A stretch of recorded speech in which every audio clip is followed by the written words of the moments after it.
this weekend for the VIP Ignite Rising Star Talent Actor Bootcamp. If you're excited to be here, let me see how excited you are. Come on now. All right. So, hi, Jody, I can see you now. All right. So, there are some of you that are watching us on Facebook. There are some of you that are watching us on YouTube. And I'm not really sure how you expect to get discovered by an agent by watching us on a stream. So this is what I want you to do. I want you to come over here and join us in the Zoom room. This is how you're going to do that. See, look at all these people want you to come join us. This is how you're going to do that. You are going to go to VIPigniteSummit.com. Again, you're going to go to VIPigniteSummit.com and you're going to join us. You're going to get a Zoom link. You're going to put your information in and click join now. And you are going to come over here and you are going to join us. And it is going to be awesome. All right. So everyone in Zoom, are you guys ready to get started? All right. So let me introduce myself and we are going to get this day started. So my name is Deneen White. I host all of our live and virtual events here at VIP Ignite. I am also the president of talent services for our mother agency, Truth Management. And I tell everyone that I have the best job in the whole entire world. Do you know why I have the best job in the world?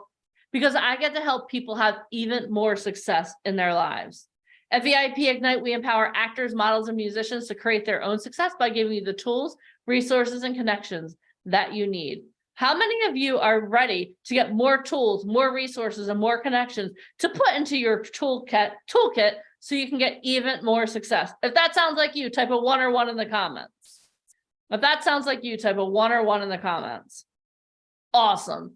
All right. So let me tell you my expectations of you for over the next 2 days. And by the way, this is a 2-day event.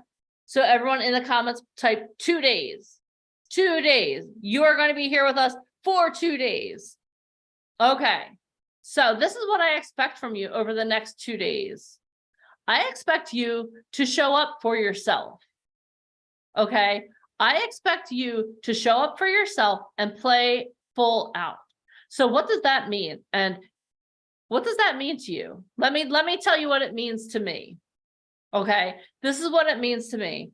That means that over the next 2 days, you are going to be fully here, fully present in the present. That means that I know that it's the fall. I know there's football going on both days. We're not worried about scores. Also, this is what I'm going to ask you guys to do. You see these things? How many of you have one of these? Yeah, you all do. Okay. If you are not watching this live on this thing on your cell phone, can you do yourself a favor? And I'm not asking you to do me a favor. I'm asking you to do yourself a favor. Put it on silent. Put it on do not disturb. Okay? Because let me tell you something. Your TikTok followers, they will live if you don't check in on them over the next 2 days. While you're here, I want you to be fully present. I want you to turn off all distractions. I'm going to ask you to do things over the course of the next 2 days. And what I want you to do is I want you to participate. Okay, this is going to be a 2-way conversation. How do conversations go? Do conversations I just blah, blah, blah at you? Or do you talk back? How is the conversation? Is it 1-way or 2-way? It's 2-way. It's back and forth, right? So when I ask you questions, this is what I want you to do. I know this is going to sound crazy, but I want you to answer the questions. And I'm not asking you the questions to edify myself, to make myself feel better about myself. Because you know what? I kind of dig myself. I'm good. Okay. When I ask you guys to answer questions, it's because I want you to grow. I want you to change. Okay. I want you to be all in. So first thing is when I ask you questions, I want you to respond. Everyone got it? Give me a thumbs up. Okay. Awesome. The other thing is throughout the day, I'm going to ask you to drink some water. Now, this is why I'm asking you to drink water. Some people, I know when I first started asking people to do this, they were like, Deneen, what do you want me to go to the restroom all day? Like, why do you want me to drink water? The reason I'm going to ask you to drink water is because your body is comprised mostly of water. So guess what you need a lot of if your body is made of it? You need a lot of water. So if I start to feel like, oh my gosh, they're getting a little slow, they're getting a little sluggish, I'm going to ask you to drink some water. Okay. So when I do that, just trust the process. Okay. Something else, I'm going to ask you to keep your cameras on throughout the course of the weekend. Now you might be thinking, okay, well, Deneen, like as long as I'm listening, and you know what? If you're at work, I totally understand. Kudos to your boss for allowing you to listen. We don't need to know you're at work. But if you are not at work, I want you on camera because you know what? I have people that are going to be getting on that are looking for new talent. And if you're not represented by them, what are you then? You're new talent to them. Okay. So I want you to understand that. So what I want you to understand is that I need you on camera. Okay. So what I need you to do is I need you to be on camera. The other thing is that, again, we already talked about responding, so make sure you respond. And oh, by the way, I know I didn't tell you guys this already, but this is not a pants-free party. I'm going to ask you guys to stand up every once in a while, okay? So when I ask you to stand up, I want you to stand up because I'm going to have you guys moving around. I'm going to have you guys being active, okay? So do we understand the ground rules? Okay, awesome.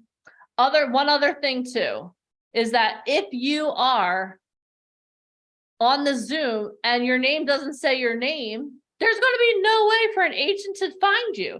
I've never had an agent once call me and say, hey, Deneen, who is iPhone 276? So what I want you guys to do is make sure that you have your name on the Zoom. Okay, got it? And if you don't know how to do that, there's 3 dots right by your name. You change your name. Okay, so let's make sure. So we understand. Erica, you can still stay here as long as I'm not going to ask you to jump up and down. I want you to stay. There's no excuses. If you're on the Zoom right now, don't go anywhere. Okay. All right. So I think that, oh, I forgot the most important thing.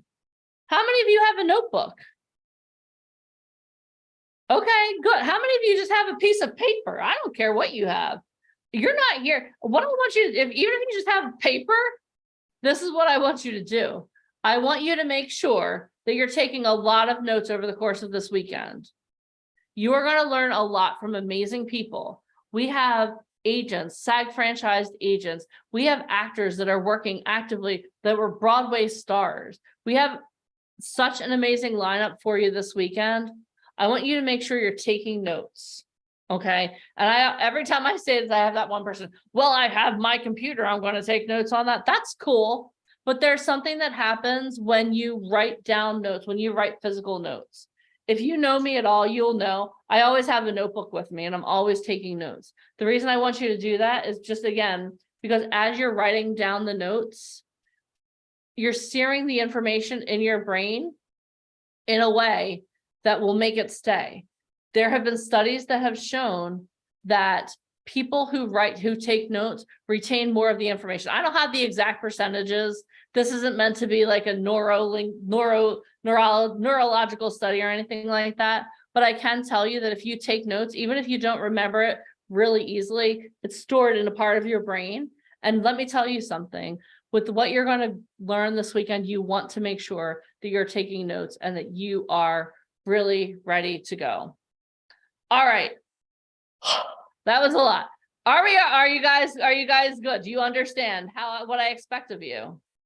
And the reason I'm telling you and laying out my expectations now is because I made a really bold promise at the beginning of this call. I made a promise to you that if you play full out, that if you participate, that if you're all in, that if you are here for the next 2 days, you are going to be a completely different person.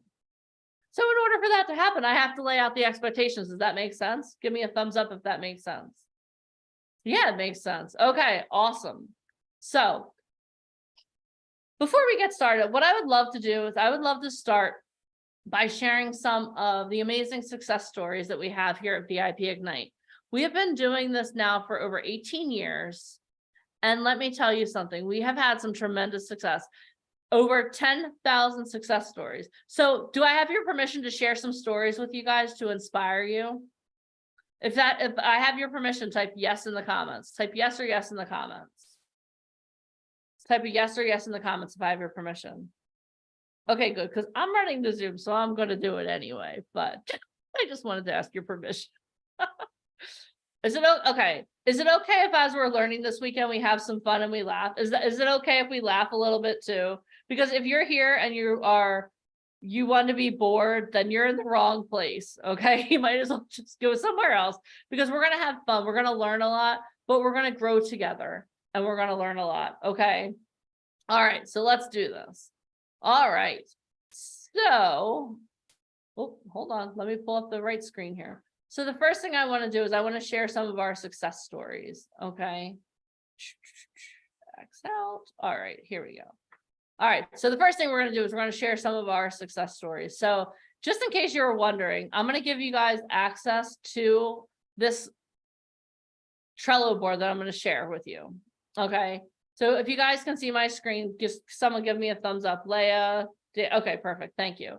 Okay, so what we're going to do is we're actually going to share this link with you, with all of you. So I'm going to go over this rather rapidly, but if you want to see some of the people that we've worked with, people that look just like you, I highly encourage you to go into the Trello board and to share and to go look through it. Okay. So Jemima, if you can share that with everyone, that would be great.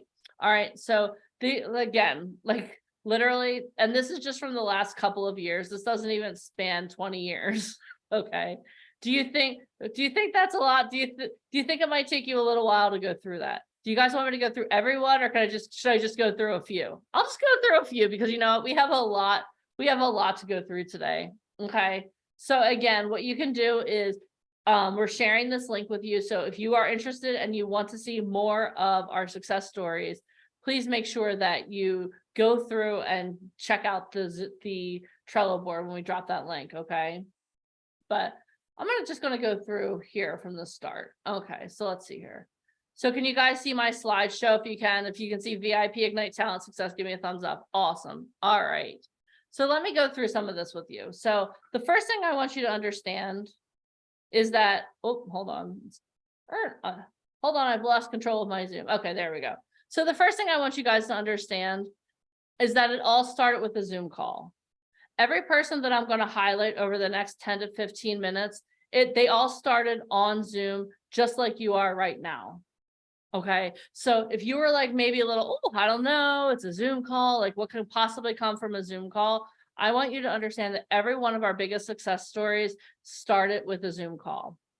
Okay. So let's go through. So let's talk a little bit about Brandon Hunter. Okay. So he has been working with us for like 3 or 4 years now. Okay.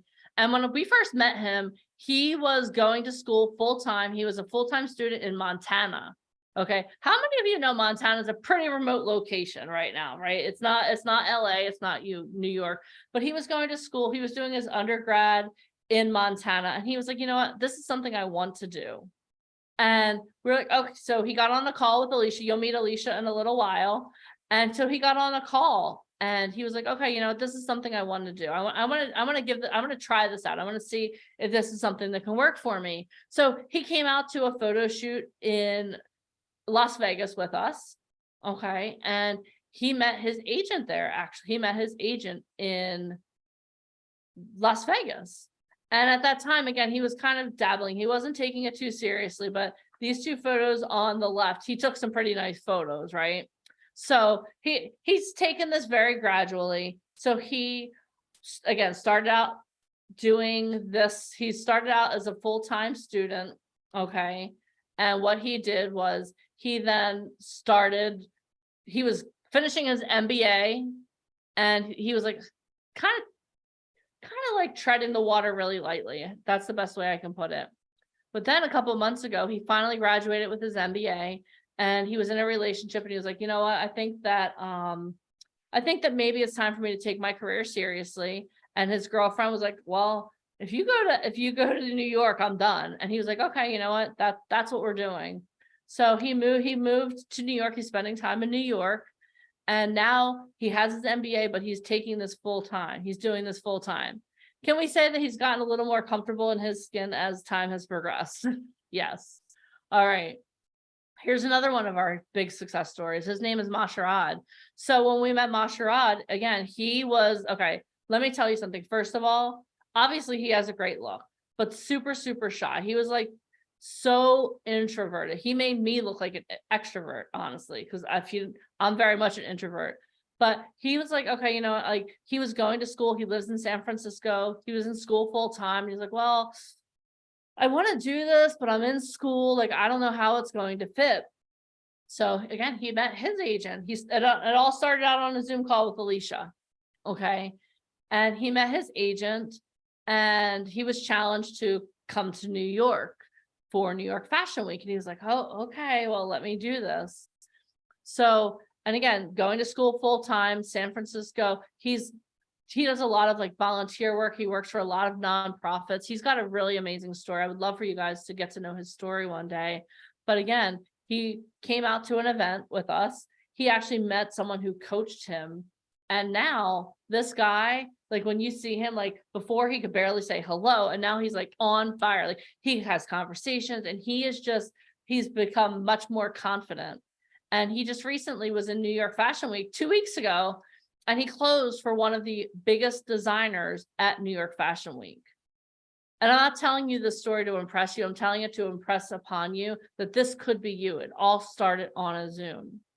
All right. So now here are Brandon and Masharad at New York Fashion Week. Here they're with Isaac Mizrahi. How many of you ever heard of Isaac Mizrahi? I know, an amazing designer. When I got this picture, I was like, I didn't get the invite to the party. I would have loved to have met him.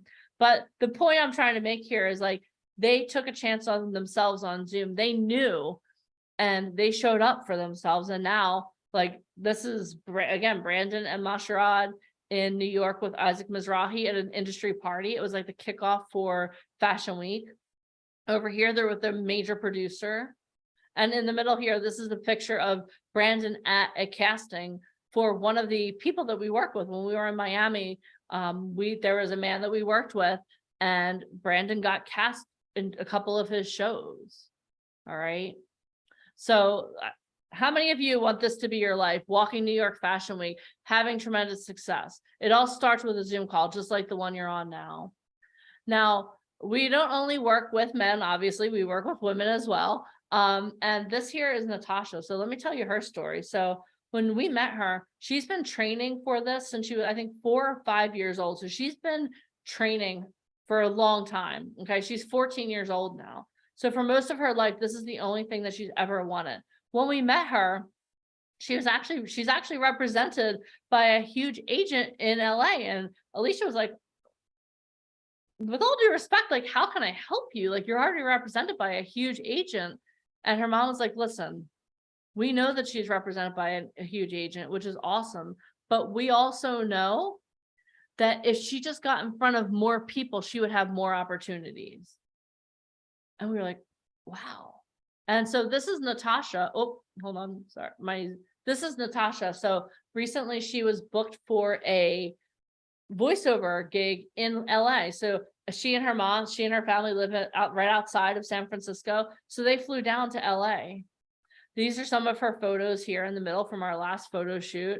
And this here, let me tell you this. So we got invited to go to a showroom in Miami for this one man who, the clothes that we saw, you can't go to like Amazon, or you can't go to a store and buy them.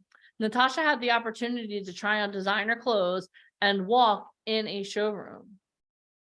And it was really cool to see that, because it was funny because her mom was like, why did they pick Natasha? And I was like, excuse me, Mom, why did they pick Natasha? I was like, they picked Natasha because she's perfect for this. And she has she's on the rise.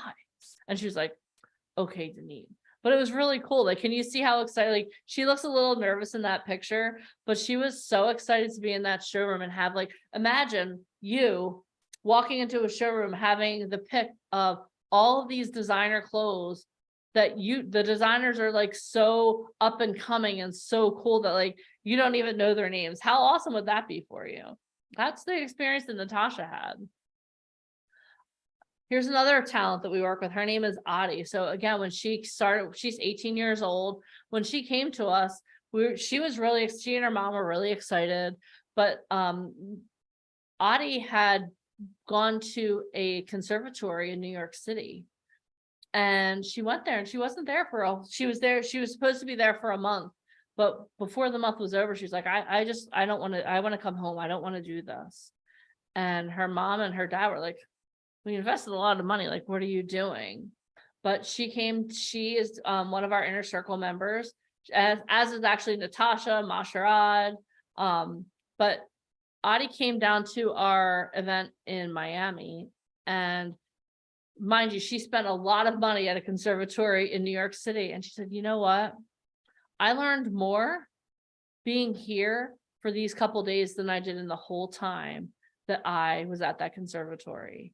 Like, she literally had the opportunity to she did a reel for us. She had a SAG franchised agent review her reel. And she was like, I learned more here than I did in my time at that conservatory. And she's one of our up and coming stars. We're really excited because these photos that she took, there are magazines, there are clients literally throughout the country that saw these photos and like, oh my gosh, how can we meet her? How can we get to know her? And again, it all started on a Zoom. She got on a Zoom call and she said yes to herself. I'm going to tell you one more story. So this is one of my favorite stories. So how many of you are working in a job that you like, but you don't love it? If that sounds like you, I know that sounds probably like most of you. Okay. So when I first met Mireya, she was a church secretary. She was working as a church secretary, and she was making low five figures. She was making like $30,000 a year. Okay. And when she said to me, Deneen, I just want to try this out. And I was like, oh, you just want to try it out? She's like, yeah, I just want to try this out. I was like, okay, well, let's try this out. So she came on and she only wanted to be a model. She had no desire whatsoever to even think about being an actor or anything like that. Literally her whole focus, I just want to be a model. I'm like, okay.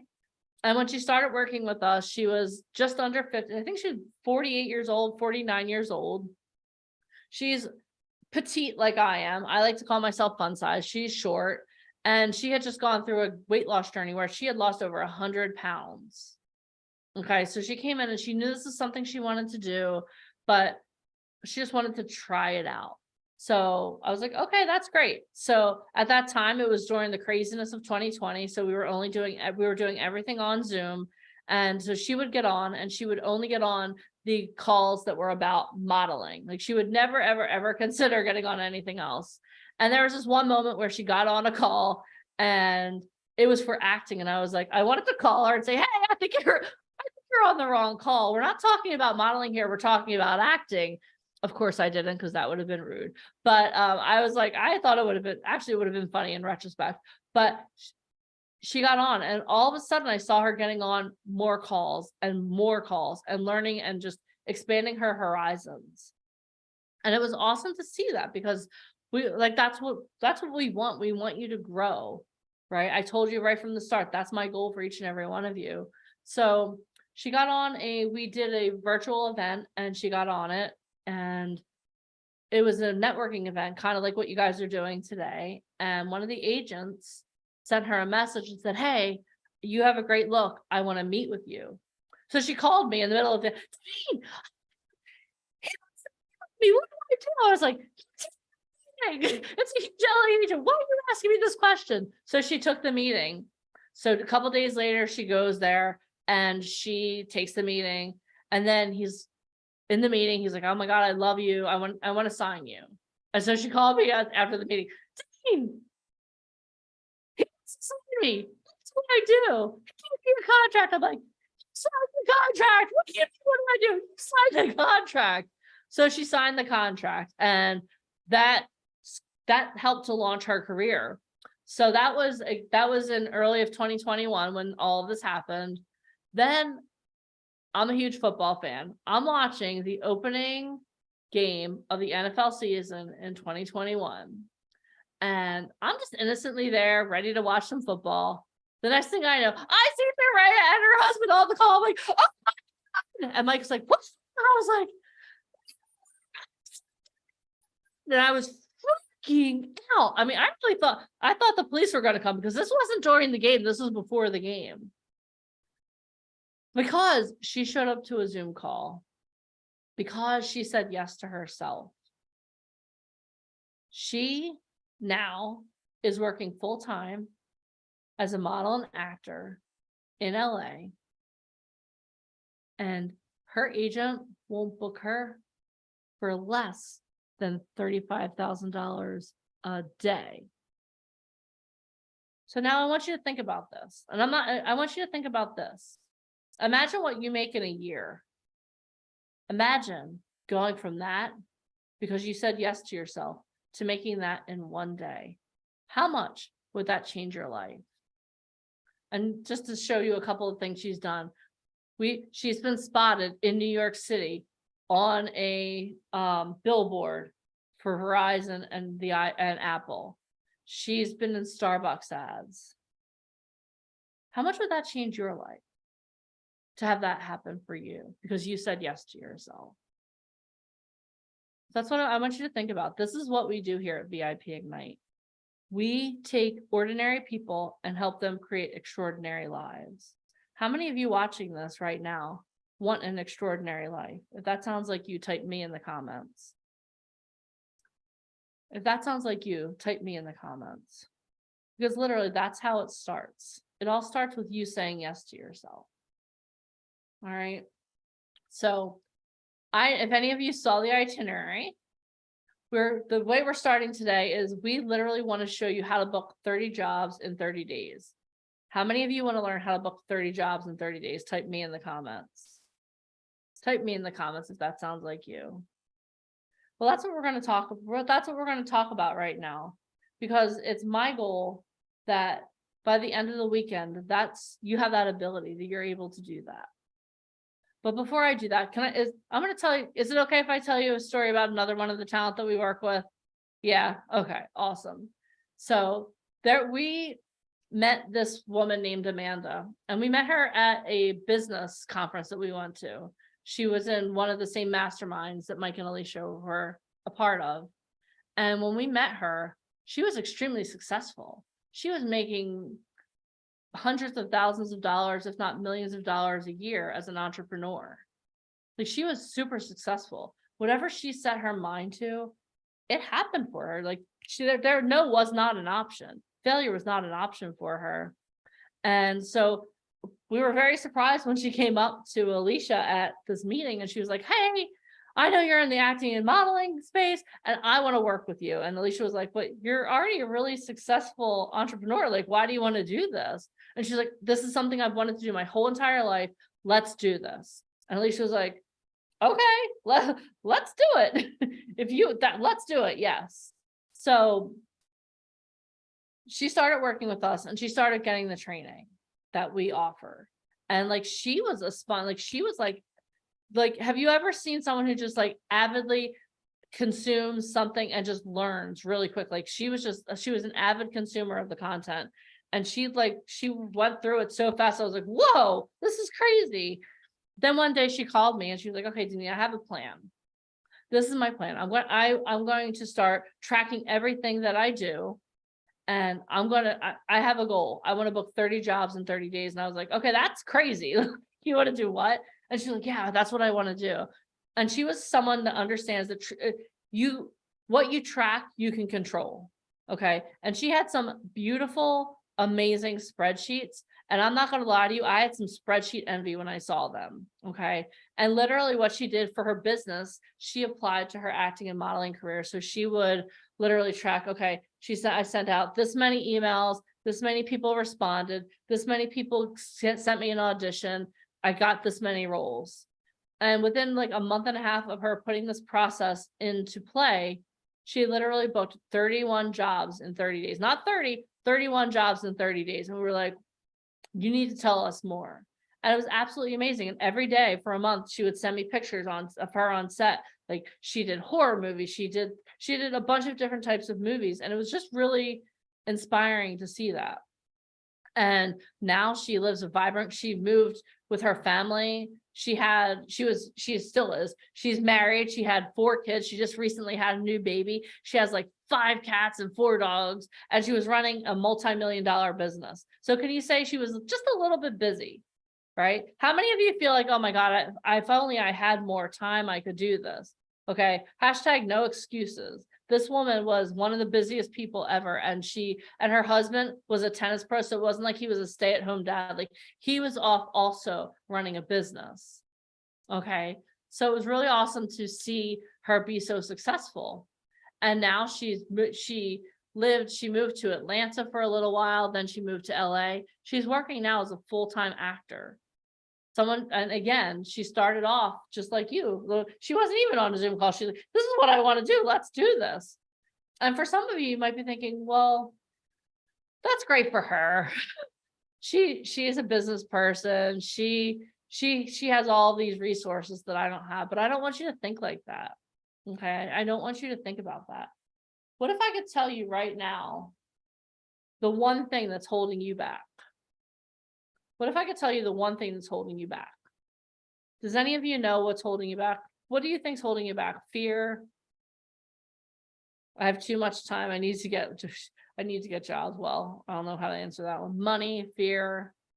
Yeah, myself, ourselves, time, right? Yeah, there are so many things that you guys perceive that are holding you back. But let me ask you a question. Do I have any billionaires on the call right now? Do I have any billionaire? If you're a billionaire, let me know. Do I have any billionaires? No? Okay. Do I have anyone who's won an Academy Award yet on the call? No? Hold on. Someone show me your Oscar. No? Okay, you know what? That's because it's a little too early on the call for that. Because let me tell you something. On this call, we've had billionaires come on. We've had Academy Award winners. What I want you guys to understand is that you have everything that you need inside of you to be successful. And over the course of this weekend, we are going to help you to unlock that. And don't worry, we have a lot of surprises for you. Okay. We have so many surprises for you over the course of this weekend that your mind is going to be absolutely blown. So let me tell you a little bit about myself. So I'm a very spiritual person. Okay. I am someone, it's funny, the person I was talking, did a podcast yesterday. I was talking to this woman who's one of my friends that we did the podcast, and we were talking about just like what makes me tick, what drives me. And there are a lot of things that drive me, but honestly, the one thing that drives me is helping people and working with people. And again, like I'm not someone, you're like, I have a lot of things I like to do, but gambling is never one of them. I don't like to gamble. Okay. I don't want to gamble with my life. I don't want to gamble with anyone's life. And if you catch me at a casino, I people watch. I'm not the person who likes to gamble. But let me ask you a question. If I had a set of dice, okay, imagine this, and this is imaginary, okay? Imagine I had a set of dice. And every time I threw them, I automatically knew the numbers. Okay, so it's going to be a 7, so I know it's going to be a 7. Oh, it's going to be a 12. Okay, awesome, double 6s. If I had a set of dice, and I knew every time, and if you had them too, you would know what the outcome would be. How much would you pay me for that set of dice? Now, there's only one, type it in the comments. There's only one set of dice.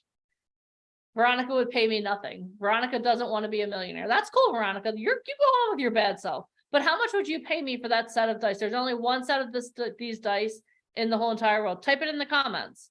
How much would you pay for this set of dice? Aside from Veronica, she's out of the running. She doesn't want them. You would pay everything. You would pay whatever it costs. You would everything I have. Hollywood pay a lot. Put a dollar amount. What is a dollar? A lot.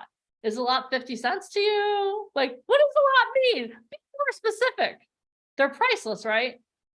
Nothing if I had 20. Okay, so you wouldn't, I don't understand that. You would pay everything, whatever it cost. whatever I can and make a deal. Danielle Barry is going to be making deals. Okay. This is not that show. I didn't say let's make a deal. I said, how much are you paying for the dice? There's always one in every crowd. Andrea would pay all I had. Latarika would pay $1. You would pay $1 for dice. You can predict. Hold on. We need to figure this out. So I'm offering you a pair of dice that you can go into any casino and throw them, and you know the outcome, so you can bet appropriately. And you're going to give me $1? We need to talk. I'm very confused by this. Anything about $1 million, right? You would pay anything. I don't know what SII means. 50K. Okay. Yeah. Priceless. If I had the money, I would put down what's needed. But okay. You guys are thinking a little, this is hypothetical. But can we all agree that those set of dice are priceless, right? So I want you to think about where you are now in your acting and modeling career. Okay. Where are you right now in your acting and modeling career? You probably think, oh my God, I don't have the right connections. I don't have the right tools. I don't have this. I don't have that. Right. For some of you, maybe you're even a little bit afraid, right? You're like, I want to do this, but what if it doesn't happen? Or maybe you have some knowledge. Okay. Maybe you have some knowledge, but you're like, who's going to believe in me? I want you to think about that, right? I'm still learning, so I'm just starting out. That's awesome. Yeah, you're at the beginning of your careers. A lot of you are at the very beginning of your careers. And you probably think it's really great that Amanda was able to book 30 jobs in 30 days, but I don't know if I can. I don't know if I'm able to do that. I want you to think about this. Who are you surrounding yourself with? Who are you surrounding yourself with right now? Are you surrounding yourself with people that believe in you? Or are you surrounding yourself by people that maybe they're like, what are you doing this weekend? Oh, I'm going, you know what? I'm following my dreams. I'm on a Zoom call with a bunch of people, and you know what? I'm going to learn, and I'm going to launch my acting and modeling career. You want to come to the game with me? What do you mean you're going to do that? I want you guys to think about that, because you know what? By the end of this weekend, what we're going to do is we're going to give you that set of dice. We're going to give you a set of dice so that by the end of the weekend, you are able to book yourself 30 jobs in 30 days. How many of you want that set of dice? How many of you want that set of dice?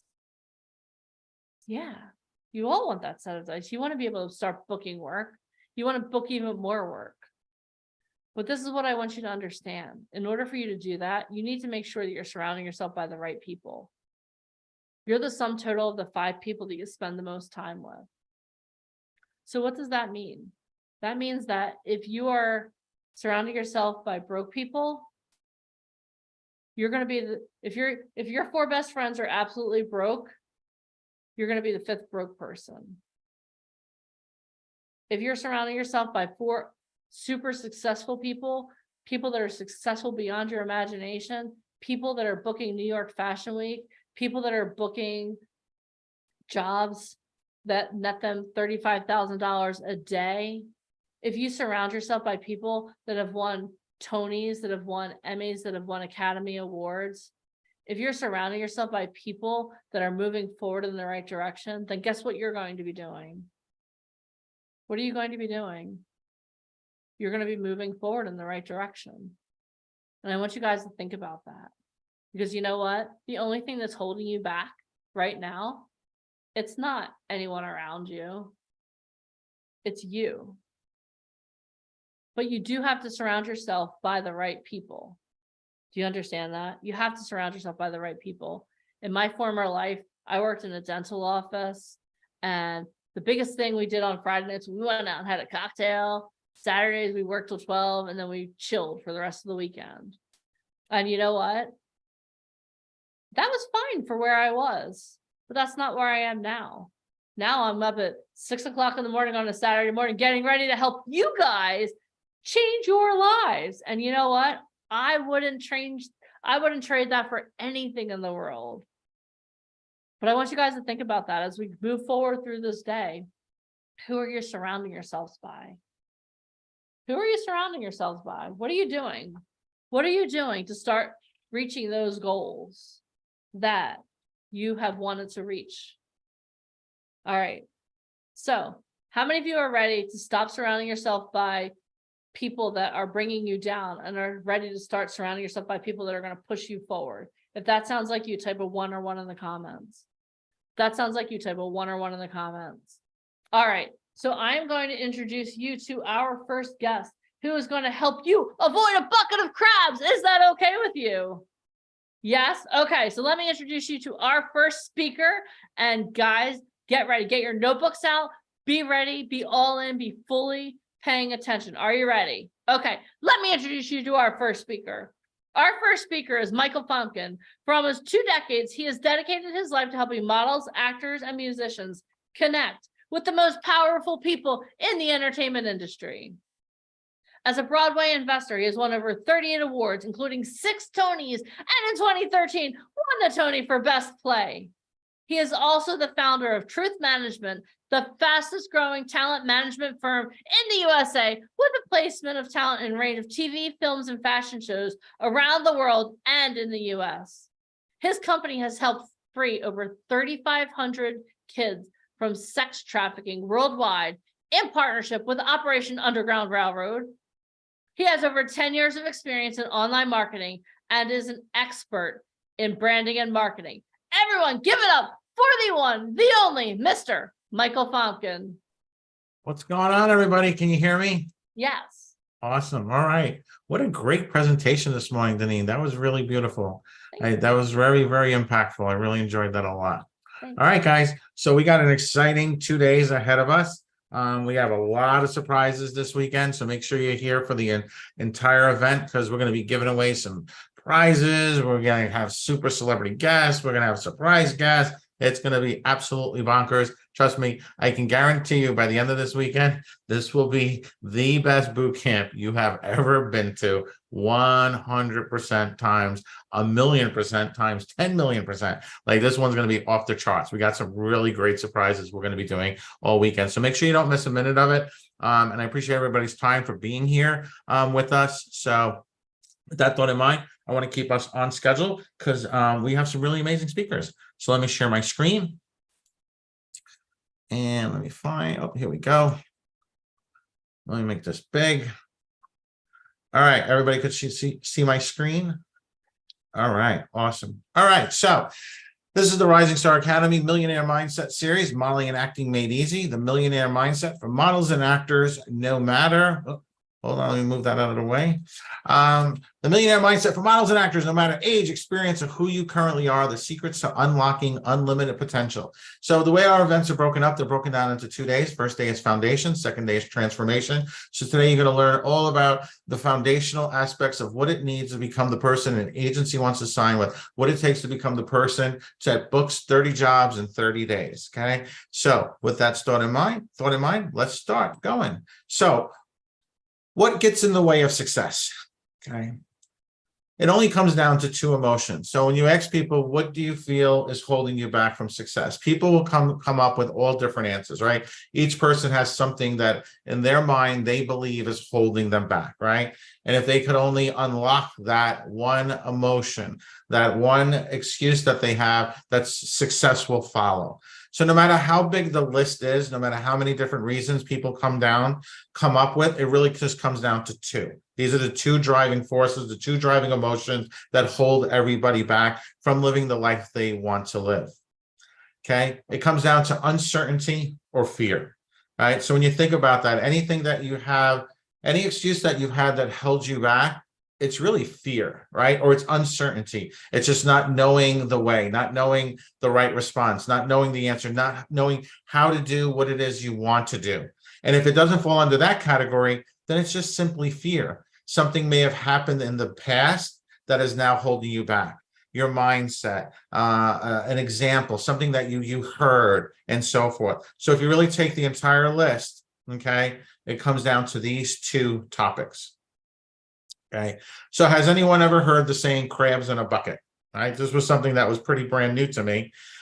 So crabs in a bucket, what that means is that crabs, when you put them in a bucket, they will actually hold each other back. So did you know that fishermen can leave a bucket of crabs completely unattended without any of them escaping? It turns out that one crab tries to escape, the other crabs will pull the escaping crab back into captivity.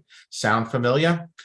Let's apply this to humans in their interactions. When their peers try to climb out of the bucket by improving themselves or striving for greater things, people with the crab mentality will try to pull them back and prevent them from reaching their goals.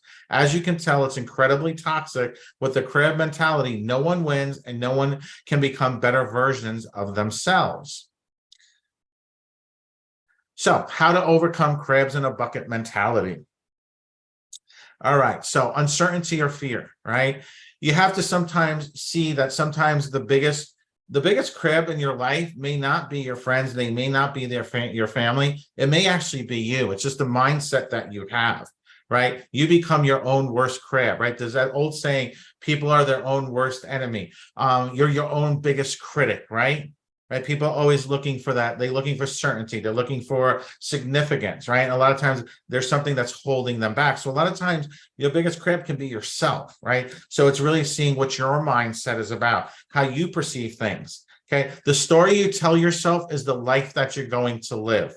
Okay. If you tell yourself you cannot do this, then you're not going to be able to do this. You tell yourself you're not going to live a great life, then you're not going to live a great life.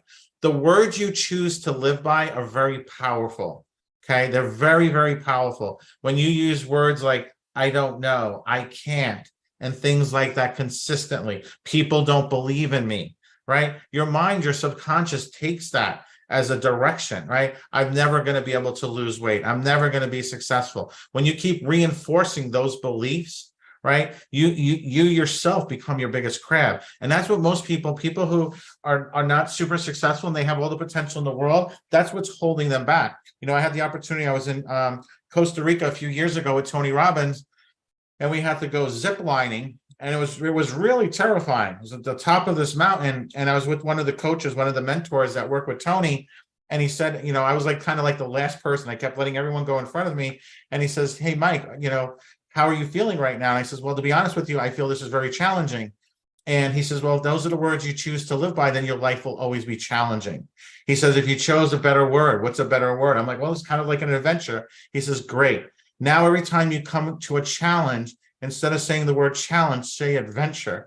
And that was a big breakthrough. It was a really big mind shift, because now when I have obstacles in my life or I have challenges, I see them as an adventure. I see them as a path of overcoming something versus living in a world where I feel everything's challenging and holding me back. So again, I want you guys to understand the words you choose, the words that you're posting into that chat, those are the words that you're speaking about yourself. People are seeing their perception, casting directors, agents, people of influence, they're seeing the words you're choosing to live by. So always try to say, hey, how can I better phrase something to move forward versus holding myself back? Letting go of that uncertainty, being able to lean into your fear and overcoming it. Okay. Pick your people wisely, right? Crabs pull each other down. So you want to surround yourself with people of influence, people who are positive, people who are one chapter ahead. Okay. Taking action is freedom, okay, or fear. When you take action, when I was on the top of that mountain and I took that action, I stepped off that cliff and off I went, I took action.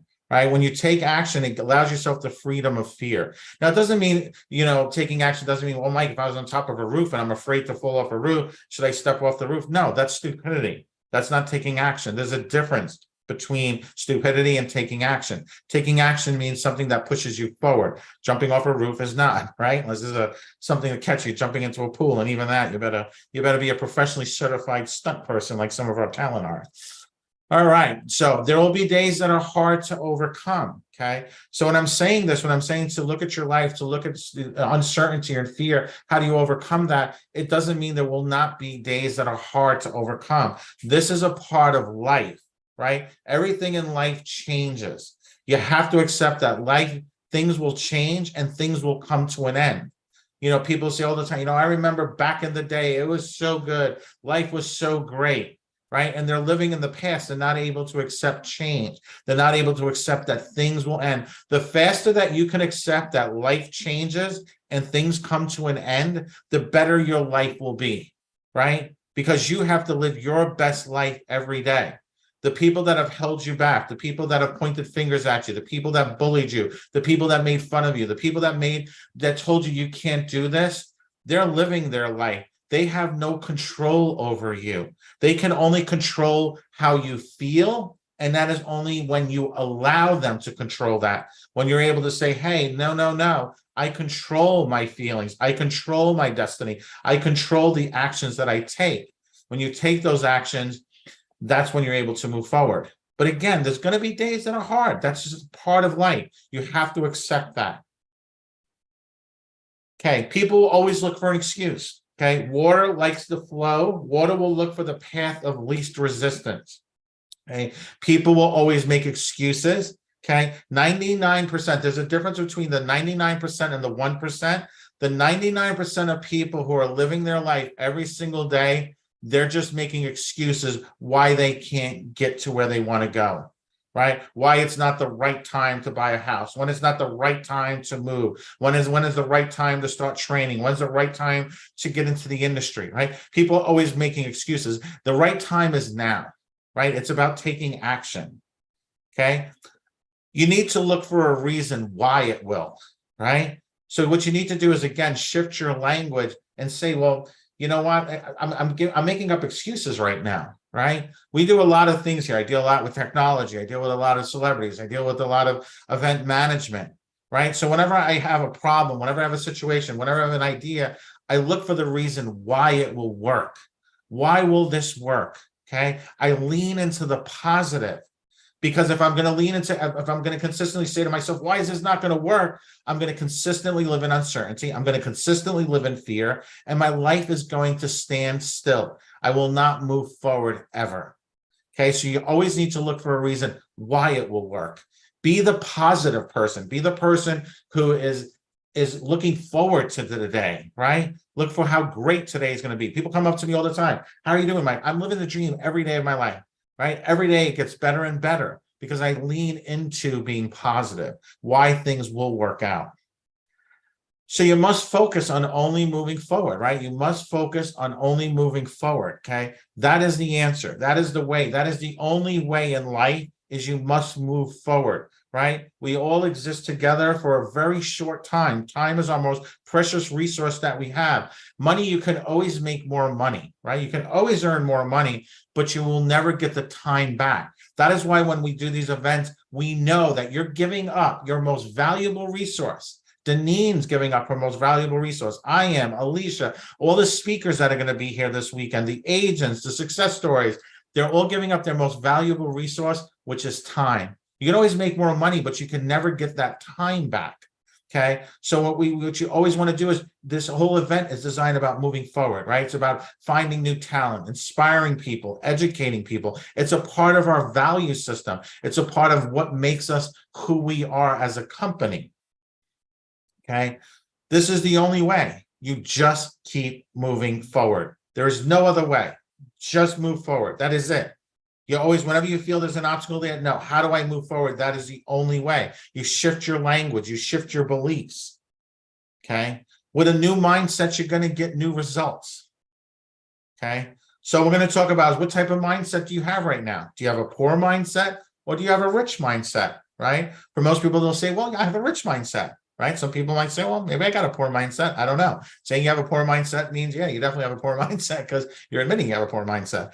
Right. But what I want you to do is not so much choose what kind of mindset you have. I want you to lean into having a rich mindset, but I want you also to catch that maybe there were some things that you didn't realize that were holding you back because you had a poor mindset. Even myself, whenever I do this presentation, I'm reminded of things that I can always improve. So I want you to know that even if you've heard this presentation before, if you've seen it, the person you were when you first saw this presentation is a completely different person than you are now. So there'll be new things that you'll pick up that you may have missed the first time you heard this presentation. Okay, so what are your chances of becoming rich? Well, here are the statistics of 100 people working from age 20 to age 65. a 45-year time period. 1 becomes rich, 4 become financially independent, 5 are still working, 28 are dead, and 62 are dead broke. Let's look at this according to percentages. What this means, in America, 5% of the people make it financially and 95% don't. That's an amazing statistics. There's a definite line that separates the haves from the have-nots. When it comes to making it financially in America, 5% make it, 95% don't. That's scary when you think about it. It's even scarier when you read those numbers in a little different way. In the wealthiest country that has ever existed in the history of the world, you have a 95% chance of not making it and only a 5% shot at making it. So I'll assume that you're the person who has the desire to end up in the top 5% instead of the bottom 95%. If I have you pegged right, and you are one of those people who want to be in the 5%, I can tell you how to do it in 2 sentences.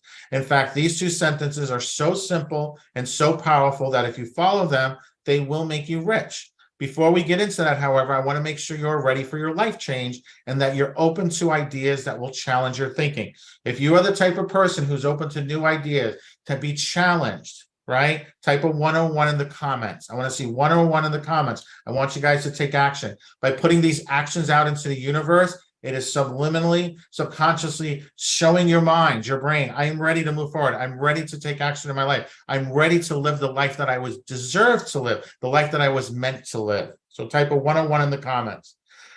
The 2-sentence wealth formula is this. If you want to become wealthy, then you have to find out what the top 5% of people do financially and do the same thing.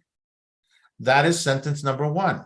The second sentence in the 2-sentence wealth formula is even more important than the first. You got to find out what the bottom 95% are doing financially, and whatever else you do, don't do what they do. The question to ask then are, what do the top 5% do that those in the bottom 95% don't do? What do the bottom 95% do that the top 5% don't do? You need to study these 2 things in great detail. I'd recommend that you become fanatical about finding out the difference between the habits of the rich and the habits of the poor. If you study both wealth and poverty, you can learn how to become wealthy. Write down what you learn and follow it to the letter. Okay, what this is called is pattern recognition, right? It's recognizing patterns. Everything in life has frameworks, right? Systems of operations, how people operate, how the world operates. When you understand those frameworks, it's such a powerful tool when you start recognizing patterns, but it's a muscle, right? You build it. It's not something that's instant, right? It's just like changing a habit. To change a habit, to get a good habit, it can take 30 days, but it takes that persistence, right? You have to lean forward. So the difference between the rich and the poor, okay? A rich mindset seeks to spend their time, resources, and energy on work that continues to pay off long after the effort has been invested. Rich mindset is all about getting a flywheel spinning. A poor mindset is all about the short-term returns, hours for dollars, right? When somebody has a poor mindset, well, how much am I going to make per hour, right? What am I going to get paid? A rich mindset will say, well, if I'm investing time, how can this benefit me over the long term, right? Like think about like an education, right? A training, a workshop, right? You invest in a training, you invest in a workshop, you invest in something that now will pay itself over and over again. A book, right? You invest in a book. Now that information from the book goes into your mind, and now you're able to use that knowledge over and over and over again. That's having a rich mindset, right? How do I have something that can pay me dividends, pay me over time? Poor mindset's just like they're just concerned about what am I going to get in exchange for this, right? It's always this negotiation exchange. What's in it for me, right? So don't work for money, have money work for you. Poor people only understand how to work for money. What do I mean? Many poor people are hardworking individuals who have a job that they either classify as a good job or a bad job. Let me tell you, a job is a job. Some jobs pay more money than others, but it doesn't change the fact that you are trading time for money. Okay. The reason people work for money is that they believe that time is money. Rich people know that time is not money. Time is infinitely more valuable than money. To prove it, think about this. If you run out of money, you can always get more money. But if you run out of time, it's over. You can't get more time. You know, for those of you who've read our book, Finding Fame, we have the big new updated for 2023 version coming out. But, you know, when I started, if you read that book, you'll know that I started off working in a restaurant. I was a dishwasher. right? Alicia, she invested, $250,000 in her education to be a filmmaker. And at the end, after graduating from school and spending 4 years in school, she was working as a waitress and eventually had to get into real estate. Okay. So I want you guys to understand that we understand this. Both myself and Alicia, we came from, I grew up in a household where money was tight. I didn't understand it. My mother took very good care and made things fun, right? Using leftovers and scraps. I didn't understand the concept that we couldn't afford food certain weeks, right? Her paycheck only covered so far. It didn't cover the entire time. So I understand this. Okay. So it's not something I relate to this. Okay, because I grew up in this. My family, a lot of my family members, they have this very strong poverty mindset. So I learned to recognize that. It took me many, many years to recognize that and see these things that I'm showing you guys today. This is decades of having to learn these things. Okay, you don't learn this in school, right? Imagine you learned all these things you're going to learn this weekend in school, how great that would have been, right? But the education system is not designed for that. The education system in the United States is designed to create workers. Okay, it's designed to create people for work. It's not designed to create people to become entrepreneurs. Okay, huge difference. And there's a reason for that. Maybe we'll talk about that over the weekend. So don't entertain yourself, educate yourself. Another difference between the wealthy and the poor is that the poor people entertain themselves, but rich people educate themselves. Poor people collect DVDs and movies and video games. Rich people collect books, seminar experiences, and audio programs that teach them how to do something they want to learn how to do. Let me repeat, poor people entertain themselves, rich people educate themselves. Poor people stop learning as soon as they get out of school. Rich people continue their education long after they graduate. In fact, most rich people will tell you the most valuable things they have learned, they didn't learn from school anyway. They learned them from mentors. They learned them from seminars. They learned them from books. They learned them from audio programs. They learned the things they want to learn from people who know what they want to learn. Poor people entertain themselves, rich people educate themselves. Stop entertaining yourself and start educating yourself. The average American spends 4 to 7 hours a day watching television. Okay. If you go, even if you want to take that and you can combine that, it can go up a lot higher with the amount of time you may be spending on TikTok, on Instagram, on Reels, on videos, YouTube Shorts. Okay. These platforms are run by billionaires who hire some of the smartest people on earth. They hire people from MIT. They hire psychologists. They hire people whose one purpose and one goal is to keep you on that platform, right? To keep you swiping, to keep you entertained, watching the little kitty video, the little puppy video. I know this. I follow an octopus. I follow a penguin. I have a whole bunch of little animals that I follow. Right? But I'm aware of my time. I'm aware of setting a set amount of time to goofing off or daydreaming, right? But I don't allow myself to become a victim, right? There's a reason why television is called programs. Who are they programming? They're programming you, okay? So the question you want to ask yourself is, do you want to watch TV? Do you want to watch Netflix, or do you want to be on Netflix, right? Why getting rid of your television is so important, or at least controlling it. I set a set amount of time. There's like 1 hour each day at the end of my day before I usually go to bed. About 2 hours before I go to bed, I'll watch a show. Right now, I'm watching Power, the new one with Tommy. Right. So I set a set amount of time. Right. I'm actually catching up. Was catching up on Billions too. Great show.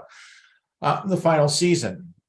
Okay. So, but I set amount of time. I don't spend the entire day doing that. Right. It's the same thing like social media. I use social media as a tool. I don't allow social media to use me. Right. So there are actually many reasons, right? Why getting rid of television is so important. Let's examine some of them. The television is a cultural hypnotic device. It's used to influence and control society. The programming, right, quote unquote programming, the news media, commercials have a profound effect on the financial situation of most people. The television creates a victim mentality as people watch the rapes, robberies, and murders on the evening news or on violent TV dramas. People become more and more fearful. The commercials create a consumer mentality that encourages people to buy things they don't need and can't afford. TV keeps people trapped into thinking they're powerless and that changing their financial situation is impossible. The exact opposite is true. You are the one who has the best chance of changing your financial life, not the government, not a social program. Another problem with television is that it promotes the philosophy that the main purpose of money is consumption or buying things. But the truth is that the more important function of money is for creating wealth. Okay. A lot of times people will say to me, I'll ask them, like, what's their goal? Right. A lot of people will say their goal is to be rich, right? To have a lot of money. That is not a goal. Okay. And I'm going to explain to you why. Okay. Money is a tool. It's an energy. You use money to make things happen, right? So money comes from the result of success. So if you focused on success, then money is a result of that success. See, it's a simple little shift in mindset. But instead of focusing on the money, focus on the result, right? Focus on what can I do to create a success, whether for myself or to help others. And in that, a result of that is going to be what's called a financial abundance.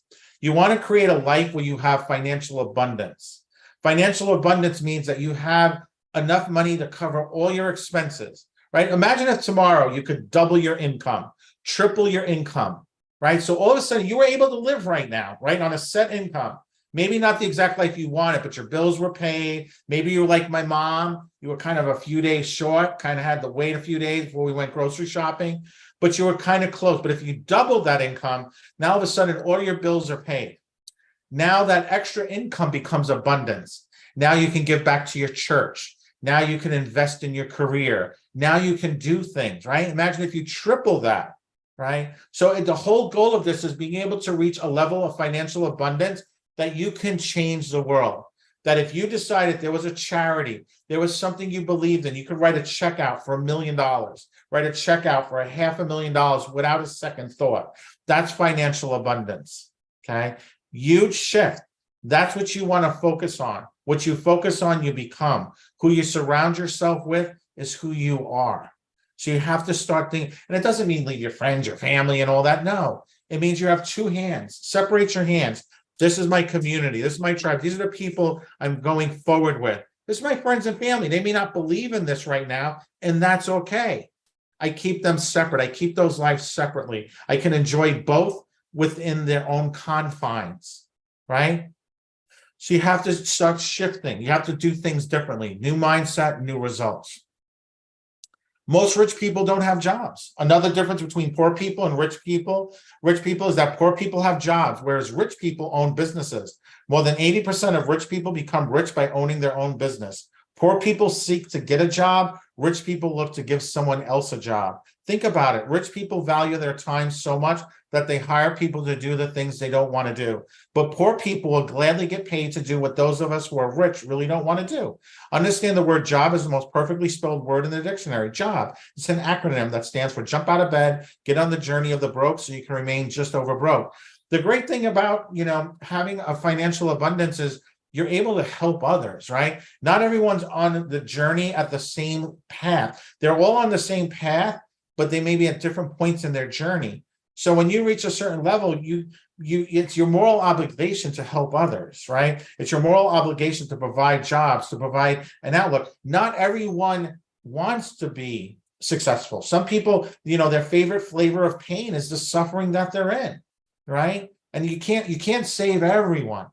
But my point being is, if you're going to be in this entertainment industry, you're going to be a model, an actor, a musician, a production assistant, you are a business. You have to see this. It's called the entertainment business because this is a business. For most people, when you start working full-time in this industry, you're setting up an LLC. You become your own corporation. There's lots of tax benefits for that, right? Your training, your travel, your education, your makeup, your clothing, those become tools of what makes you who you are.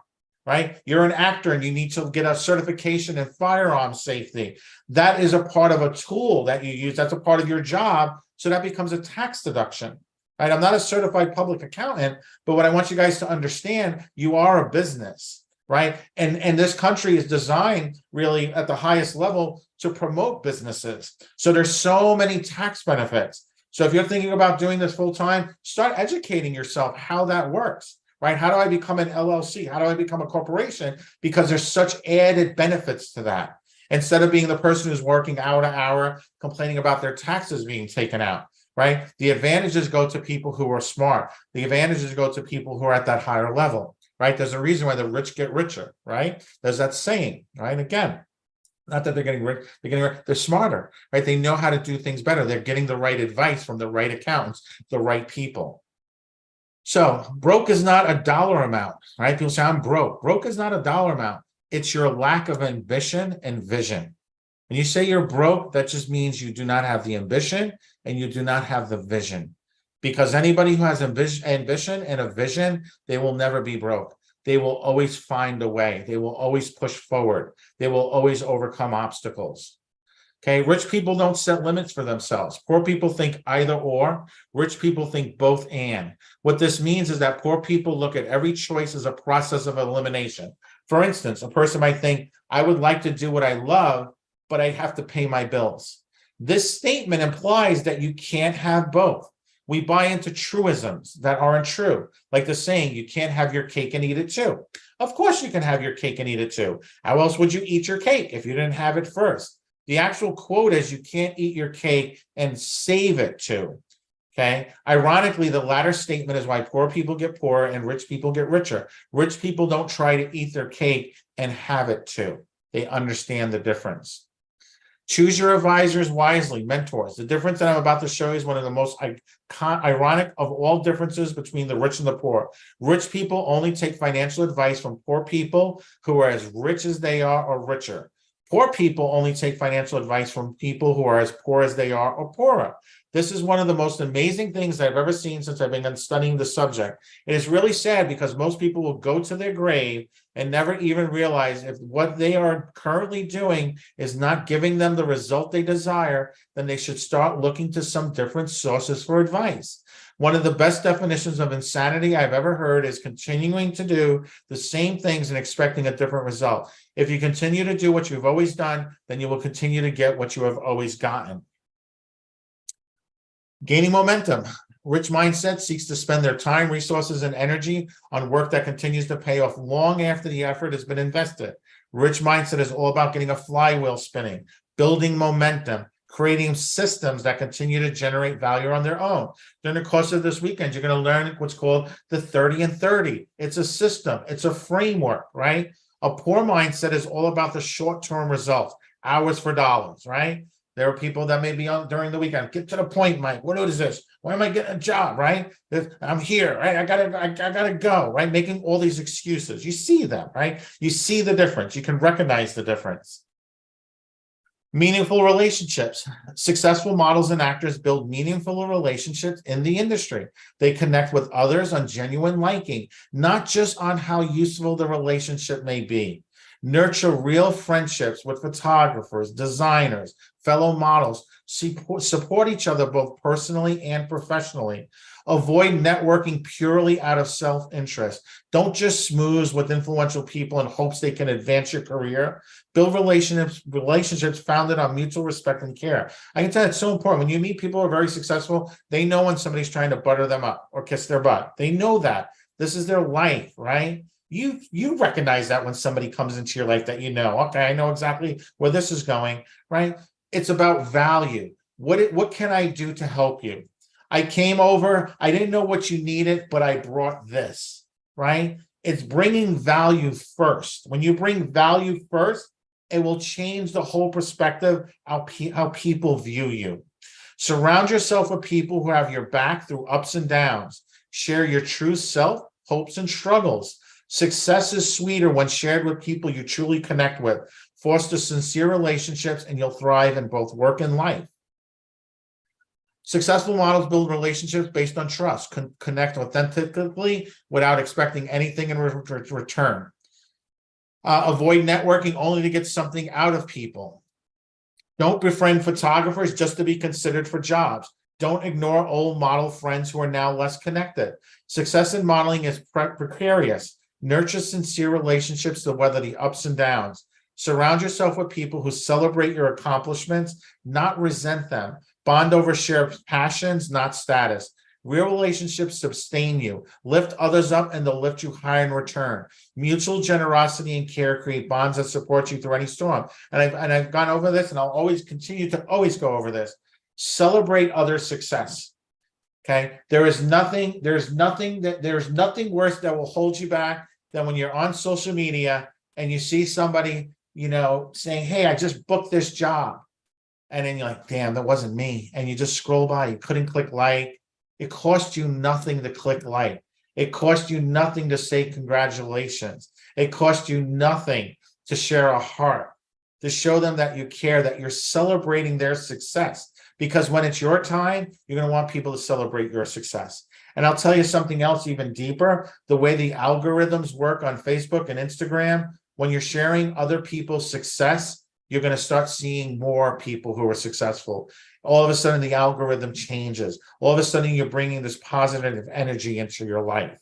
So it's very important. Celebrate each other, no matter how small it is. Doesn't matter. If you follow us on Instagram, you'll see it doesn't matter how big or how small somebody's success is. I share it immediately, right? I try to catch 99.9%. We have an entire team, right? But I myself do that. I'm always sharing. I click like, I click hearts and all that, okay? Because it's exciting, right? And then when I share something, I want people to see my success, right? That we're doing things, we're helping people, that we're doing all these wonderful things. So again, never let your fear, your uncertainty, that negative energy not celebrate others. Be happy for them because you're all growing together. Right? A rising tide raises all ships together, right? So together, it's a team. It's a team effort. Yes, there's competition. It's fun competition on auditions, but it doesn't mean you don't celebrate. Even if somebody got the job and you didn't, celebrate them.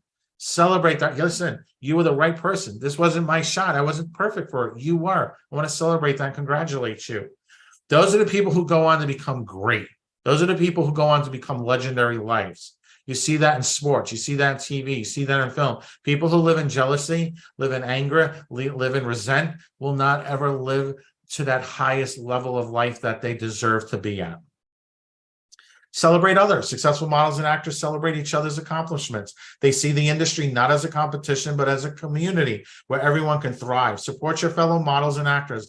Applaud when they book big jobs or land magazine covers. Share their excitement when they get nominated for awards. Their success does not diminish your own. It lifts the entire field.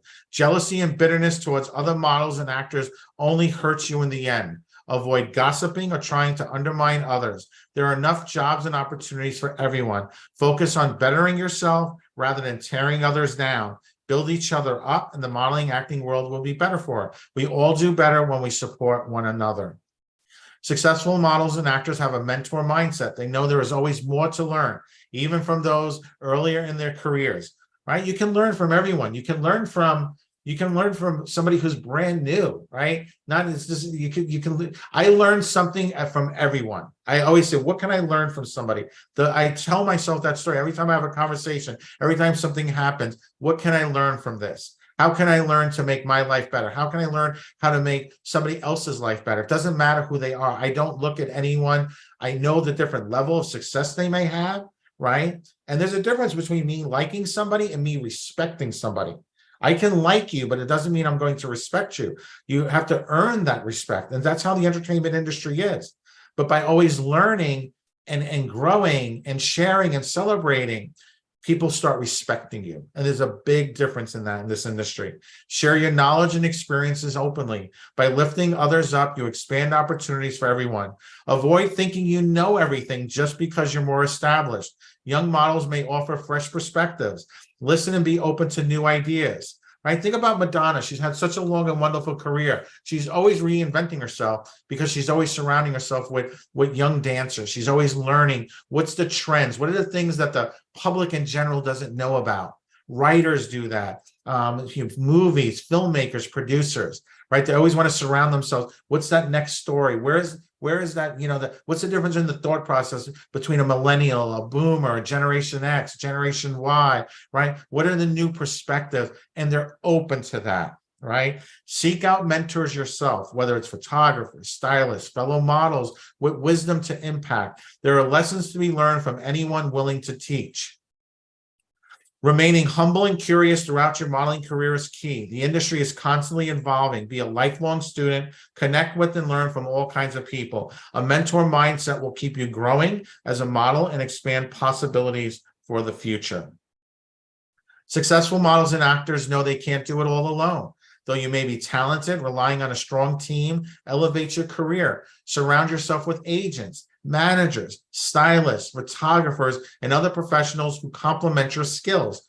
Focus on modeling while your team handles networking, branding, finances, and other crucial details, right? I learned early on, if you want to do something right, find the best people in the world and hire them, right? Don't waste your time. You know, people all the time, never ask about cost, ask about results. What are the results? Not the cost. Cost has nothing to do with it, because it can cost you a lot not doing something. It can cost you a lot by hiring the wrong person. You always want to focus on results, okay? You want to have the right people. You're not an expert in social media. At the beginning, yes, I saw a lot of you guys are brand new on this, and that's great. Well, guess what? You're going to be your networking person. You're going to be your branding person. You're going to be your finance person, right? You're going to learn the basic steps of this. Okay, but there's going to come a point where you reach a level in your career where you're going to have that team. Okay, we manage talent. We have an agency, a mother agency called Truth Management. We handle a lot of this for our talent that we oversee their careers. Avoid thinking you must self-manage every aspect of your career. That road leads to burnout. The modeling world is complex. Get support from those with expertise you lack. Trust your team to handle tasks outside your sweet spot so you can deliver your best work. Understand the power of collaboration. Bring together the right people, and the end result will exceed your individual efforts. You have gifts, but so do others. Build a stellar team that allows you to shine while helping manage the rest. The top models don't go it alone. They know success comes from leveraging their team's strengths. So 17 ways rich people think differently. Okay. Rich people believe I create my life. Poor people believe life happens to me. Life doesn't happen to you. Life happens for you. Everything, think about this. You were to go see a movie. The movie started, everybody was happy. And then the next scene, they're still happy. Nothing goes wrong. And then the movie ends, they're all happy. Nothing bad happens. Everything's great. That'd be a pretty boring movie, right? What makes life exciting is every obstacle you've ever had, every hardship that you've ever had, everything that you've ever overcome made you who you are today. Had you not went through what you went through, you would not be the person you are now. Okay? Those stories, the struggles, the hardest days in your life, the days when my mom couldn't feed us, right? Become the stories that inspire and motivate others. It is your moral obligation to understand that. Life doesn't happen to you, life happens for you. Rich people play the money game to win, right? Janine talked about this morning about the dice, right? You can have magic dice. They represented life, knowing what the future was. What would be the value of that, right? People play the money game not to lose. They're scared to lose. I don't want to invest in myself. I don't want to take a chance. I'm uncertain. I'm fearful. Rich people are committed to being rich. Rich people, every day they wake up, they're excited, right? And let me tell you something. The most successful people in the world did not start rich, okay? Poor people only want to be rich. That's what they think. I want to be rich. I want to be a billionaire, right? They sing songs about it. Rich people think big. How big can I go? How big of a vision? Could I create the next Walt Disney? Could I create the next Apple? What would it take to make that happen?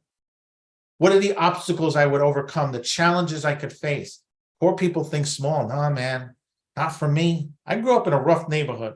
I can relate to this so strongly on that poor side because I can hear the people I grew up with until I changed my perspective. Rich people focus on opportunities. Poor people only focus on obstacles, right? They focus on excuses, the reasons they can't do it versus the reasons they can. How can I make this happen? Rich people admire other rich and successful people. I only surround myself with some of the smartest, best people in the world. You'll learn more about that later today. I will share some secrets with you guys about that. Poor people resent rich and successful people. I've heard that so many times. Oh, man, he's just rich, he's no good, right?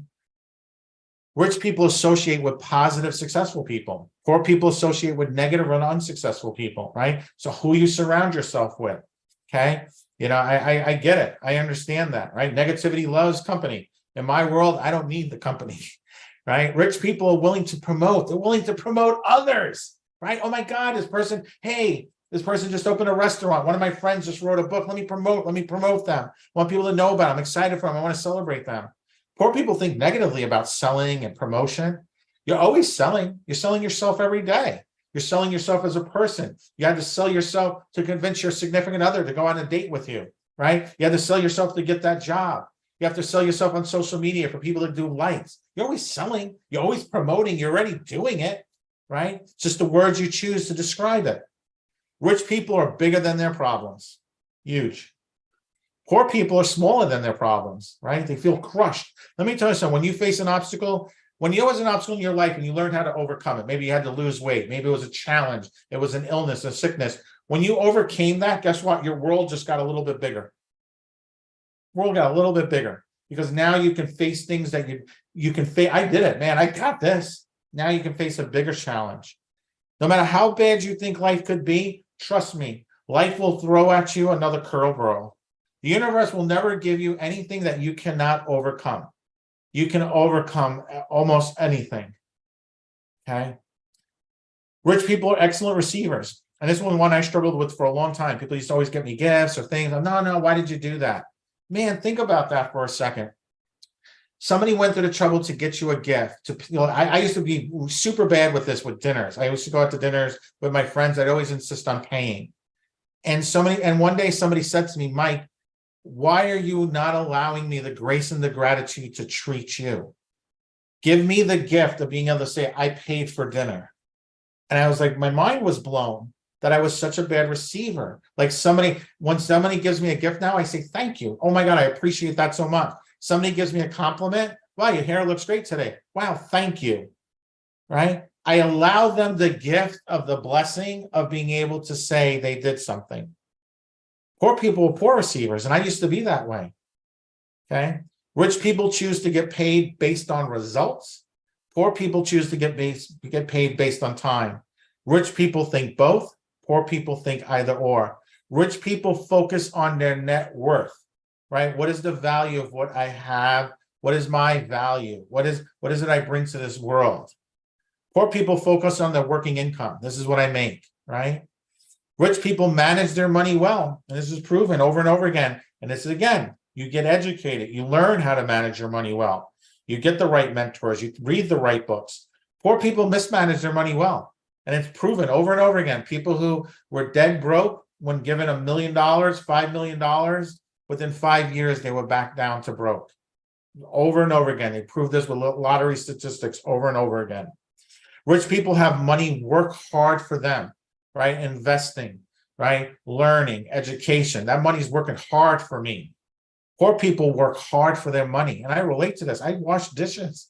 Alicia, she was a waitress. Deneen, she worked in an office, right? We've all been there. We've all done that. Grinded. But there's a difference between working hard and working smart. My father died young of a heart attack. He worked for a trucking company, lifting heavy boxes, grinded them into the ground where he could barely walk in his last years. Okay? He worked really hard, but in the end, that didn't mean anything. Just because you work hard doesn't mean you're entitled to success. Okay? Don't ever fall for that trap. It's working smart. It's understanding that, right? Having your money work for you, understanding these things, these concepts at the deepest level. Rich people act in spite of fear. Okay? Poor people let fear stop them. Rich people are consistently learning and growing. Poor people always think they already know. So, what kind of mindset do you have? Do you have a poor mindset or a rich mindset? I hope now you have a rich mindset. And I hope that I caught a couple of things that maybe, hey, now I could see this, right? Because the moment you realize, your mind will pick up on it. Your mind is the most powerful thing in the universe. Beyond amazing, your brain, what it's capable of. Okay. So now all of a sudden, when you open this idea up, you'll catch these things in the future. And it's like, it's memorization, right? It's building that muscle up, realizing that, leaning forward, always moving forward. So something to think about, right? We started off with crabs. Let's have a crab dinner. Uncertainty or fear, okay? And one of Alicia's quotes, uncertainty is the compass that points you to growth. Let go of the known to discover all that's possible. Fear is a natural reaction, but it doesn't have to be your destination. Keep moving forward through the fog. Clarity and courage awaits. And that's an unknown quote. But and the Warren Buffett, one of the most successful investors in the world, one of the richest people in the world, the best investment, so this comes from him. The best investment you will ever make is in yourself. And I thank you guys for investing in yourself by spending this time with us here, which is your most valuable resource. So my name is Michael Fonkin. This is the Rising Star Academy Millionaire Mindset series, Modeling and Acting Made Easy, the Millionaire Mindset for models and actors, no matter age, experience, of who you currently are, and the secrets unlocking unlimited potential. And my gift to you, my quote, yesterday has passed. Tomorrow is a mystery. Today is a gift. Embrace it fully and move forward with grace. So guys, thank you so much for listening. I will turn this back to Ms. Deneen, and I will see you guys shortly. Bye, guys. How awesome was that presentation? Was that okay? So I want to explain something to you. So a lot of you, you're here and you're like, oh my gosh, I'm here to learn how to be an actor, a model. I'm here to meet people. Can I explain to you the importance of the presentation that you just heard? Is it okay if I do that? And then I want to know what your biggest takeaways were. Okay, so how many of you have ever had the opportunity to meet someone that you admire so much? Like you just like, this is someone you've wanted to meet, and then you meet them and you're like, hi. Has anyone ever felt like that? I'm going to tell you a story about myself. So, and this is, I think that this will resonate with so many of you. Okay, so when I first started working with VIP Ignite, my mindset was a little bit shaky. Okay, like I wanted to do well, I wanted to be amazing, like I wanted all these things, but I didn't have the belief in myself to believe that I deserved any of this. Okay, so I had the opportunity to work with Mike, to work with Alicia, to listen, to be a part of Tony Robbins' world, and I've elevated myself because of my exposure to the information that Mike just gave you. But and Alicia's on here, so Alicia, I'm gonna have you back me up on this. So there was this one time, and I cringe when I think about this, okay? But there was this one time we had a speaker come on and do a coaching for us, and it was someone that I had admired since I was a kid. How many of you remember version 1 of the Wonder Years? Okay, the new Wonder Years is awesome, but how many of you remember the first version of the Wonder Years? I do. I was Winnie Cooper.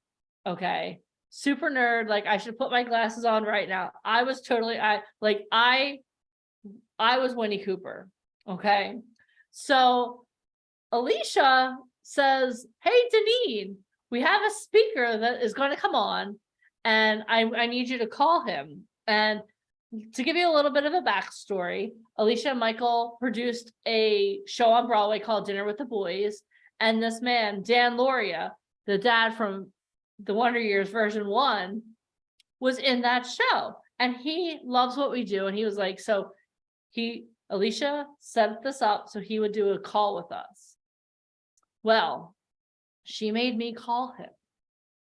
And I had to call him so I could teach him how to use Zoom. Okay. Even telling the story, I was sweating in places people shouldn't sweat. And I will never forget, she called and she was like, Deneen, I need you to call Dan Lauria because I need you to walk him through Zoom and what we do on these calls. Y'all, I freaked out. I flat out freaked out. I was like, and Alicia has a picture of me being like, I have a lot of pictures of you like that, Deneen. you do. I like catching her off guard. Hey, I need you to call. Okay, yeah, let me tell you guys another story. So tomorrow you're going to meet a SAG franchise agent who is absolutely one of the nicest people in the whole entire world. The first time I met her, I ran by her like a scared mouse. She'd be like, she was sitting there like, go say hi to Tanya. I'm like, hi, and I keep running, like dodge. It was insane. So the reason I'm telling you these stories is not just so you can laugh with me, because I laugh at myself too. But I want you to understand the reason we start off the weekend with mindset, with millionaire mindset, is we need your mind to be right.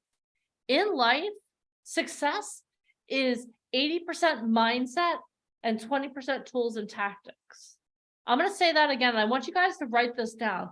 In life, success is 80% mindset and 20% tools and tactics. So you could be the absolute best baseball player in the world. You could be the best football player in the world.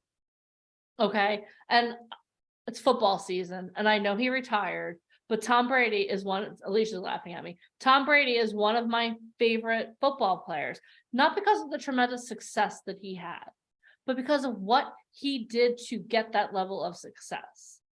So if you're not familiar with him, and normally I have people on here who fight. Oh, do you want me to say it again? I'll say that one more time. Success in life is 80% mindset and 20% tools and tactics. So here's why I love Tom Brady so much. So I think we can agree that he is one of the most successful quarterbacks that ever stepped on the field. Like him or hate him, like stop judging. You know what, Roxanne Wilson, stop judging me, okay? I know where you're from. I know we're rivals, okay? So stop judging me, okay?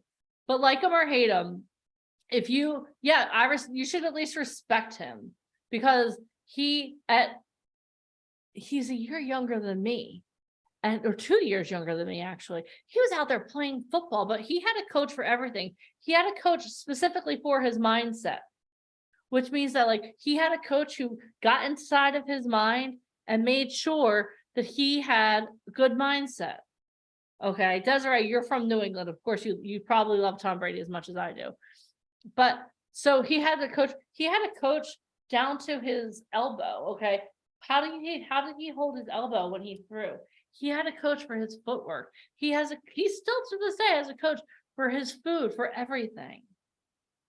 But let me tell you something, if every part of his body, of his physique, of everything was working 100% perfectly, but his mind was not working properly, if his mindset sucked, he never would have had success. How many times have you seen someone that you know that absolutely has unlimited potential? You know what? They're the smartest person in the class. They're the most successful. They're getting promotion after promotion after promotion. Then something happens and their mind snaps. Then all of a sudden, they disappear. So I want you to understand when we talk about mindset, and we're going to do this throughout the course of the weekend. The reason we're telling you this is because I want you not to be Deneen when you have the opportunity to stand in front of a Tanya, when you stand in front of a Dan Loria, when you have the opportunity later today to hear from Ryan Colby, who's an agent in LA and New York. I don't want you to be me. I want you to be better than I was when I first met them. Does that make sense? Because you know what? We can give you every tool in the world. We could teach you every tactic. But if you don't believe that you can do this, if you don't have that growth mindset, if you don't have that millionaire mindset, none of it's going to happen. Okay. Does that make sense to you guys? So I want you to understand, like, you know what? We're going to talk about modeling next. Okay. We're going to talk to you. What type of modeling do you qualify for? It's awesome. If you are 6 foot, if you're a woman who's 6 foot, size 0, absolutely perfect for everything, for high fashion modeling, for runway, but you don't believe that, it's not going to happen. Okay. So that's why we set the foundation. And I want you guys to understand something too. And I know I talked about this at the beginning of the day. This is a 2-day event. This is a 2-day event. So on the first day, we're laying the foundation. And have any of you ever been in a building project before where you had to lay the foundation for something? What's the first thing you do when you lay a foundation? You have to tear stuff out, right? You have to I'm so excited. I'm knocking my microphone around. You have to excavate. You have to take things out so that you can start building. Okay.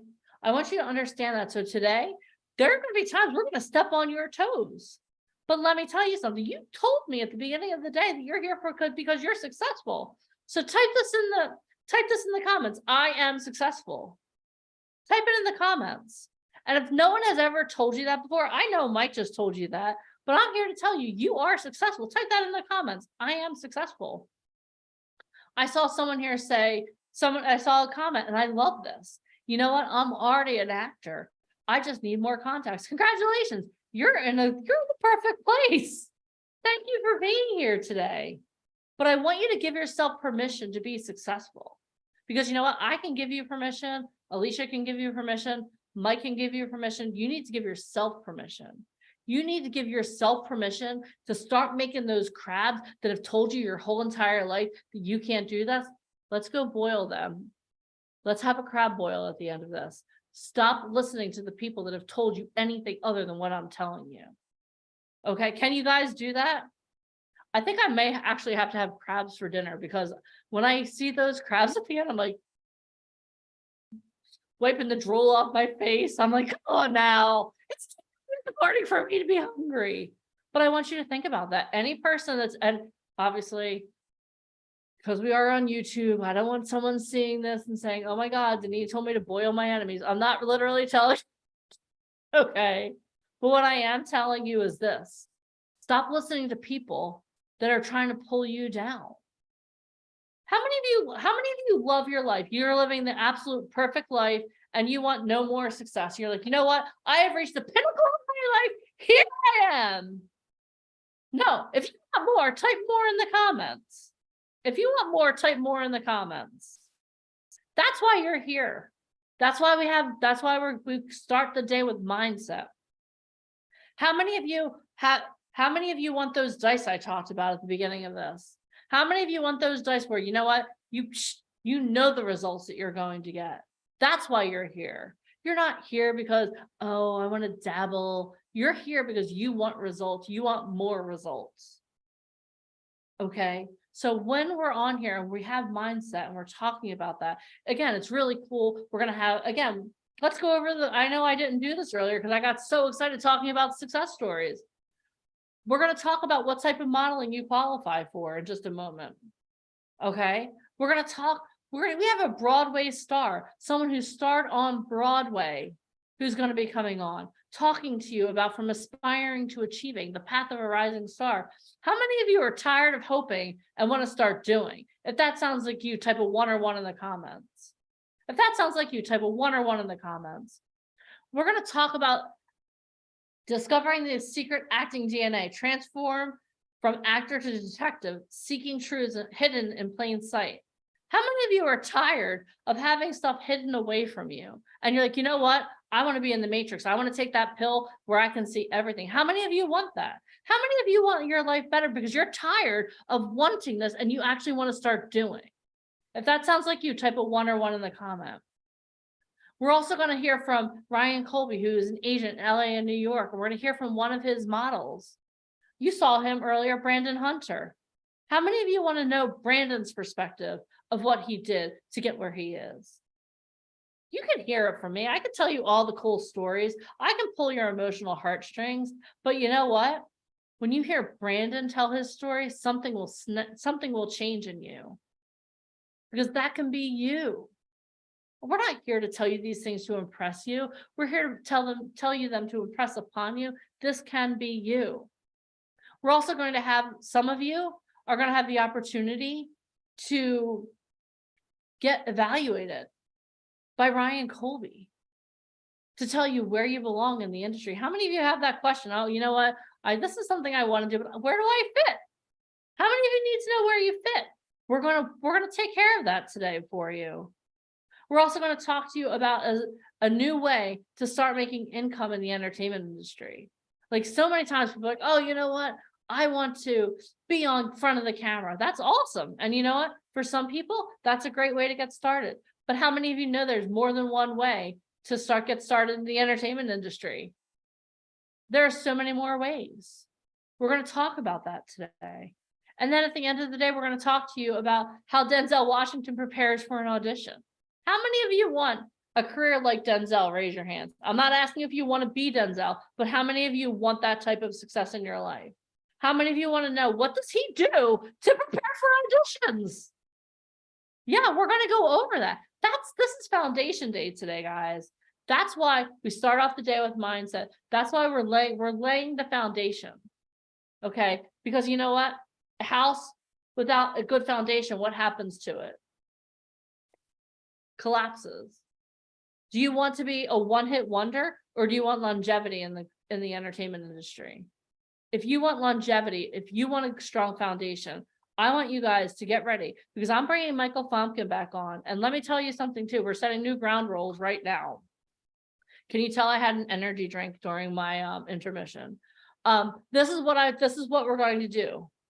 When I bring a speaker on, whether you've heard from this person before already or not, I want you to celebrate each and every speaker the way that you want to be celebrated when you are brought on the stage. So let me ask you, this is what I want you to do right now. Get something in your house, and I want you to imagine yourself, you just won an award, okay? Mine's a juice bottle. So sexy, right? I just won the juice award. I want you to stand. You know what? You could do this from your seat, because if we stand, I didn't go over the whole pants-free party thing. So let's all just keep sitting. We'll talk about that in a minute. What I want you guys to do is, how would you be, if you just won an award, how would you be sitting?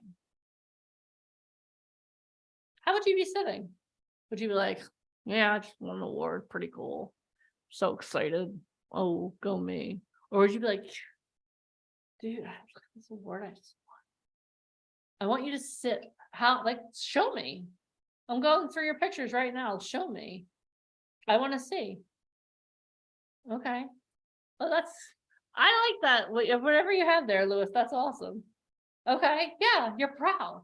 How do you feel right now? Do you feel proud? Or you're like, wow. Do you feel like a badass?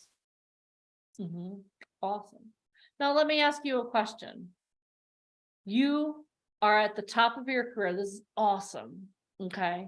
Now, how do you want people to, you just won your award. Do you want people to be like, no. How do you want to be received? Show me. How do you want to be received? Yes. That's how that energy that you're feeling right now, that is the energy I expect you to bring when I introduce each and every speaker. Got it? Do we got it? All right. So now, without further ado, I think that we should bring Mr. Michael Famke back to the stage so he could tell you what type of modeling you qualify for, and show him the energy right now. Hey guys, how's everybody doing? All right, you can hear me? Yes. Awesome. All right, let's keep going, because I know we have Haviland coming up next, and I'm excited to hear from her. She is phenomenal. For those of you guys who had a chance to hear from her ever, you guys are in for a really good treat. She's like amazing person. All right, let's pull this up. All right, so this is diversity in being you, the science, the structure, and the framework. What type of model are you? One of my favorite presentations. The world has changed. We obviously can all admit that. From where the world was 3 years ago to today, the world is always consistently changing. Okay. Obviously, you need to have a new mindset to get new results.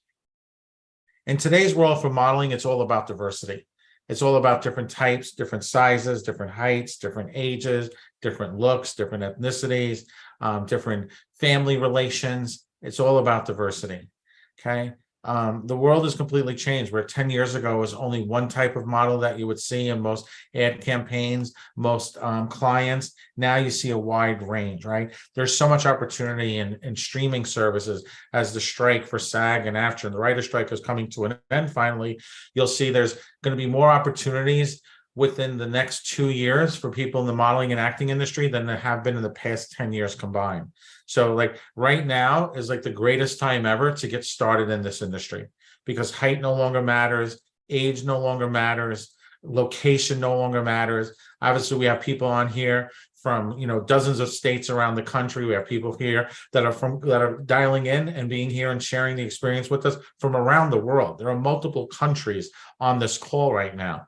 This is something that did not exist 10 years ago. So the industry's completely changed in how casting directors, producers, and agents interact, hire, develop, and find new talent.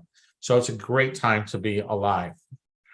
And at the end of the day, in today's world, it's all about what makes you unique and what makes you stand out. Okay. What is it about you, your personality? What characters can you play? What roles can you play? Can you play the mom, the dad, the uncle, the best friend, the boyfriend, the girlfriend, the creepy monster guy, the shady character, the mobster guy, right? All these different characters, right? When you watch your favorite shows, I want you to start looking at the characters, seeing the interactions with them and so forth. Okay. And we understand this because we have an agency. I mentioned this earlier. It's a mother agency, which means we represent new talent. So we represent both SAG, AFTRA, and also new aspiring talent. And we represent a wide variety of talent. We started this right prior to COVID.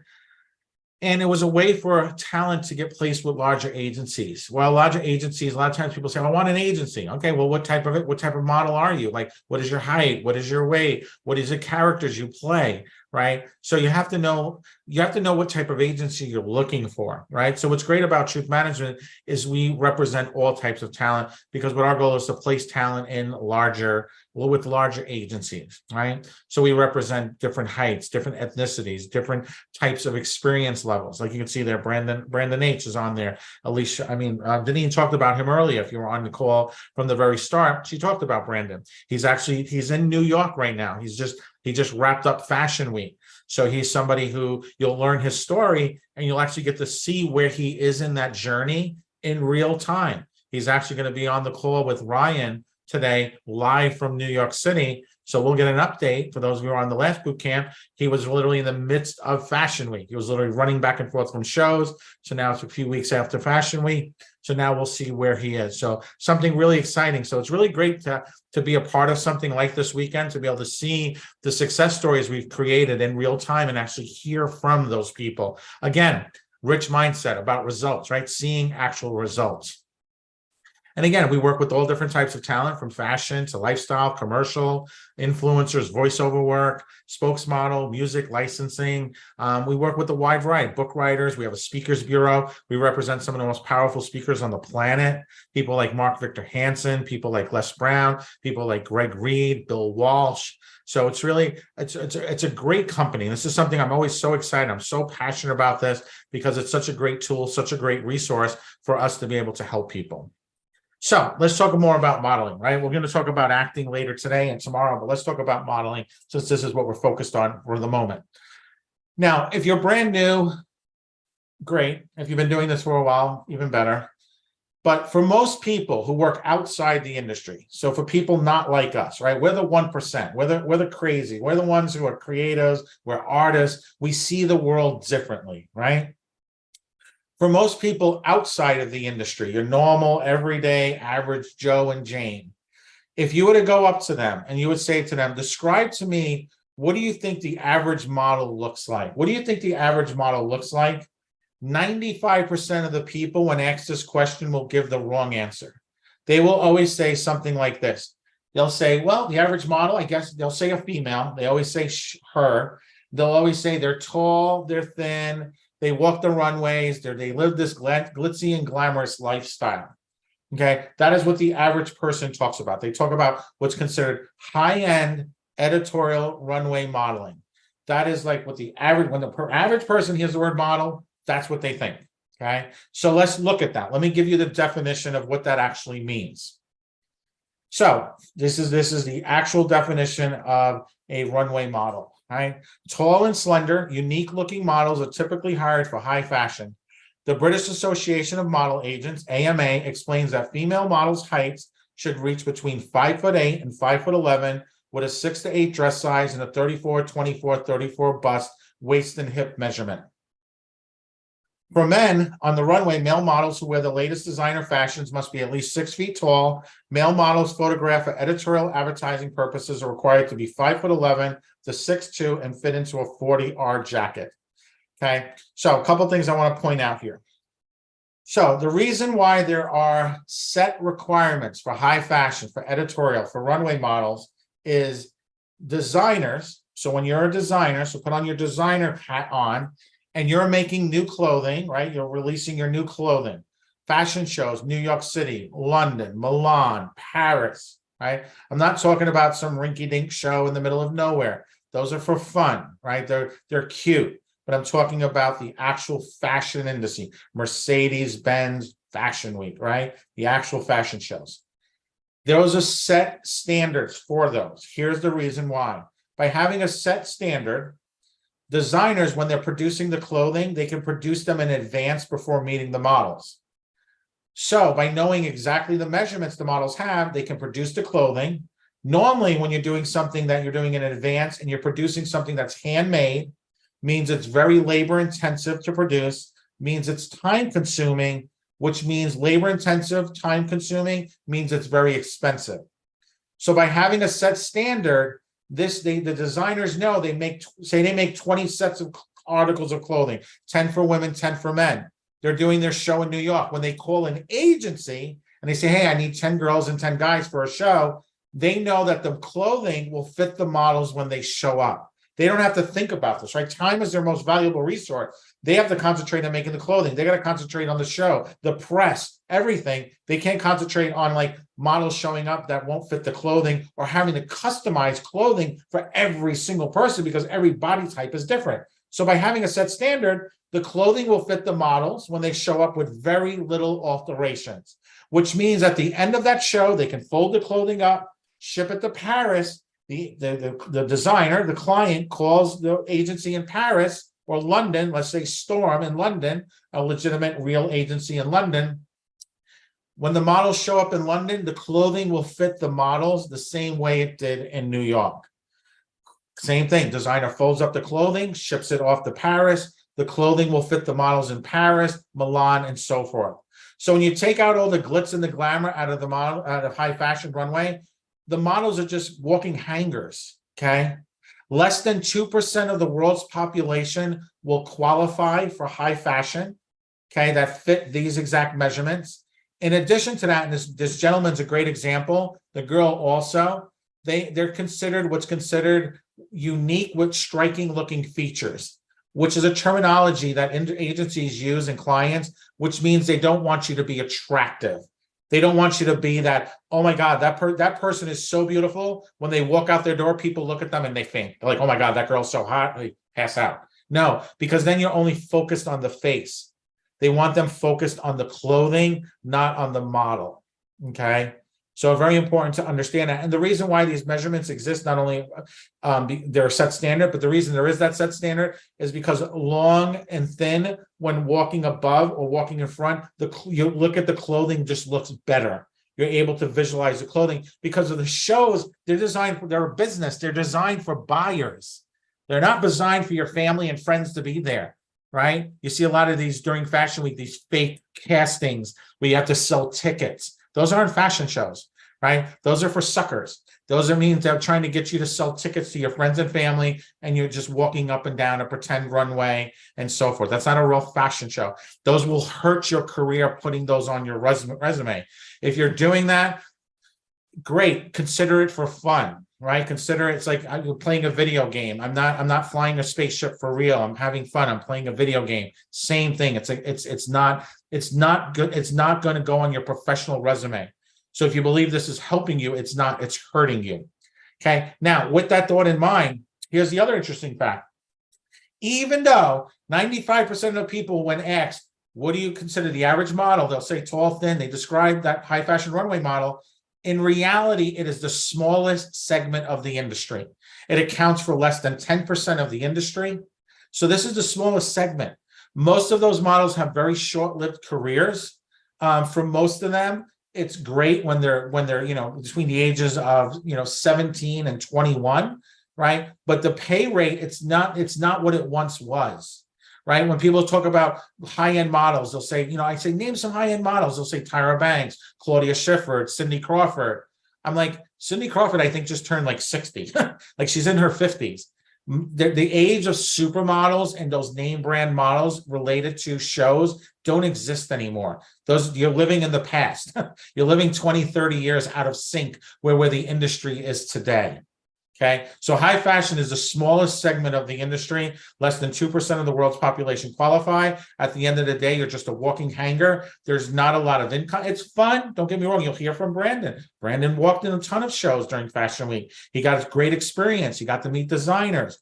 There was a benefit there beyond the financial aspect. Okay, so let's talk about the second category. So we just learned about high fashion editorial. Now the second category is what's called commercial print modeling.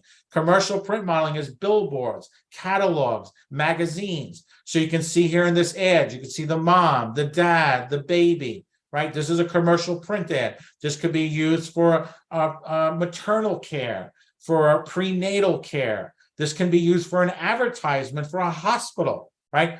Hospitals are businesses. They run ads. When you're driving around, you see all those big billboards. Hospitals compete with each other to bring business in, right? They want people to have the name brand recognition. Okay. Advertising. If you're going to be a model, an actor, you're on TV and film, you are part of a worldwide $1 trillion industry now for advertising. That is your main focus. Your main focus is selling the show, selling the product. This is a part of who you are. So don't understand the industry. If you want to reach the highest level of success where you have financial abundance, the more you learn about the industry. Don't walk around, I'm just a model, I'm just an actor. No, that's not how it works. You have to understand photography. You have to understand lighting. You have to understand all these things. Understand the business relationship, how clients book models, advertising agencies. Agencies don't reach out to models on Instagram. Those are fake. Okay, that's not how it works, right? So understand that. So commercial print is going to be the largest segment of the industry. This is going to be 80% of the entire industry. Here's the great news. Commercial models work many different jobs: print advertisements, catalogs, campaigns, television shows, magazines, trade shows, and much more. There are no height or size requirements to be a commercial model. Print models must have an attractive face, good skin, a nice body, and a pretty smile. So I want you to think about, I want you to realize and see the world differently. When you're driving around tonight, when you're watching television, right? And you're seeing the Allstate ad, you're seeing the McDonald's ad, you're seeing the Tide ad, you're seeing the local grocery store ad, the consumer products, right? Industrial products. You're on YouTube and those ads are popping up, right? Actual brand ads. See the people that are in them. When you come home and you get the mail and you get the Sunday newspaper or the Sunday flyers and you're paging through it, those are all commercial print models. Those are all people with an agent, with a manager. They were submitted out. There was a process before they landed in that magazine, right? Again, these are commercial print models, right? This is advertising, branding, right? You can see different ethnicities, different ages, different looks. Again, commercial print, right? Commercial print, what makes you unique? You can see in today's advertising world, different ethnicities, different family relationships, right? Families can have 2 moms, 2 dads, so forth, right? It's about what makes you unique. Brands and advertisers have recognized there are more than just 2 types of family relations in the world today, right? Brands are always ahead of trending. It's advertising, right? It's not about political correctness. It's about business, right? For kids are always going to fall in the category for commercial print. But it's going to be important for a parent to understand how the industry works. Do you know what the Coogan laws are? Do you have a trust fund set up, right? A child, you'll talk to tomorrow, you'll see one of our SAG franchised agents, she books out children for, $65,000 an episode. Those kids on Stranger Things can earn $350,000 per episode. You're doing 10 episodes, that's $3.5 million for a 12-year-old. That money goes into a trust fund, right? Doesn't mean that, so when the child turns 21, they have access to that money. Doesn't mean the parents can't spend it, but they have to spend it in helping the child. Does it benefit the child? Dad going out and buying a brand new yacht is going to be kind of hard to explain when the child's 21, or Solid Gold golf clubs, why that benefited their career. So you have to understand this as a parent. If you have a child, you're a parent on this call, understand there's lots of things you need to understand how this industry works. Okay, you have to have legitimate agencies submitting you out. Things when you see them online for Disney and Nickelodeon, all these things, they're fake. They're not real. Those companies do not advertise online. There's these posting sites. They're always getting ceases and desists. It's just like no different than these crypto scams you see, or any of these other, these being a brand ambassador, just buy this. Be educated how the industry really works. Be elevated, understand things. That's what today's about, giving you guys the foundation to understand this and giving you that opportunity to walk through that door to be able to book 30 jobs in 30 days, right? Here's one of our inner circle, right? We have different levels of talent we represent. One of our inner circle members, Christine H. She's amazing, okay? She's an entrepreneur. She's a fitness and health coach.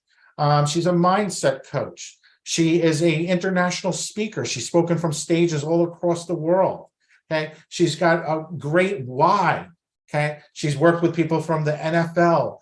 She's worked with some of the most powerful people in the NFL, bringing awareness to people who have suffered massive damage during their careers, right? She has so much to offer, so much to give.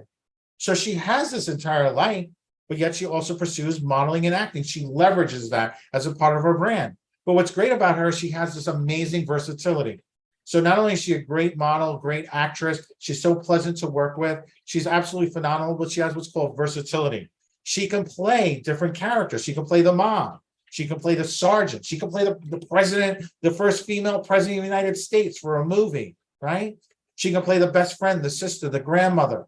She can play the fitness coach, right? She can play the international speaker. She can play the spy, right? So you have to see things having the right photography, the right imaging, right? Is what starts creating your brand. But you have to understand, what is it you qualify for? What are the different types of roles you can play? The different types of characters? What are the brands you can represent? Okay. Here again, age doesn't matter. Location doesn't matter. Here you can see somebody in her late 70s. Okay. Playing the role of the grandmother, right? It's meant to catch your attention. Why has grandmother got a shotgun, right? It's about a leasing company. It's an Australian-based ad, which means this is an international ad, right? Here's another great one. African-American woman, right? You can see middle age, great look, right? She's doing an ad for AARP. But she can also play military. She can play the secretary. She can play the wife. She can play the billionaire CEO of a company, right? There's all different things. She can be that face of a bank, right? So think about all these ads, right? You wouldn't put a 12-year-old as the president of a bank. That wouldn't make sense, right? But this woman as the owner of a bank, the president of a bank, it shows maturity. It shows trust. So understand, again, location doesn't matter. Age doesn't matter. Experience doesn't matter, right? The world has shifted. You need to change your mindset to understand the world has changed. It's all about what makes you unique. Here's an e-commerce, right? So this e-commerce commercial print, you can see again, right? So e-commerce means the ads you would see online as you're scrolling through Facebook or Instagram or so forth. You can see mixed family relation, right? You can see the male model, he's got a nice look. He wouldn't be considered Brad Pitt, right? But you're focusing on the clothing, you're focusing on the colors. You can see that this is done professionally, right? The oranges and the blues and the blues, right? Again, mixed family, different types of ethnicities. Here's Sid, again, one of our inner circle, okay? Sid is in her early 60s. She just recently retired. She worked for the city of Philadelphia for her entire life. She is the nicest, sweetest person you will ever meet. Everyone who meets Sid falls in love with her. She follows up. She is professional. She is on time. She decided she wanted to shift and become an actress and a model later in her life after she retired. She's been on set numerous times. She's been in major television shows. Her career is starting to take off, okay? Every single show she's been on, we always get 5 stars. Sid was phenomenal. She comes in and she brings value. And you can see her background. She's of a different religious background. But again, she leans into those characters. She leans into that. She makes that her strong point. Where other people may have hid, she leans into who she is. And that's what opens those doors. That's the beautiful thing about this industry in today's world, right? it's so open now. There's so much opportunity for people, but you just have to have the right connections. You have to have the right marketing, the right training. You have to have the right doors open for you. But everyone, as I was going through the call earlier, and I was kind of, people who are on camera, without having everyone stand up, and I know Deneen didn't do, pantry party, but for everyone on here, you all qualify. You would all fall into commercial print. So congratulate yourselves on that, okay? Again, commercial print magazines, again, seeing the world differently, right? Seeing the world, billboards, catalogs, I want you guys to go out and see, never look at advertising the same way ever again. I want to shift your mindset to understand how big the world really is. Your whole world just opened up to be a lot larger than it ever was before. We've been doing this now for close to 2 decades, right? It's been hard. It's been a struggle. We've had our ups, our downs, our hills and our valleys, but everything, every setback, every obstacle is what made us who we are. We've always surrounded ourselves. We've won 36 awards, including 6 Tonys. 2013, we won the Tony for Best Play. We've had award-winning films. We've done now close to just going to be close to 200 live events around the United States. We've worked with some of the biggest names in the industry. We've had opportunities to work with people from NASA. We've worked with some of the biggest agencies. We've had the opportunity to meet people such as Neil Armstrong. We've had the opportunity to open up the stock exchange, okay?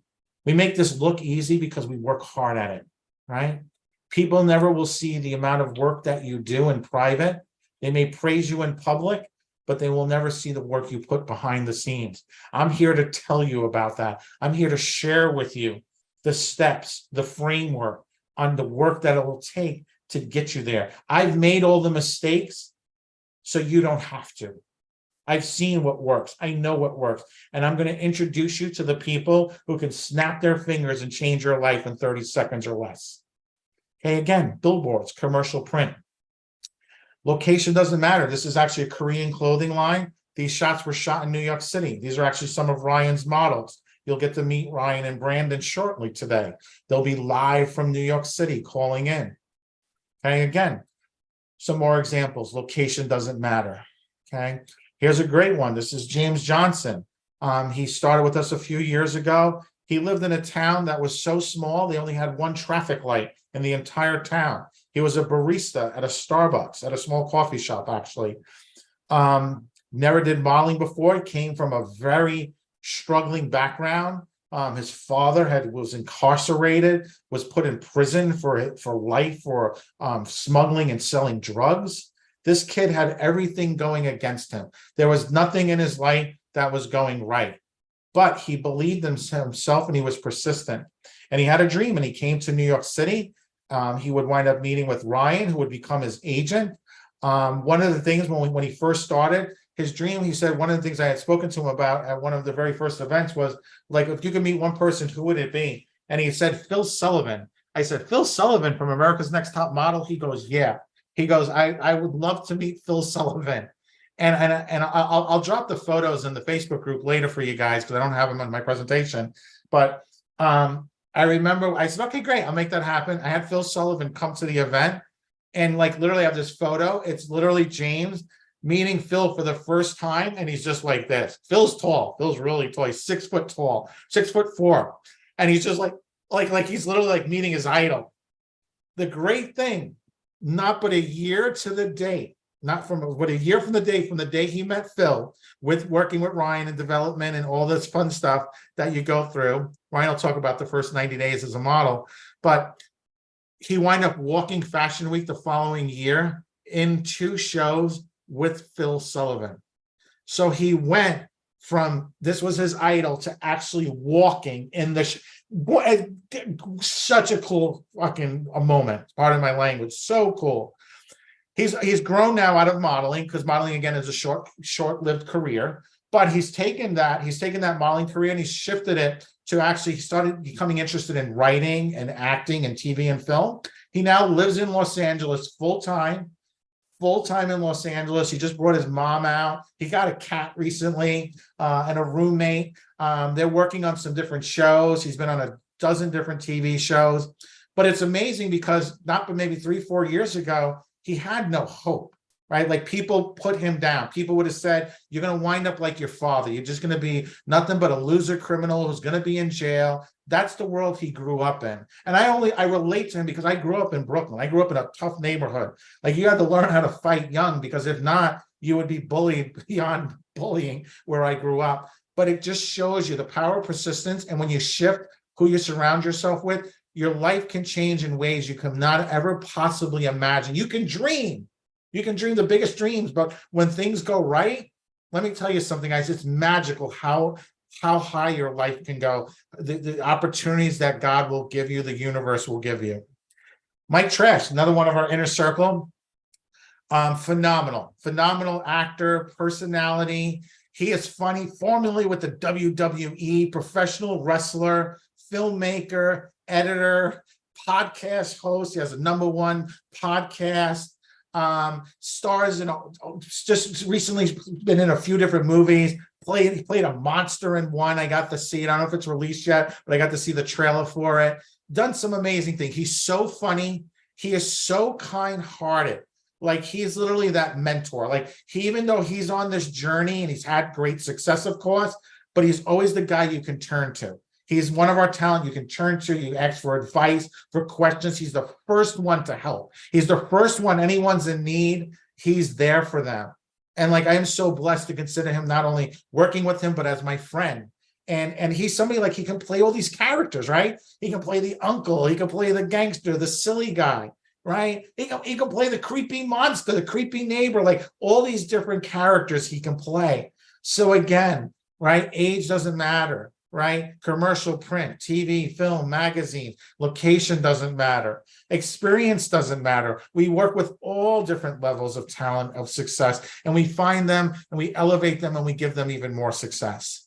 Tony, right? Great guy, super guy. Again, one of our inner circle, signed to one of the biggest agencies in LA currently. Consistently working. It was he just submitted something for, I think, Peloton or a fitness ad.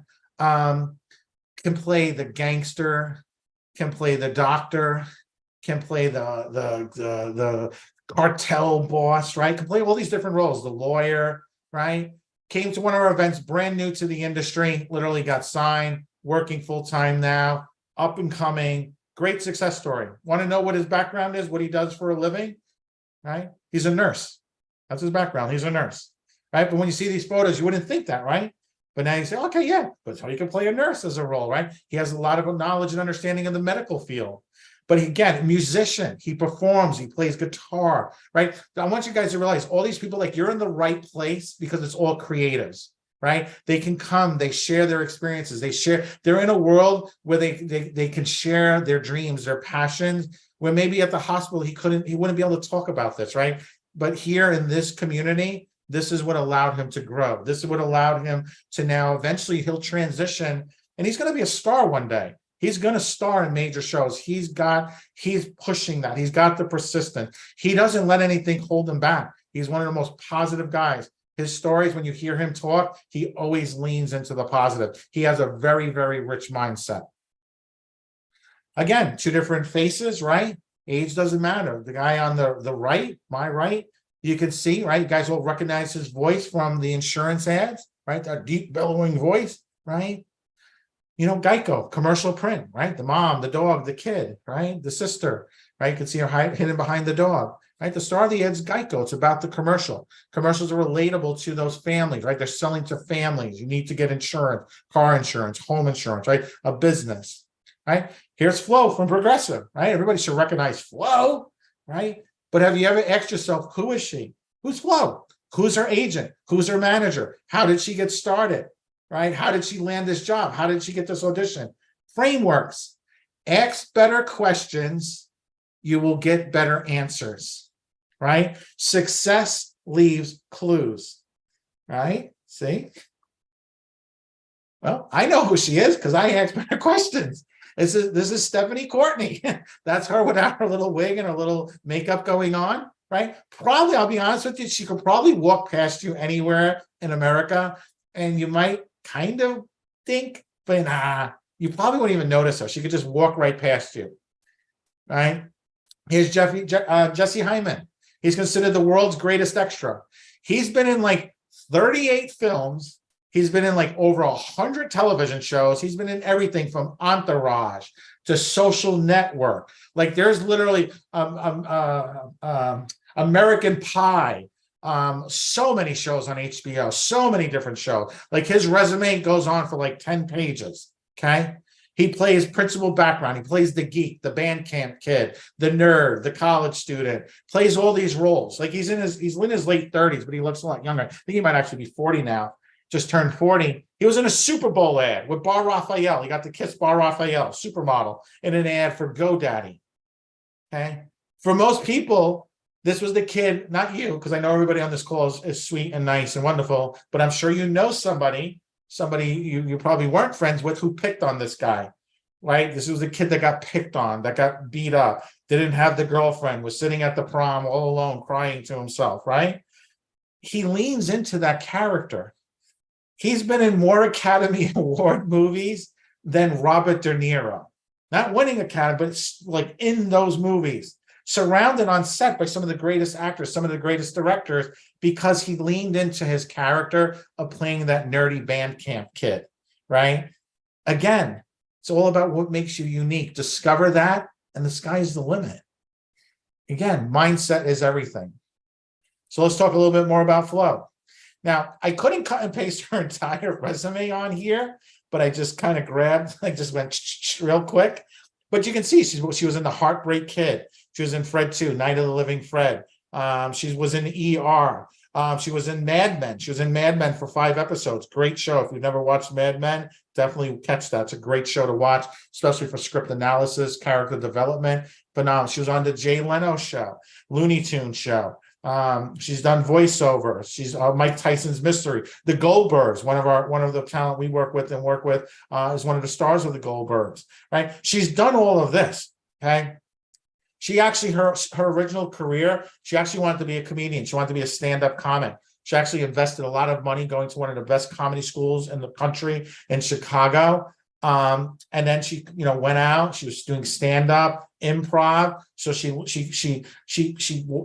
built her career up on performing live from stage, right? Having quick wit, having those characters, creating those characters. You can still see that. You can see it in her training and Flow. Right? You can see where, once you understand where she came from and where she is, where she's headed, you understand that. She got an agent. One day her agent said, "Hey, I got a commercial for you. It's for an insurance company. You interested?" She said yes. Okay. An opportunity came. She didn't live in uncertainty. She didn't live in fear. It was something different than what she was doing, but it was still a job. It was still an opportunity. That saying yes changed her whole life. Okay. She now earns $1 million plus per year playing Flo from Progressive, right? Obviously, she has SAG after rate. She's now a spokesperson for them. So she does e-commerce. She does print ads. You can see her at airports. You can see her in magazines and so forth. So she's actually earning over $2 million per year playing this character. Okay. Just because she said yes. 3 minutes ago, she was just Flo, right? You guys didn't think about this. So I want you guys to realize that like, wow, like when you shift your mindset, you ask better questions, you realize, hey, how did these people put their careers together? Let me follow that process. Let me surround myself with these people. That's what we do. We find these people. We surround ourselves with these people. That's how we built this company. Later today, you guys are going to learn about some of our future things that we're working on. And some of the things that we have coming for 2024 are going to blow your mind in ways you can't even possibly imagine. So make sure you stay tuned for that. So we learned about high fashion editorial. Now we're going to talk about, we learned about commercial. Now we're going to talk about promotional modeling. It's another aspect of the industry. Promotional modeling, right? Our trade shows, boat shows, car shows, the Budweiser girl, the Coors Light girl, right? Hair shows, technology shows, gaming shows. Think of all the conventions, all the cons, every weekend. Thousands and thousands of people come to these big conventions. They need models there, models that are handing things out. They're greeting people. Right? You can still make $15, $80 an hour, even more. One of my best friends owns a promotional company based out of Las Vegas. They're one of the largest promotional companies in the country. So they handle everything from the NFL to the MLB, NHL, right? So hockey, football, baseball.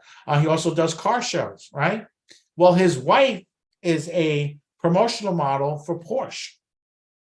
She earns over $100,000 a year. 2 months out of every year, they fly her to Italy.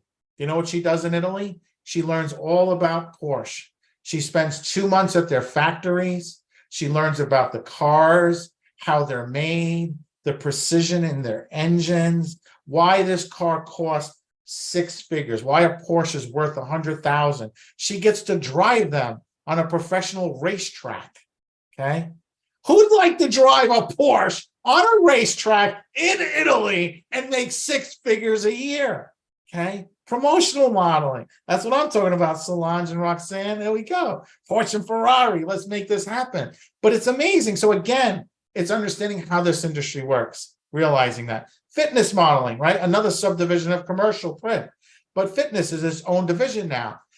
So I want you not just to think about like health and fitness, but think about all the clothing lines, right? So if you have that nice, you're in shape, you enjoy health and fitness. Somebody like Christine, we talked about earlier from our inner circle, she's very into health and fitness and yoga. So she's able to do ads for these types of companies. But think about, one of the biggest industries in the world is either relationships, wealth, or fitness, right? Those are like the three. Relationships, wealth, and fitness are like the three biggest categories that everything goes under, right? It's either something relationship-based, health-based, or wealth-based, right? Businesses from a business standpoint.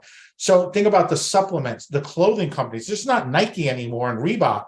There are hundreds of offshoot brands that do 7, 8, 9 figures a year, right? So many, Lululemon, all of these companies, hundreds of them. Huge opportunity for fitness, so much there, and they're always looking for new faces. Right? They may not have the branding or the affordability to hire that Hollywood star. Maybe that Hollywood star is already on the contract with Lululemon or another brand. So now they want to appeal to people. They want to appeal to people who fit that demographic market. So fitness, huge opportunity. Plus size and curve, right? Multi-billion-dollar brand worldwide, right? Voluptuous, lingerie, clothing, right? As especially here in the United States, people, we have so much abundance, especially from a food perspective, and so much artificial sweeteners that have caused, science not to kind of keep up with the population on their health. So, but again, right? Curve, right? Beautiful. Okay. Again, great opportunities. So again, mindset, right? Location doesn't matter. Age doesn't matter. Experience doesn't matter. Commercial print. Again, kids, we spoke about earlier, kids are always going to qualify. But it comes down to the parents. Can the parents be on set? Do they have an understanding of the industry? Do they have an agent? Do they have a manager? So forth and so on. Again, here's some great examples, right? Different mixed families. See the lady on the left, stock photography that can be used. She can be playing a secretary. She can be playing a president. She can play a CEO. It could be for a financial company, an investment company. It could be for marketing, right? Do you need a social media manager or something, right? So again, understanding there's so many levels, like there's licensing, international licensing. Will your image just be used in one magazine? Will it be used nationwide? Will it be used all over the world? Will it be used for, online, right? There's so much. That's why you have to have an agent or a manager to do these things.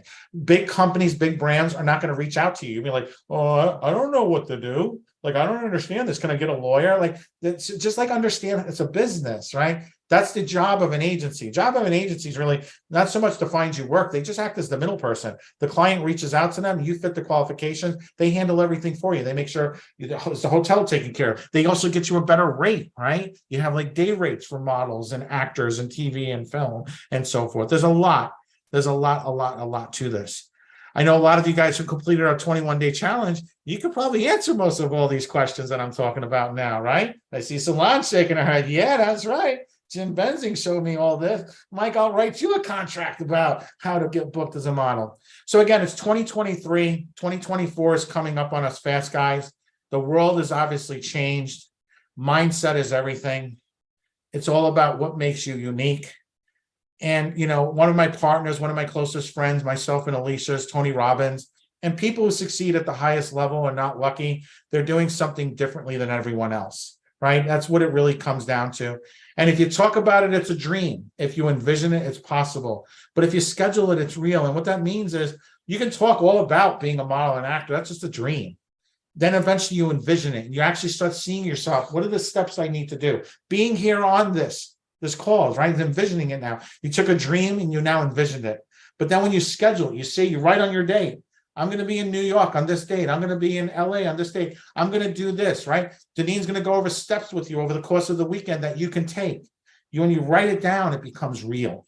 That's when you actually take action. People take massive action, get massive results. So again, my name is Michael Fomkin. This is Diversity in Being You, the science, the structure, and the framework. What type of model are you? So from where we started to where we are, you should have a better idea. You're high fashion, runway, are you promotional, fitness, plus, curve, teen, child, commercial print, lifestyle, right? Lifestyle is like those magazines, like those high-end furniture magazines where you see the people there kind of, living that lifestyle, right? A casino ad can be a lifestyle magazine ad. So maybe you might qualify for more than one. Maybe qualify for commercial print, lifestyle, promotional, maybe in great shape, fitness, maybe got a little bit of curves there, right? Curve, plus size, right? So I want you guys to think about that. I want you to see ads and understand this as a business. So again, my name is Michael Fomkin, and let me turn this back over to Ms. Deneen because I might have went over on my time, and I do apologize if Haviland is here. I'm so sorry, sweetie. You know I love you. All right, guys. I'll talk to you in a little bit. Bye, guys. How awesome was that presentation? Okay, so how many of you came into our chat here about modeling and you're like, yeah, there's no way I qualify for modeling. Maybe you had some limiting beliefs. Maybe you just didn't know. How many of you know you don't know what you don't know until you know it, and then when you know it, you can't unknow it? Say that 10 times fast. That's one of my favorite things to say. Right? You don't know what you don't know until you know it, and now you know it. So in the comments, before I bring on our next guest, and I know you guys are going to give the energy that I asked you to give before, okay? But before we do that, what type of modeling do you qualify for? Let me know in the comments. What type of modeling do you qualify for? I've just done promotional, right? Commercial print, lifestyle, awesome. Hey, how many of you have the gift of gab? Raise your hands. Do any of you like to talk as much as I do? Like, I'm very much an introvert, but I love to talk. And Kate, have you guys gotten the idea that I love to talk and that I get really excited? Just a little bit, right? How many of you would love to have the opportunity to talk to people, get paid for it on the weekends, talk about things that you just like, right?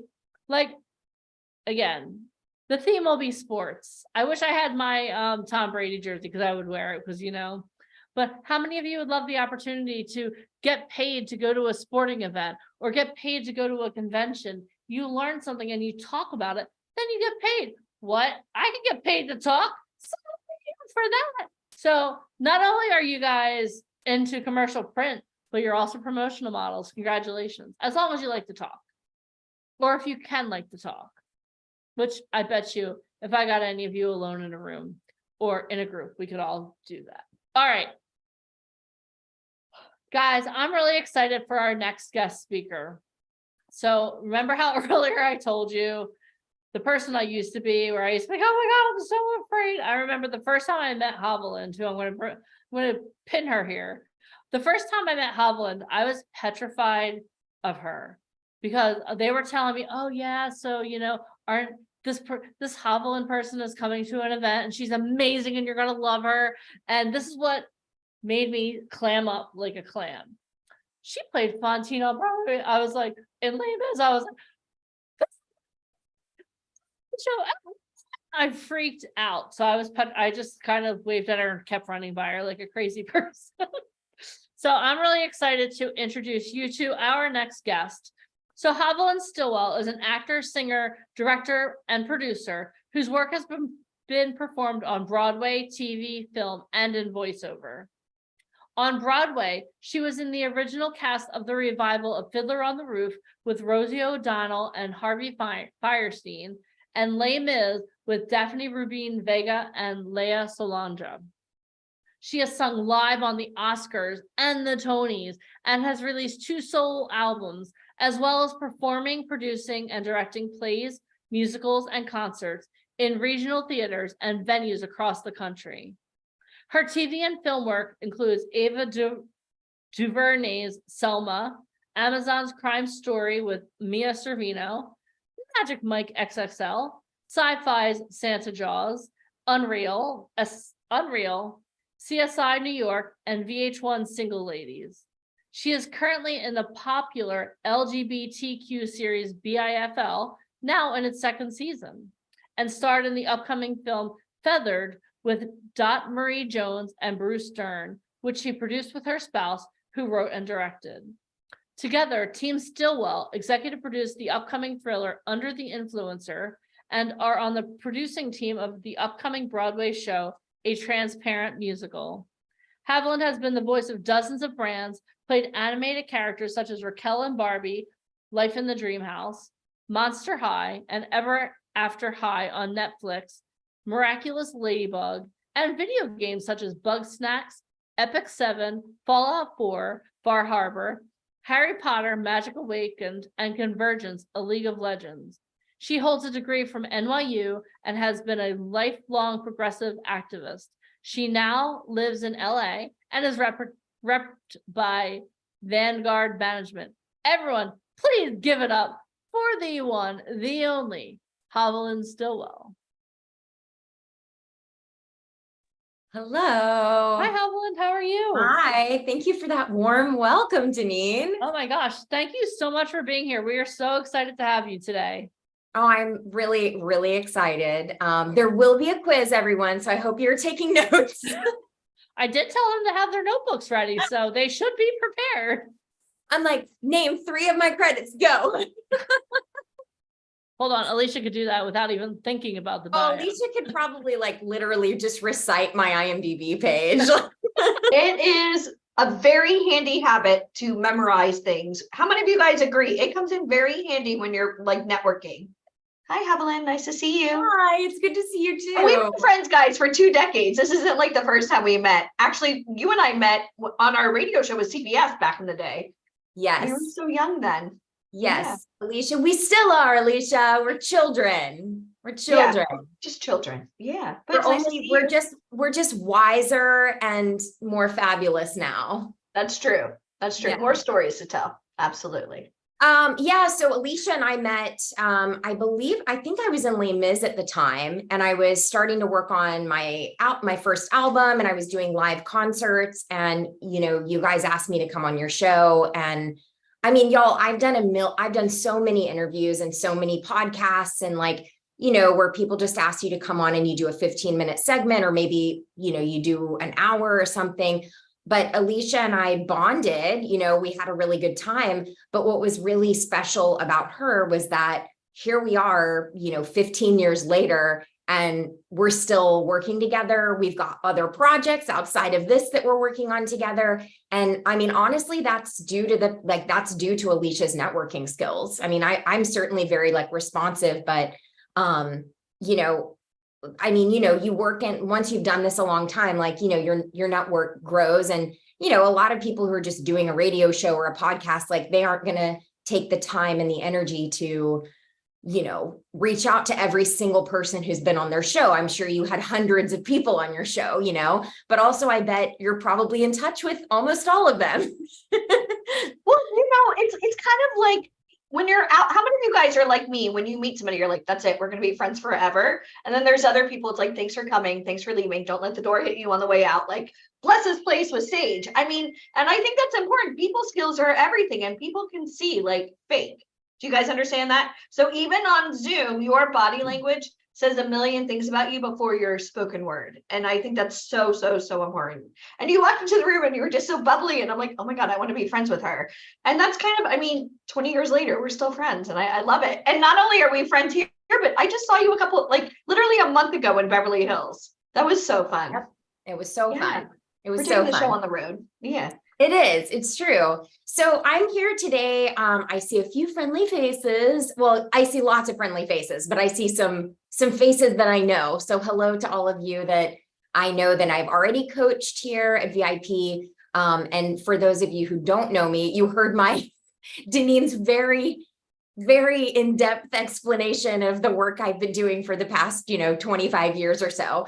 But I also just wanted to talk to you because I know all of you are at various stages of your professional career and your life age-wise. And so I'm just here to share my experience and, hopefully inspire you guys to, live your dreams and keep going. And, to kind of just tell you a little bit more about myself. Because, at this point, I've been a working actor. I started when I was a kid. And I've been a working actor pretty much for about 30 years now.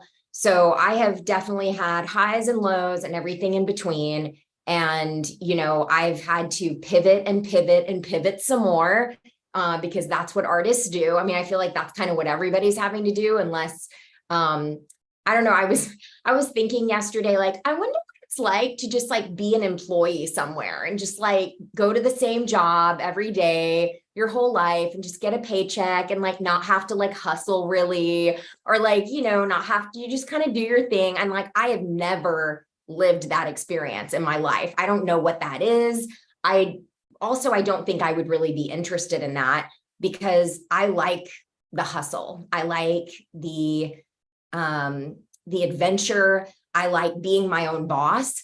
I like, always striving. I'm incredibly ambitious. I always have been. And I genuinely like connecting with people. And I think, whether you're an actor or a model or, all of the above, really what it is you're connecting with people, on stage or through a camera. If you're modeling a product, you're taking that product and connecting with it so that the person seeing it is like, oh, I feel what they're feeling. I mean, that's really what it's all about. It's not about being a show off. It's not about you being vain. It's not about, oh my God, I'm so hot. Like, it's really not about that. It's about connecting with your audience. And, on the business end of it, I mean, that's the creative end. On the business end, business people like that because that is what sells. What people are hiring, artists for is, sell my product, like, right? Like be the face of this product. But that isn't just about being, what you might think of as like the prettiest or the tallest or the skinniest or whatever it is you think is like, oh, that's the thing that everybody wants. That's often not at all what the client wants. They might want something about you that you don't even know. I mean, when I was growing up, I was bullied and I was made fun of and I was not a popular kid. I mean, I think eventually people like respected me because I worked really hard and I was like working professionally, but there was definitely some jealousy in that too. Like, oh, she thinks she's so good because she did a movie and she thinks she's better than us and like all of that. And I truly just started really young because I couldn't not do it. Do you guys, I think I have a feeling you feel that now. Like I can't just go, even the most frustrated of times, like, look, we're going through a full industry strike right now. It's like a tough time for everybody on every level. But even in that, I'm like, I don't know. I don't want to do anything. I actually, it's not even about want. I can't do anything else and know that I would be like fulfilling what I was put here on earth to do. You know what I mean? So that's what I've spent my life and what I'm continuing to spend my life doing is basically connecting to material that I believe in and doing, playing characters and producing projects that I believe in and working with people that I want to work with. And sometimes I work with people who I don't really want to work with because that's, you can't always pick who your coworkers are. But, even those are learning experiences because you're like, okay, well, I still have to show up and be a professional and do the scene or, work with a director I might not like or necessarily connect with, but I need to do my best work here. It doesn't really matter. I'm here to do my job and like, I'm going to do my job. So like Deneen was saying, I grew up in Georgia. Shout out to Savannah and ATL. And I grew up in Georgia. The industry was not what it is now there, but it was happening. My mom was in the business as a casting director. So I grew up basically from like age 9, I was pretty much an unofficial casting assistant. And, you know, we like everything at that point was being done via like fax and like headshots and resumes, like being shuttled to around to offices. It was like very, I mean, there was email, but like it wasn't like what it is now. People weren't like sending PDFs and sending headshots through email at that point. It just like wasn't really a thing yet. So, you know, I mean, at that point in the business, especially in casting, like, you know, if my mom was sometimes, because there weren't that many people in Atlanta, especially, you know, working in the industry. So if you were good at what you were doing, you were working, I mean, she was working on 4, 5, 6 projects at a time.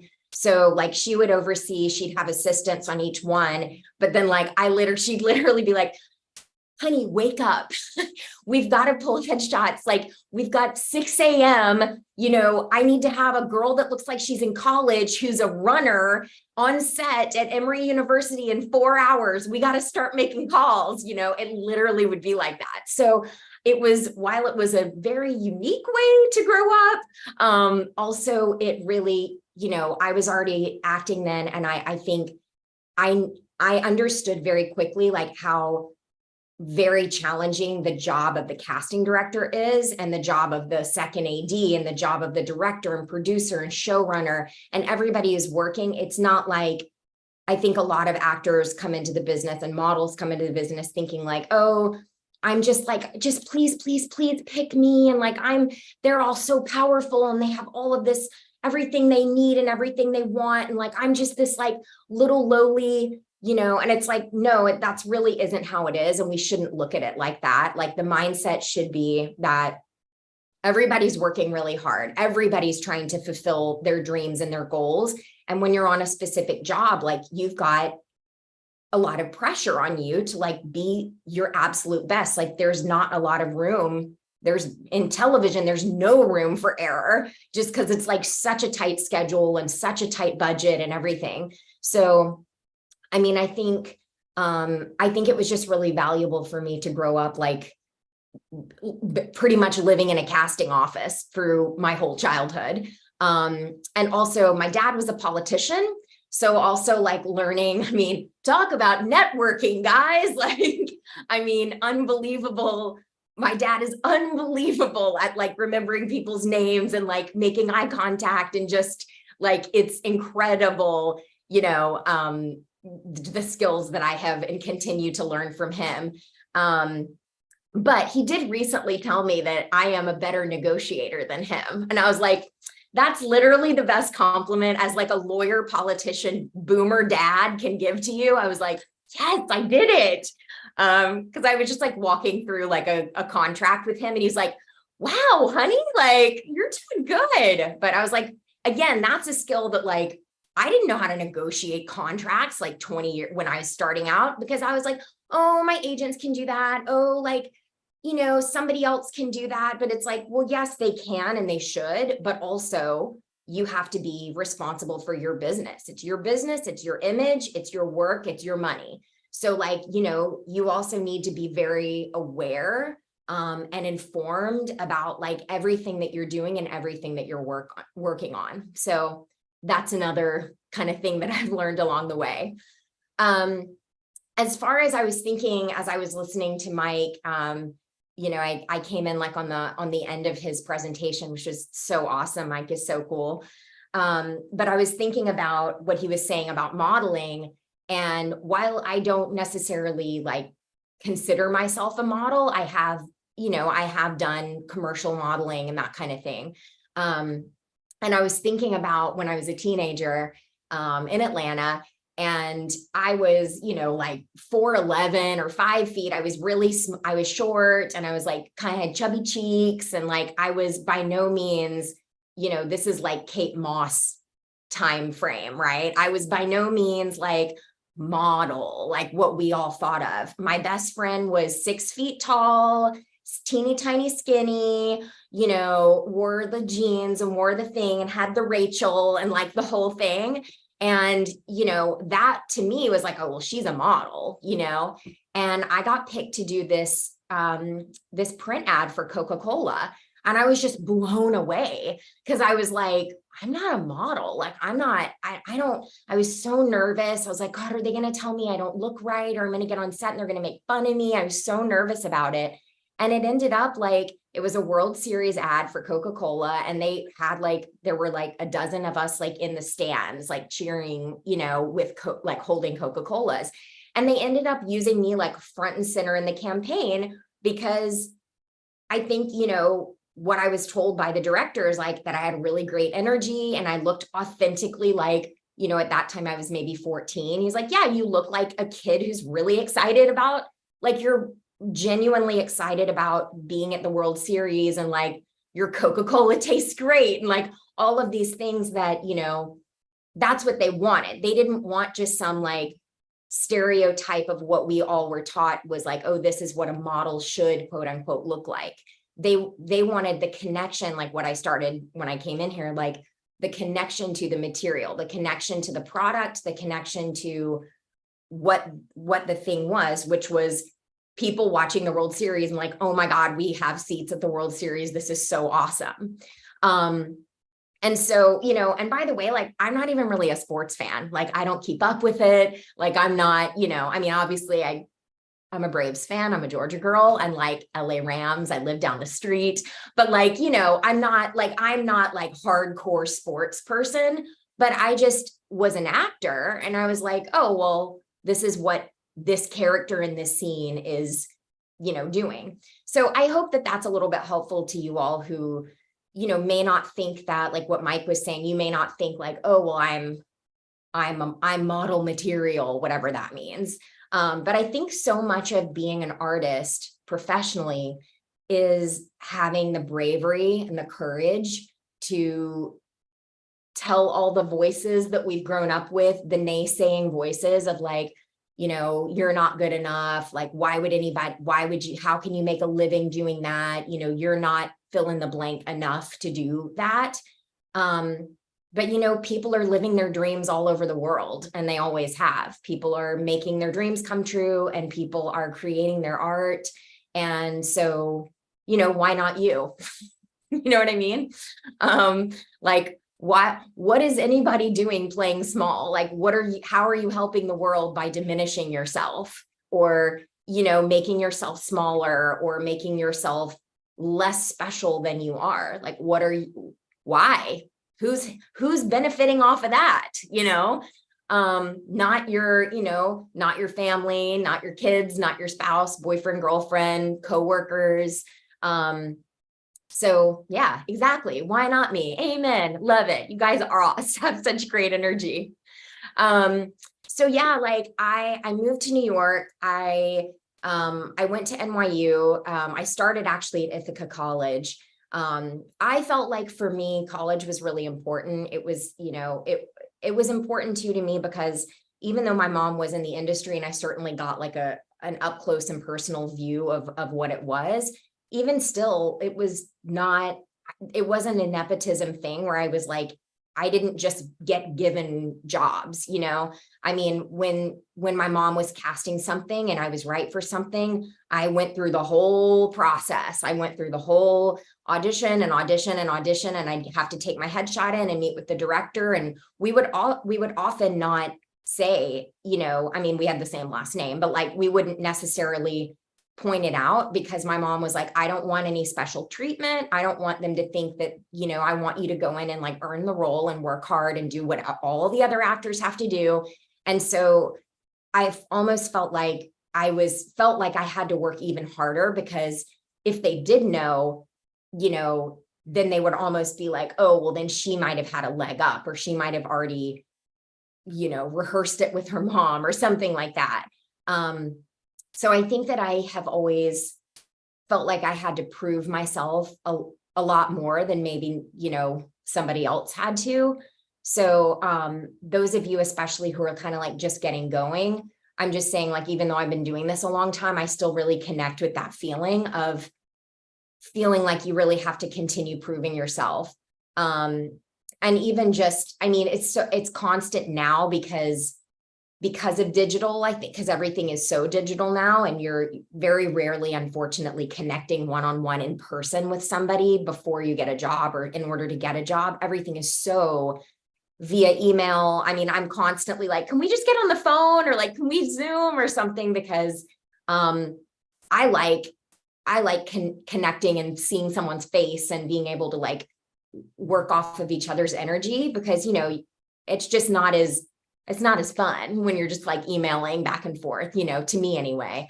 But because of that, I think you do almost have to like really prove yourself in a lot of ways. So what I found is just to, you know, continue working on, you know, honing my skills, continuing to pivot, you know, just when I kind of think like, oh, I've gotten pretty good at this one thing, then it's like, oh, well, nope, I need to like tweak something, or I need to get a little better at that, or I need to finesse that.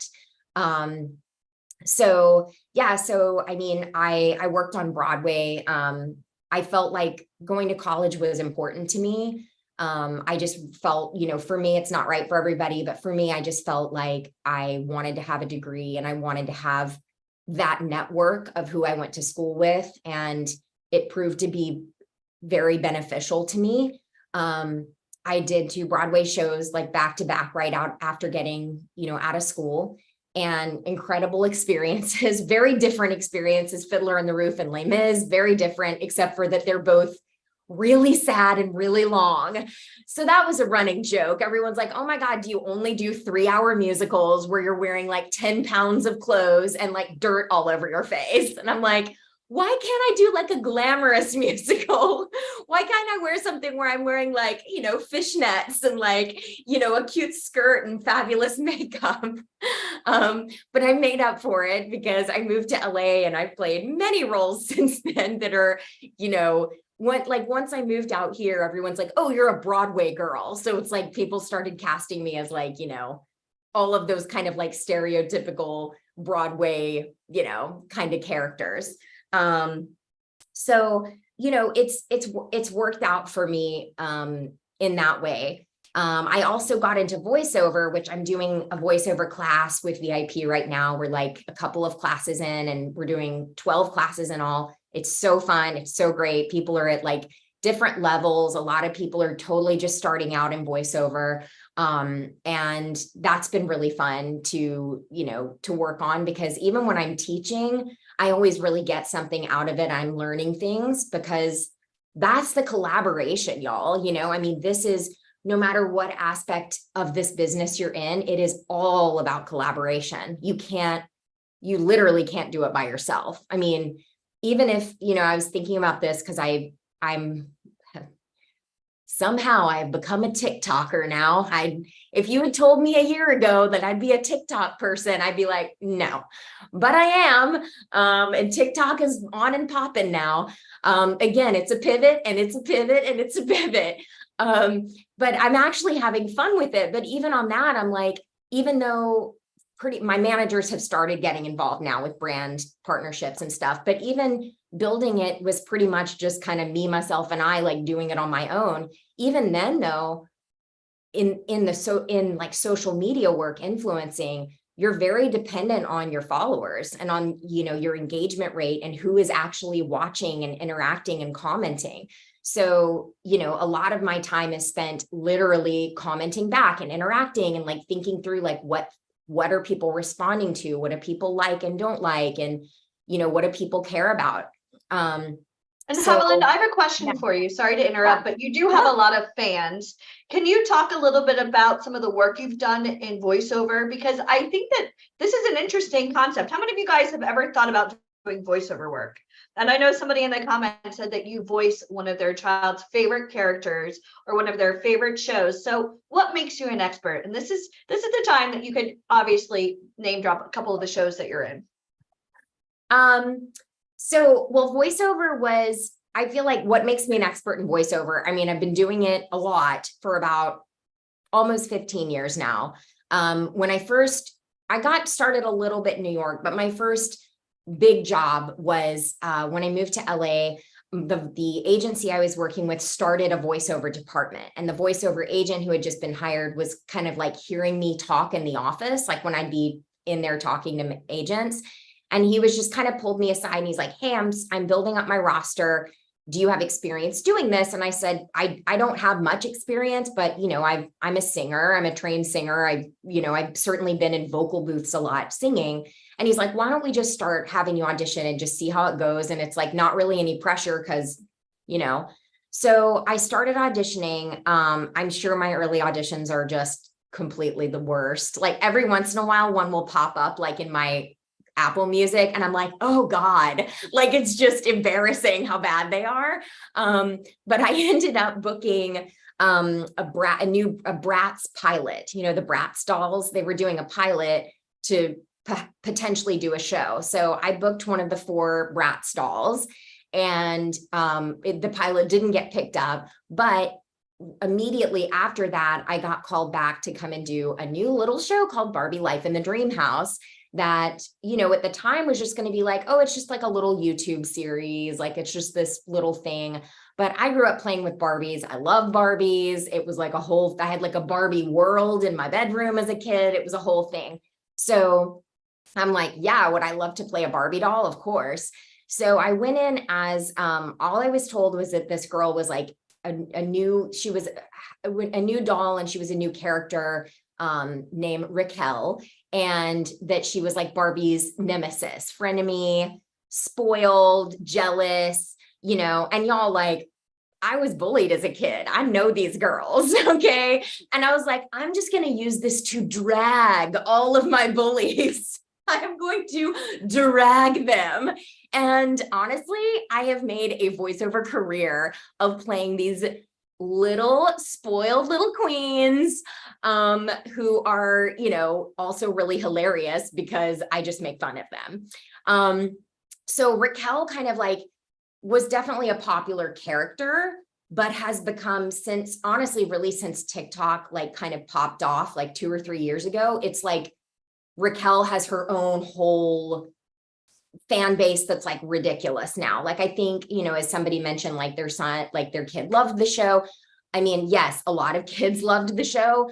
And I think as those kids aged into like having social media accounts, it started, how I found and how I kind of came to TikTok was that literally my niece and nephews who were little, you know, were like, their friends would be like, oh, I love this sound. And they're like, that's my aunt.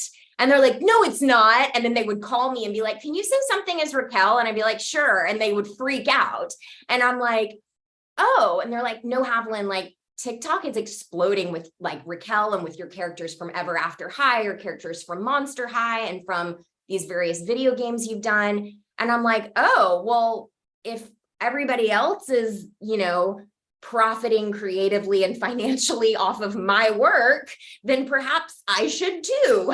So I got onto TikTok, and then it just kind of like, I sort of started to figure out like, okay, how it works. And I'm having a great time with it because it's really fun for me. It always has been fun for me to directly, you know, interact and comment with fans. And I mean, people who love the work you're doing, like, that feels great. And that's really fun. So I've been having fun with that. And also, you know, I think especially as a musical theater actor, like we're trained so seriously, and we take care of our voice so seriously, and everything's very like, you train and the craft and everything. And with so many of the characters I've played, they're just so off the wall, crazy, silly, funny, that it's almost like this has been a really good way. Because some of my friends a few years ago were like, it's so weird that, you know, you've played all these kind of characters that are like sophisticated women and kind of sexy and kind of, you know,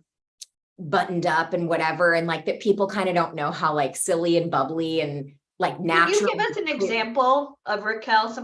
Roxanne Wilson's asking, can you do a sentence as Raquel? Do you guys want to hear this? So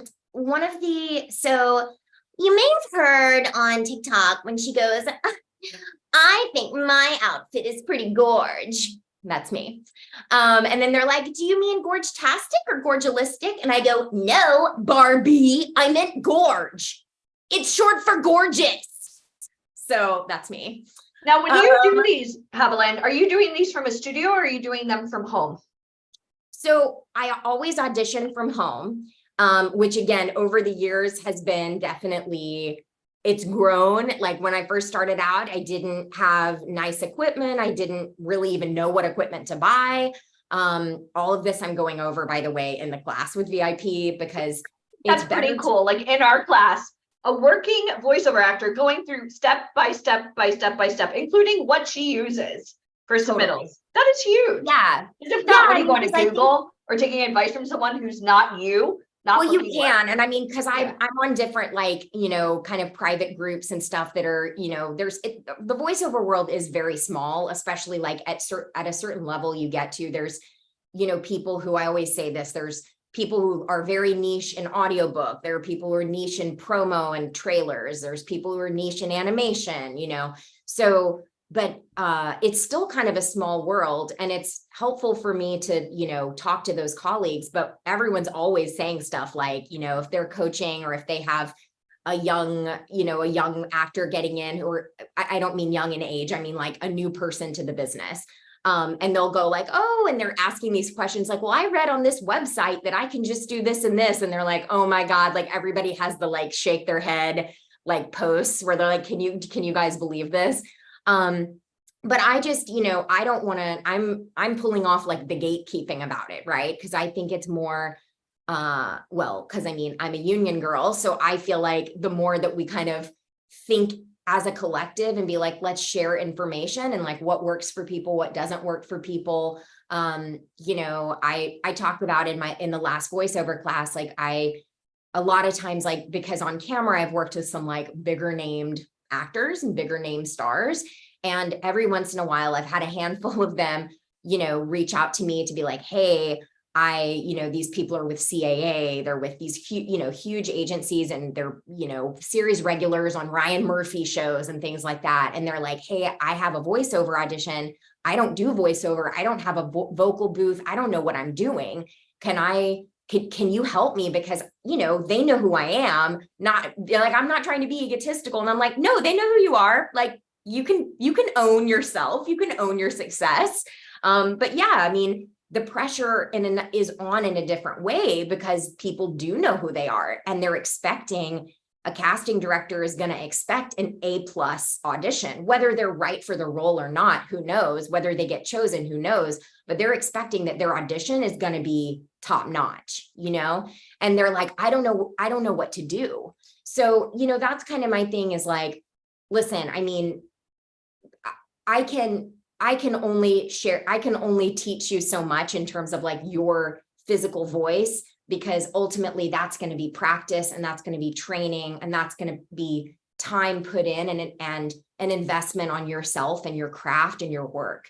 But in terms of, you know, best practices, in terms of what's professional and what's not, in terms of, you know, setting up your booth, you know, at the lowest budget level, you know, I always say, like, when I'm coaching, I'm like, my belief is like, I'm going to meet the artist where they are. So I'm not going to try and change or like, you know, make you into something you're not. I want to see who you are right now, right here, right now. And I want to just like help to mold and shape you into the most incredible version of yourself, you know, so that you're confident and you're able to be like, yes, like I know who I am. I know what I'm doing. I know what roles I'm right for. I know what modeling campaigns I'm right for. And sometimes you don't necessarily know, but if you don't know that, you're like, oh, okay, I wouldn't have necessarily thought, but now that I'm thinking about it, like, heck yeah, I can do that. So yeah. Did somebody say Oscar the Grouch? I know that I'm right for Oscar the Grouch. No, y'all, I actually played, hold on, I'm going to show you this picture. Because I do signings. So I have all of these like printed out things. So, you know, the characters that I play are like this is Raquel, like these like cute girls, right? Like adorable. This is Audrey Bourgeois from Miraculous Ladybug. This is, hold on, I'll show you. I want to hear the voices as you do this. How many of you guys are with me on that one? This is fun. This should be a new drinking game. Let's invent I know, it. right? So this is Raquel, and she's looking at herself in the mirror because she would rather look at herself than anyone else, obvi.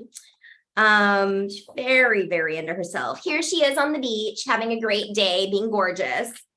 Here is Vandala de Bloons. She's a ghost pirate from Monster High. Here's Audrey Bourgeois, is a very fancy, she's modeled after Anna Wintour of Vogue magazine. Very fabulous. And then, because we're talking about Oscar the Grouch, so this made me think of it, I got cast in this video game called Bug Snacks. Very, like, it's a voice I do a lot because my grandmother was from the Midwest, but I got to basically voice my grandmother. And this is what her name is Tiffany Ladeblag, and she is from Minnesota, and she's an archaeologist, and she just loves finding bones, and this is what she looks like. Hold on. Wait, there it is. God, I love it. I know, I love her so much. And when I saw that animation, I was like, oh my God, I love her. She's like so plushy and cute. So it's been really fun. Like the voiceover thing has been so fun because I also do a ton of commercials, which the commercial thing has been more recent because I was so trained in musical theater, I'm much more comfortable in like completely going into a character, like completely like almost becoming a character and not being Haviland at all. That's just more like, that's kind of where my training, where my initial training was like, oh, I'm going to really study this character and completely like fold into that woman. But with voiceover, it's been cool because I initially had a lot of success doing that. Like that's just right off the bat was like, oh, obviously you do characters. And my early commercials that I would book would be things like, you know, a cheerleader in a Domino's commercial, like things like that were very like way over the top and way big and way charactery. And like, you know, the auditions where it's, you know, the kind of over the top animated character in a commercial or something. But I've recently had more success because I've gotten more comfortable over the years with just my natural voice, with just naturally who I am, which in a commercial voiceover space, that is usually what people want. They don't want it to be, you know, when we're talking like 30 years ago and it was like, don't you want a new car at Ford? And like everything was kind of so like announcery, and like all of the beauty campaigns were like, ooh, we're gonna get a, you know, face lotion and it's going to be luxurious and fabulous. Like everything it was like so kind of affected. And we got so used to hearing that. So my early commercial, I think, Alicia, I'm going to share my early VO auditions in class. So a couple of you are in that class. I'm going to just wait. I'm going to find some old ones that are just cringe on cringe on cringe. They're just like, it's important for everybody on here to know you're not some magical unicorn that just started doing this. And one key word you said was investment. Like, and I know you do well doing voiceover, whether it's for a video game or for a cartoon. Can you go over the range and like, because I know it gets very lucrative for you. Can you go over like the range of pay and why you would invest in like better materials or training? Because that somebody just doesn't book you because you want to do voiceover. So can you break that down a little bit for us? Yeah, in terms of pay. So, I mean, it really is like all over the map these days. I mean, it used to be like with everything else in the industry, and this is why we're on strike. It used to be, you know, I hear the stories from like back in the 70s and 80s, like from these very seasoned older actors who tell me, you know, I would do like 2 commercial spots and I bought a plane, you know, and I'm like, what? Like, it was just totally insane. It was a great time to be an actor back in the day, but also you had to deal with like, you know, a lot of institutionalized sexism and racism. So, you know, it's a little better now overall, right? A lot better now. So now we're just working on equal pay and, you know, getting fair wages and all of that, residuals and everything. But I will say there also is quite a lot of non-union work in the voiceover space. You know, of course, I always say like work on getting your union card and like join the union when you can, but that's just my opinion. I'm just saying like it isn't like there's only work if you're a union member and that's it. So I would say like the range, I mean, on the kind of the lowest paying would be like probably the dubbing rate, which dubbing would be like, I've done a bunch of shows, you know, if you guys have Netflix or HBO Max, like they'll buy up a lot of movies or TV shows that were made in like Spain or Brazil or Denmark or something like that and dub them to English. So you can have the option of watching them with subtitles or with English speakers. So I have done quite a few of those, probably like at least a dozen TV shows for Netflix and HBO Max. And which is pretty challenging because, you know, you're dubbing over a live action performance. So it's not cartoony. You want it to be very, and most of these shows are about like, you know, military or like, you know, futuristic dystopian realities. Like they're very grounded and they're very like very, very natural. And you want to also have integrity for the actor who originally did the job. Because I always think with me, like I've certainly had stuff of mine dubbed to other languages. And I'm like, God, I hope the dubbing actor who's dubbing in Spanish or French or Russian or whatever is like actually like respectful of my performance. And they're hopefully like doing their thing, but also like not completely making different acting choices than the ones that I'm making on screen, you know? Because that's how I think of it. But as far as that, it's probably, God, what is the rate now? I think it's like 150 per hour or 187 per hour, is it? With a 2-hour minimum, something like that. Everything in voiceover has a 2-hour or a 4-hour minimum. So that means whether you're going in and you're doing one line, you're going to be paid for those 2 or 4 hours. Or if you're going in and like working from the start till the very last minute, same thing. So that's kind of how they do, because a lot of times it really is like, especially when I'm working on series or video games and they're like, oh, we have a pickup, we need 3 lines, you know, we added a scene. It's like probably going to take us 10 minutes to record it, if that.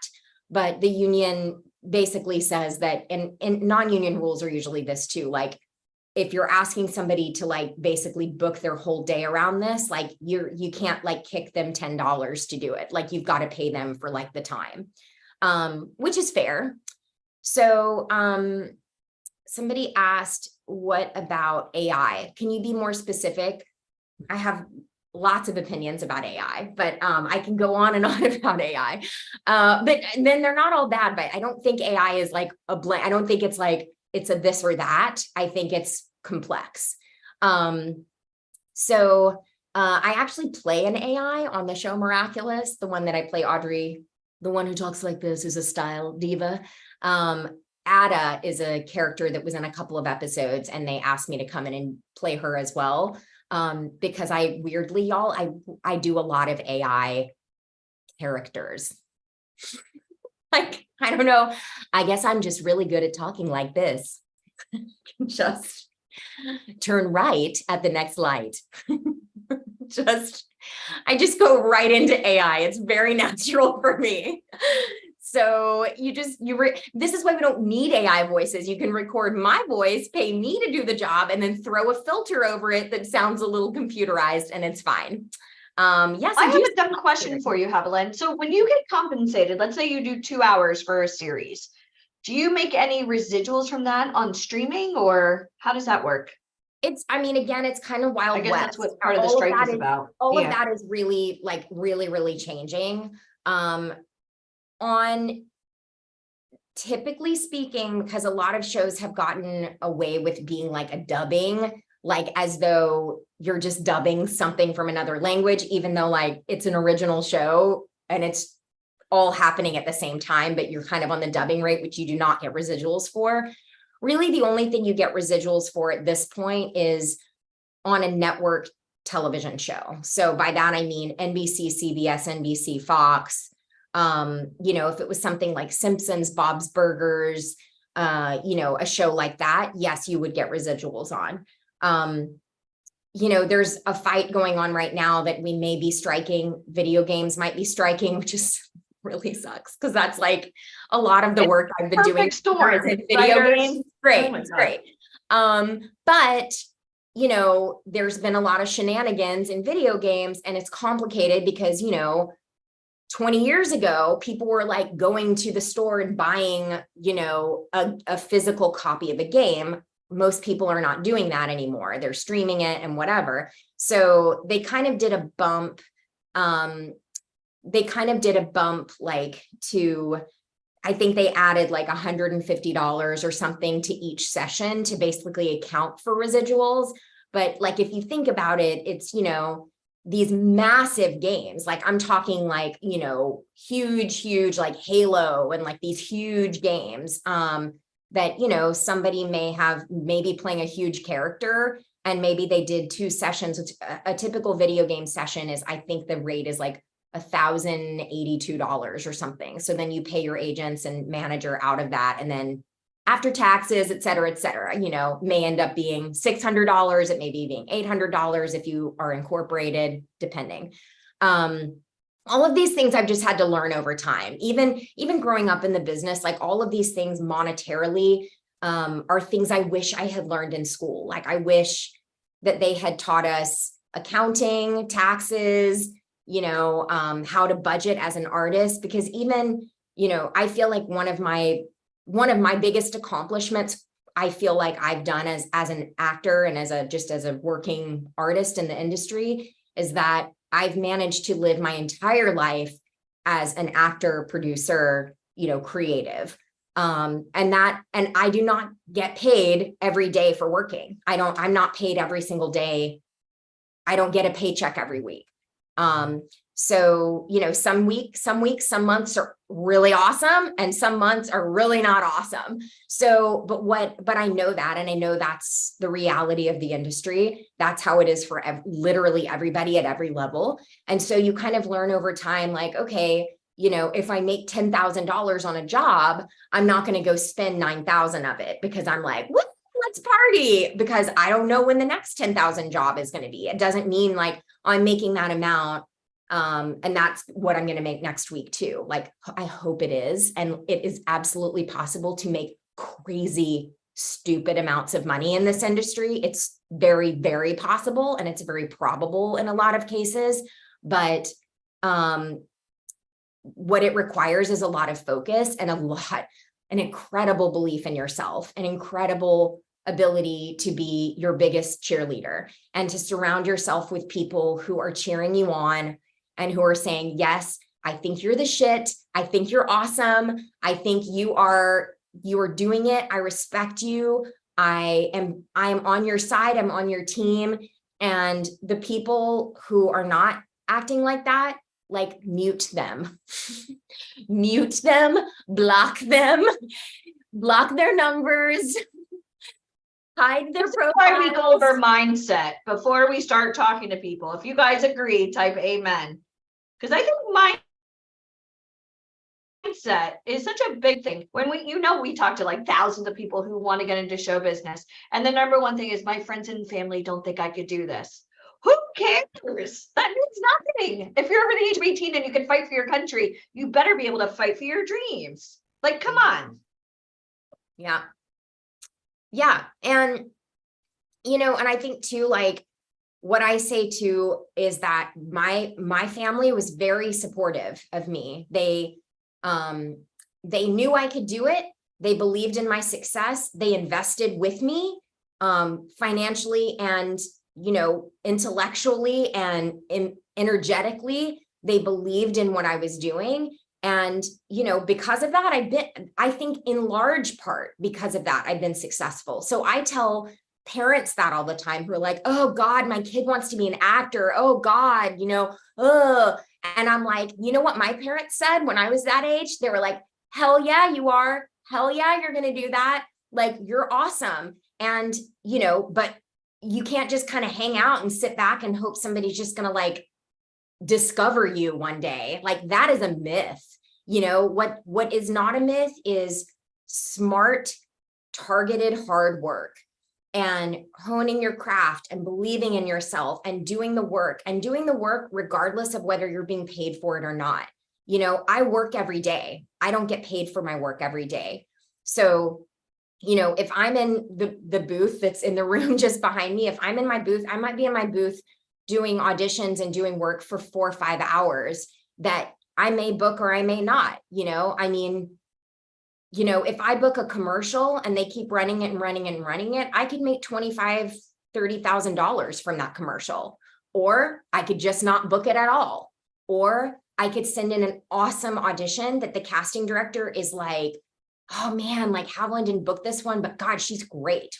She always sends in consistently just awesome auditions. And I'm going to keep calling her in over and over and over because I know she's making me look good, you know? So that's just the thing. It's like, you just keep working and you keep pushing and you keep thinking highly of yourself, even when, and I know, like, I'm talking to a lot of people here. I know everybody here knows dark days, right? We're living through a strike now. We lived through a pandemic. We've lived through just life, right? Where just like things happen and it's not always like, you know I seem like, and I am basically like a pretty upbeat person, but I certainly have like days, you know?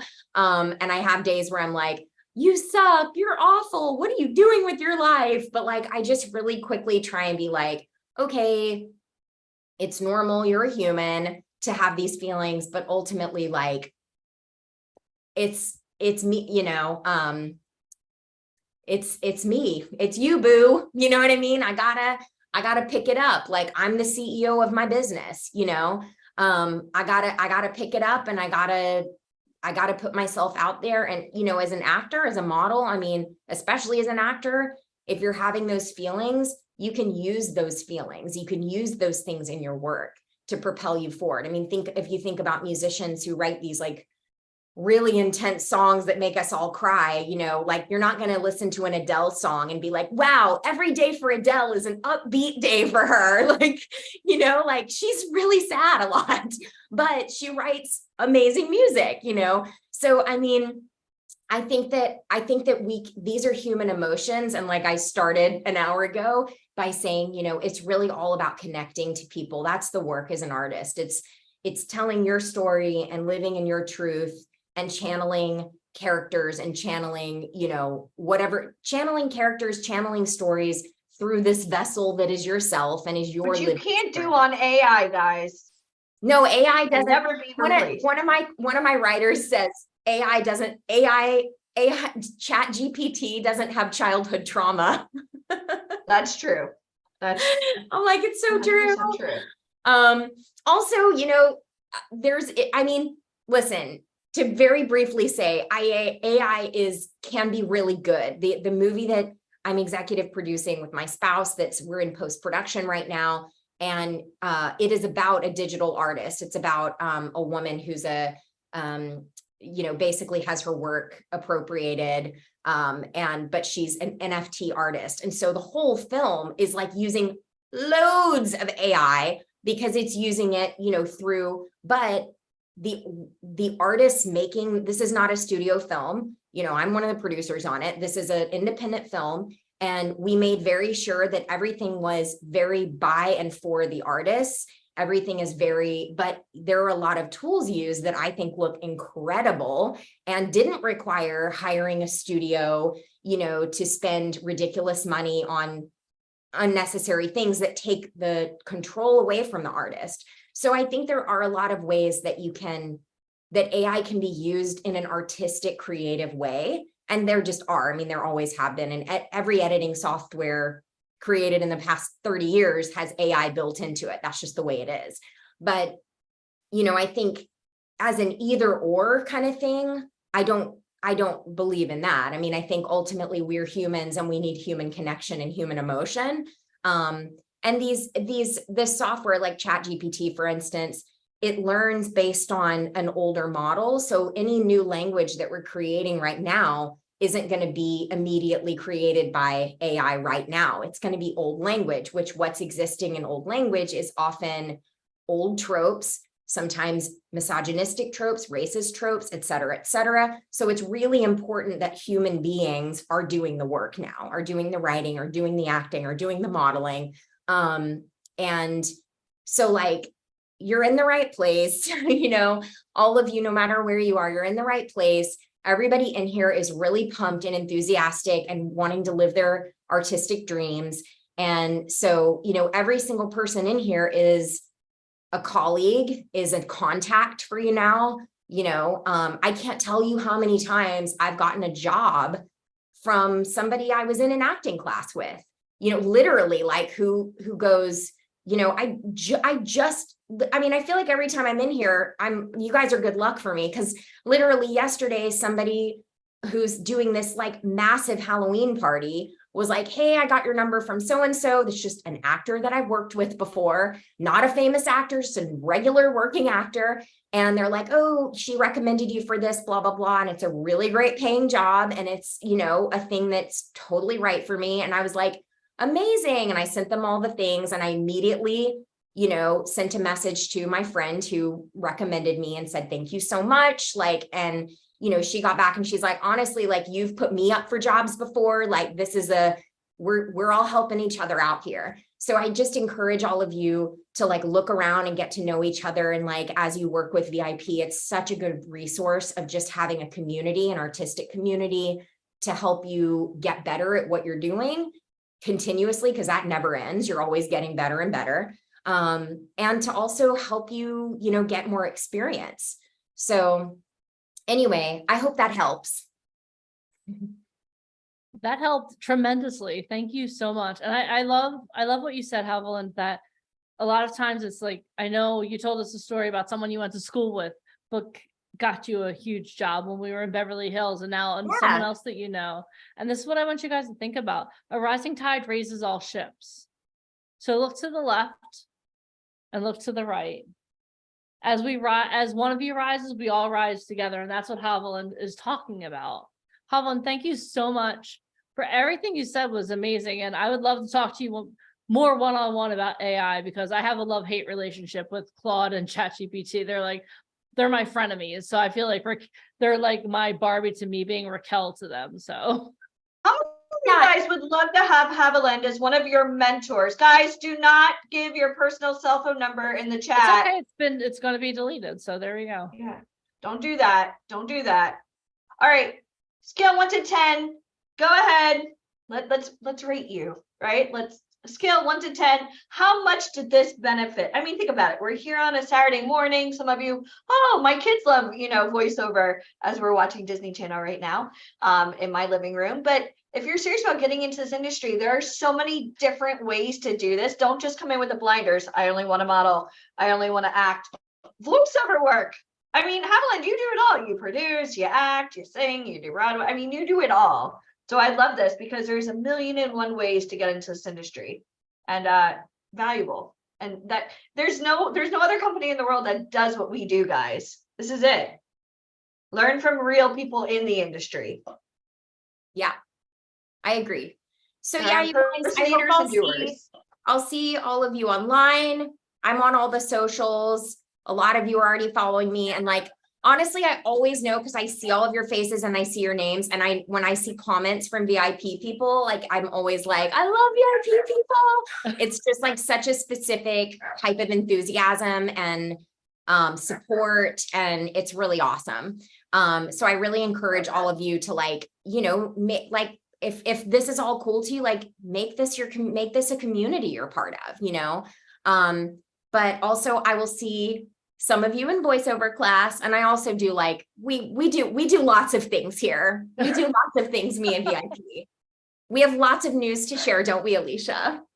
Oh, always. Big things coming up. So be a little bit more transparent, shall you? Yeah, of course. How do we keep in touch? Right here. This is where it's at.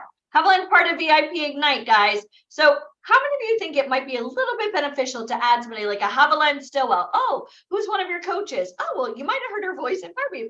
This is what we do. So thank you, Haviland, for being a doer, because you kick ass. You know that. And I love you. And hopefully, are you coming to New York anytime soon? I know you are. Yeah. Cool. You know I am. Wink, wink. I do. We always have news here at VIP Ignite. It's what we true. do. It's very Constantly evolving, adapting. And I just want to really stress this to you, even though there could be a writer's strike right now, which there is, or SAG-AFTRA acting, obviously, or even voiceover, you still have to push that rock up the hill. You need to be what an agent wants. You need to be ready by the time they start doing more castings to say, hey, I took this time to figure out everything that I want to do. And I've been learning. So that way, when the castings are back up and running, you are ready. And that's what this is about. Mm-hmm. You can't get into Hollywood on hopes and prayers, guys. You have to be proactive. So I want to see everybody on here at the end of the day today and tomorrow, because we've got a lot of Luz. Do not give out your personal Instagram. Don't do that. Not here, please. Awesome. Well, thank you guys. I hope you have a wonderful rest of your weekend. I love seeing all of your beautiful, wonderful faces, and I will see you on a Zoom soon, hopefully. Awesome. Thank you, Haviland. Bye. Oh, how awesome was that for you guys? Did you learn a lot? Are you excited? How many of you are even more excited about voiceover and the idea that you can do more than one thing? You don't have to be you don't just have to stay in one lane. You can do more than one thing. And that's what I love. And how many of you would love the opportunity to work with Haviland on a regular basis? If you would love that, type of 1 or 1 in the comments. Type of 1 or 1 in the comments. Don't you guys just love Zoom? You literally can talk to people in LA. It doesn't matter where you live now. I love it. It is awesome. I got a hell yeah on that. Thank you very much for the hell yeah. I love that. All right, guys. So we have so much more to do today, but this is what we're going to do. How many of you feel like you need a little bit of an energy push? You need to raise the energy a little bit. All right. So this is what I want you to do. I want everyone to stand up. And for those of you that are not wearing pants, you're just going to give us a free show. That's totally cool too. Everyone stand to your feet. Okay. We're going to do an exercise, and we may not be able to see, I may not be able to see everyone, but let's do this. Okay, so this is, wait, can you guys still hear me if I'm this far away from my microphone? Okay, good. All right, so what I want you to do is I want you to just raise your hands as high as you can. Raise your hands as high as you can. Okay, now what I want you to do is pull them down. Okay, now I want you to raise your hands even higher, as high as you can. Stretch as high as you can. Let me ask you a question. How many of you, the first time you raised your hands, you thought you were going as high as you could? Then how many of you, when I asked you to go even higher, you reached your hands even higher? How many of you had that experience? I want you to understand something right now. Okay, you guys can take a seat. Well, I'm going to get you guys up in a minute again, but this is something I want you to understand. I want you to understand that you have unlimited potential. Okay, because I asked you to raise your hands as high as you could, and you did. Then I asked you to raise them higher, and then you did. Why didn't you do that the first time? Why didn't you raise them as high as you could? You know why? Because sometimes you need someone in your life to push you further, to push you higher. How many of you have ever had that experience? That's what all we do is we get up here to push you further and higher than you thought you could go. But I also know that we do need a little bit more energy. So again, I'm gonna have everyone stand to their feet. I'm gonna take off my bracelet so I don't break it. Exactly, it is in your nature to underestimate yourself, but you know what? I'm here to believe in you. Okay. Are you guys ready for a little cardio to get your hearts pumping? This is my favorite thing that we do. And I know I say everything's the favorite, but every time it's the truth, because it is all my favorite. Okay, I want everyone to face to their left. Put your left foot forward, your right foot back. And I want to show you guys what I want you to do. What we're going to do is we're going to move our arms as fast as we can in a 90-degree angle for 15 seconds. Go as hard and as fast as you can. Are you ready? 15 seconds starts right now. And go. Come on, as hard as you can. Come on. Come on, as hard as you can, as fast as you can. Not your whole body, just your arms. Come on now, move your arms as fast as you can. 4, 3, 2, 1. Stop. Woo. How good does that feel? Does that feel good? Do you feel the energy? Leia, you're yawning. You're killing me here, Smalls. You're killing me.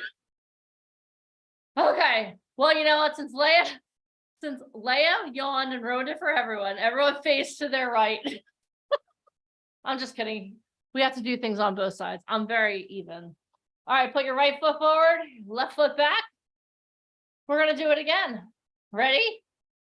Get set and go. Move your arms as fast as you can. 15 seconds. Come on now.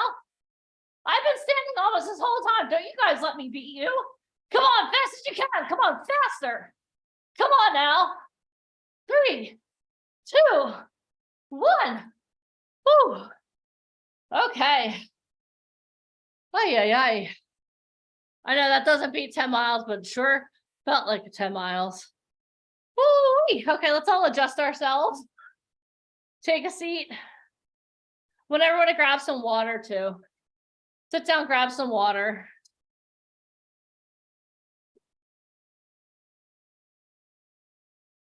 All right. I want each and every one of you to understand something. Inside of you, you have unlimited energy. How many of you were feeling a little bit tired before we started doing the Running Man? Now you're like, okay, I feel more energy. How many of you are still tired? Okay, let me ask you a question. If you opened up the door and there was a grizzly bear standing in front of you, do you think you would really... Danielle's like, stop yelling at me, Denise. Yes, you would. You would find that energy. And that's what I want you to think about. Whenever you're starting to feel tired, whenever you're starting to feel like your energy is dipping, you have unlimited energy. You have unlimited energy. And you know, you can call it adrenaline, you can call it whatever you want, but let me tell you something. When push comes to shove, you choose your energy level. It's not your body, it's not your mind, it's you, it's your choice. So let me ask each and every one of you a question. Are you willing to tap into your unlimited energy stores right now and keep going? 1 or 1 in the comments. Type a 1 or 1 in the comments. Because you know what? It's my job to keep you going. It's my job. I'm spending my Saturday with you. It's my job to keep you going, to keep your energy going, to keep you excited, to keep you on the road to success. Because at the beginning of this day, you all told me you wanted more success. Is that still true? 1 or 1 in the comments. If you still want more success, type a 1 or 1 in the comments. Okay, good. I'm glad we still want more success, because that's what we're here for. We're not here just to chill out and be ordinary. We're here to be extraordinary. We're here because we are going to tap into every ounce of our being. And you know what? We're going to keep going with the energy that we have inside of us. Now, how many of you have been enjoying today so far? Are you guys enjoying today? I'm glad. How many of you would like to know what VIP Ignite is up to? Now, Mike only normally does this once a year. Normally, it's called the State of the Union. And some of you might think, Mike's running for president. How many of you would like Mike Fomkin to be the president of the US? Type POTUS in the comments.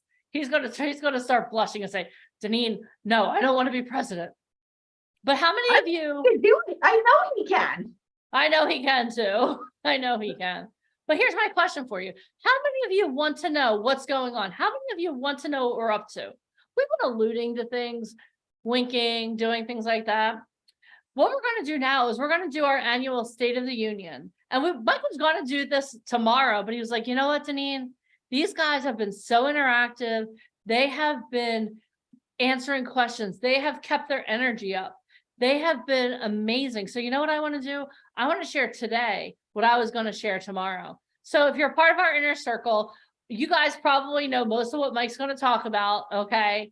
But what I want you to do is I want you to bring your energy and be excited, because you know we have some amazing things going on, and it's kind of like Christmas. How many of you had a parent who they would wrap your present, but then they would tell you? That was my mom. My mom would be like, oh, Deneen, guess what? I'm throwing you a sweet 16 party. It's going to be a surprise. Can you tell me where you want to have it and make me a guest list and hand out the invitations? That's kind of how we hate holding things back from you. So without further ado, We bring on the one and only Mr. Michael Fomka to give you the State of the Union VIP Ignite style.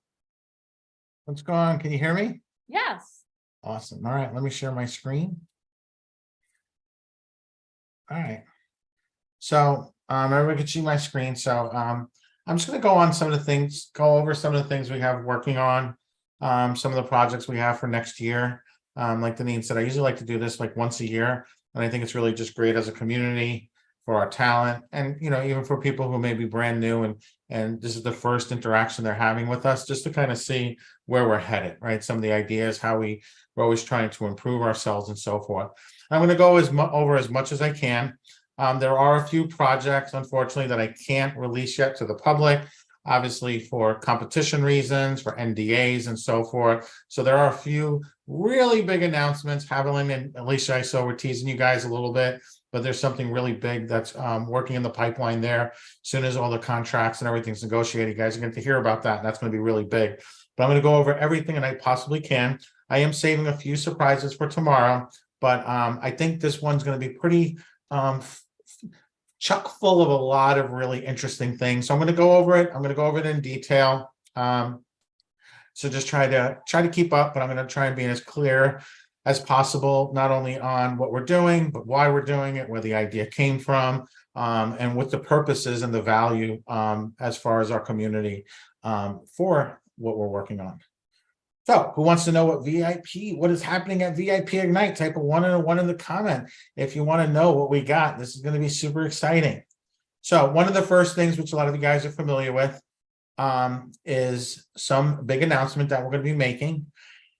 And obviously we won 38 awards since 2006, and we've been very busy. So for those of you who are familiar with our company, we're always consistently growing. We're always improving upon ourselves. But the future is even better, right? So I want you guys, this is very future focused on things that are going to happen. So the first thing that we have is for the State of the Union today is our book launch. So we're doing a big book launch, and actually if my assistant or one of our team members can actually drop the link to Finding Fame, we're actually going to drop the link to our current book, Finding Fame, and we're going to be doing a special book launch. So as my gift to everybody that's on the call today, you guys all have a link to a copy of Finding Fame, our current book that is out.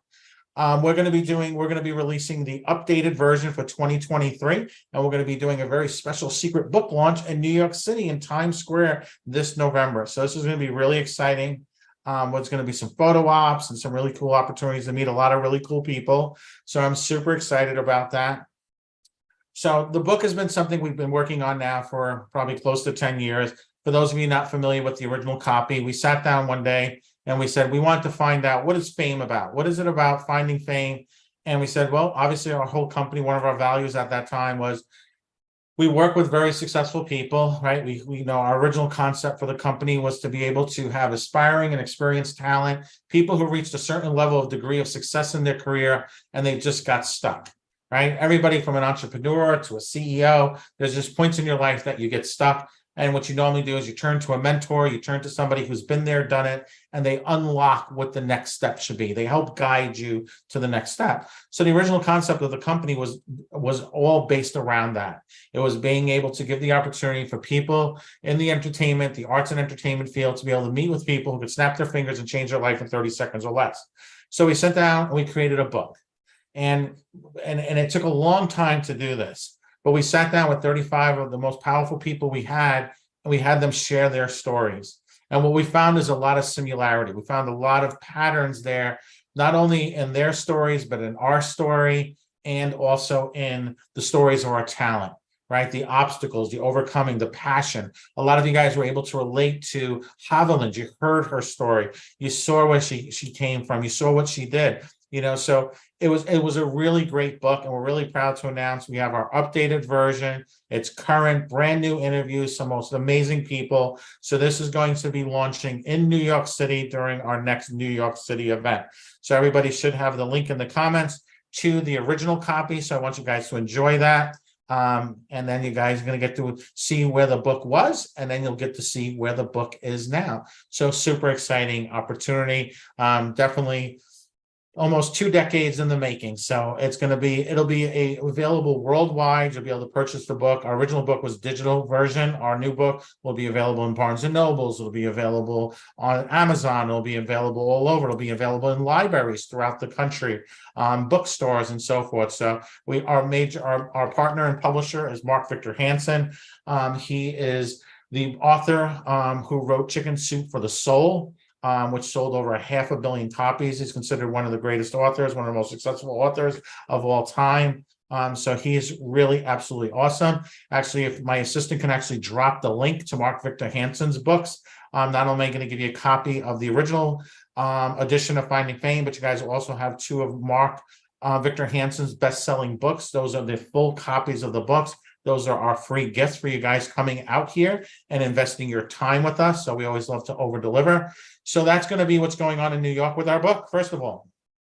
We're also going to be doing a private industry power lunch in New York City. We're bringing some Hollywood agents. It's going to be at Foca de Chao, which is a 5-star restaurant. It's a Brazilian steakhouse. They have like the best salad bar in the entire world. The food there is absolutely incredible. Not only are we going to be bringing in some of Hollywood's top agents there, we're going to have some local New York industry agents and so forth that are going to be a part of this. This is super limited. This is like 20 of our talent only that are able to attend this. But the great thing is in 2024, we're going to be launching this to select cities nationwide. So we're actually going to be bringing Hollywood out to the entire country. So if you've never been to a power lunch is a really incredible experience where you get to sit down, over a meal, over, 4 or 5 hours, and you're just sitting down with somebody enjoying a meal. There's a big difference in the art of developing a relationship with somebody over food. Like there's nothing more magical being able to sit down over a great meal, a private room, 5-star restaurant in New York City, in Hollywood, in Phoenix, Miami, Orlando, throughout the country, and being able to sit down with somebody and really to get to know them and to get to know you. When you're doing an audition, it's fast, it's furious, there's pressure. Not only is the talent under pressure, honestly, the casting director is under just as much pressure as you, if not more. Because if they don't fulfill that client's need, that may be their last opportunity, right? Their whole career is built upon they have to hit the goal. You can go on an audition and not hit the goal. You just weren't chosen. You weren't the right person. You get to do it again with another casting director. With a casting director, they're the head of casting for The Walking Dead. They're the head of casting for a major, for Billions, for a major TV show. They have to hit the mark. They don't hit the mark, they're done. So I want you guys to understand that. I want you guys to have appreciation from the people sitting across from you. So being able to sit down at a dinner, the person you see like Haviland, somebody like Haviland, she was just at a power luncheon in LA with our talent in Beverly Hills. You saw her. She knows the people's names. She's recognizing them. She's interacting with them. She has a lot of projects. Not only does she do voiceover, not only is she a phenomenal actress, Broadway star, she's now a producer, a filmmaker, a director, an investor. So her career is growing. Like Alicia said, we've known her now for almost close to 2 decades.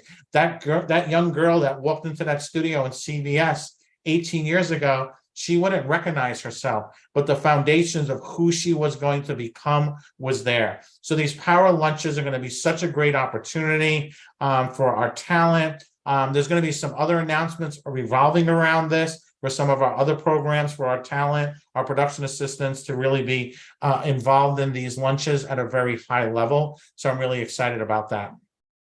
The next thing is we got our New York event coming up.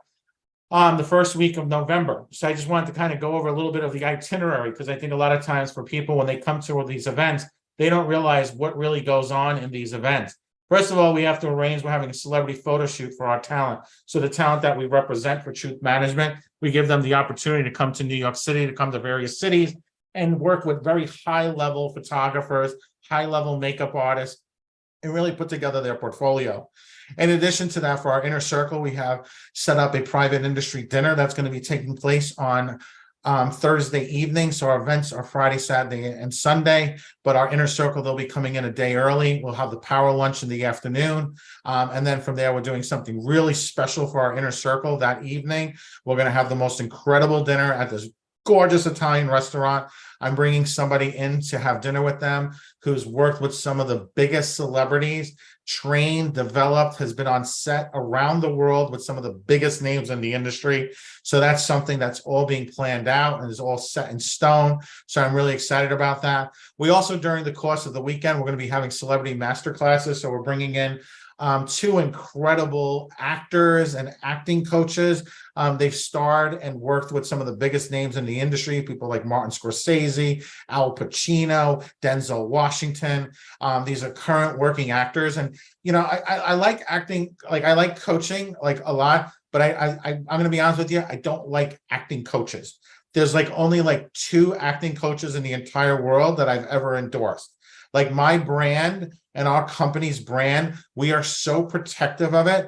Like Alicia, she literally has claws. She's like Wolverine with claws on anybody who even I think they attempts. see that, Mike. The You guys what? see that, right? Oh guys yeah, see the you can claws. see that, right? Yeah, absolutely. She's got claws that come out like Wolverine. So there's only been 2 people that we've ever endorsed as that are professional acting coaches that have trained some of the biggest names in the world. Those individuals will be in New York City.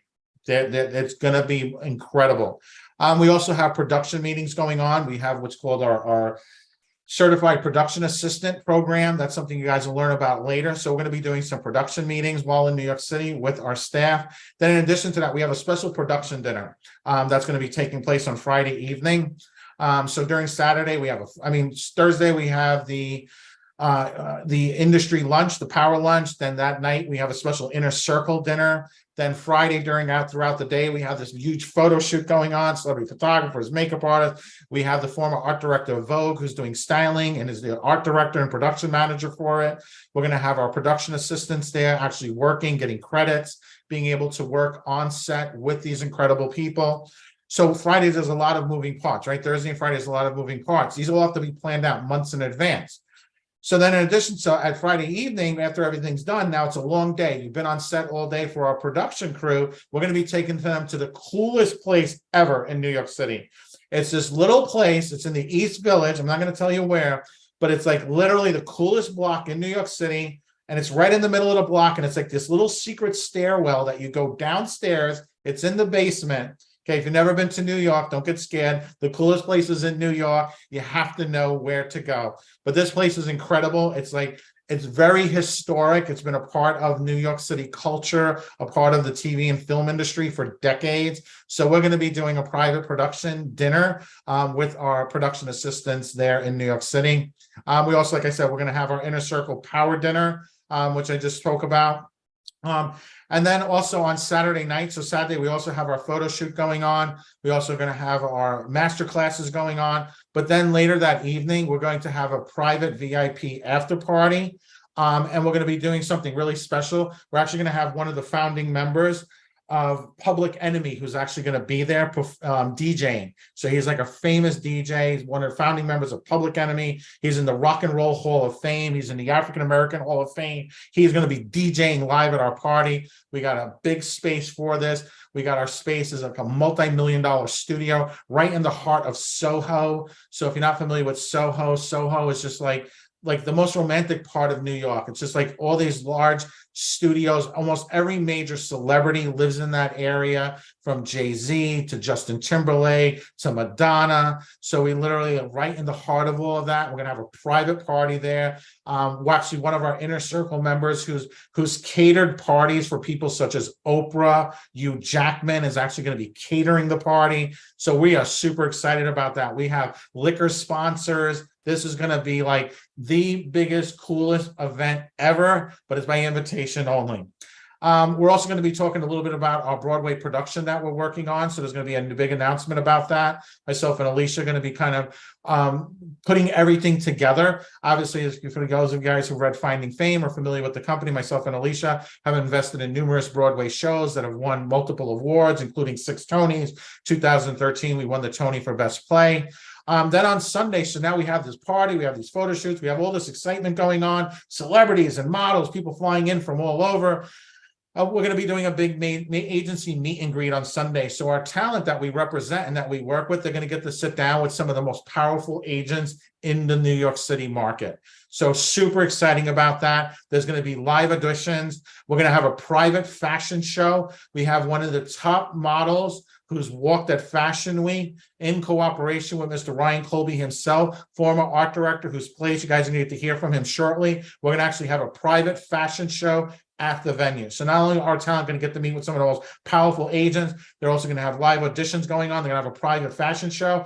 And our talent recently just got the opportunity to go through an improv and comedy weekend where they actually got to work with some of the most amazing comedians, some of the most amazing agents and managers of comedians. So they're actually going to be performing live in New York City in front of a panel of some of the top people who represent and work with some of the biggest comedians in the world. I'm talking like Chris Rock, Eddie Murphy, Dave Chappelle, like the biggest names ever. Okay, so imagine now being able to come to New York City to be able to have this opportunity to work with some of the best photographers, to be trained, to get decades of knowledge in days from some of the top people in the entertainment industry, to be at these production meetings, these power industry dinners, these VIP parties, being with some of the most powerful agents, getting to partake in a fashion show, even if you're not a fashion model, just to be able to do it, just to check that off your list.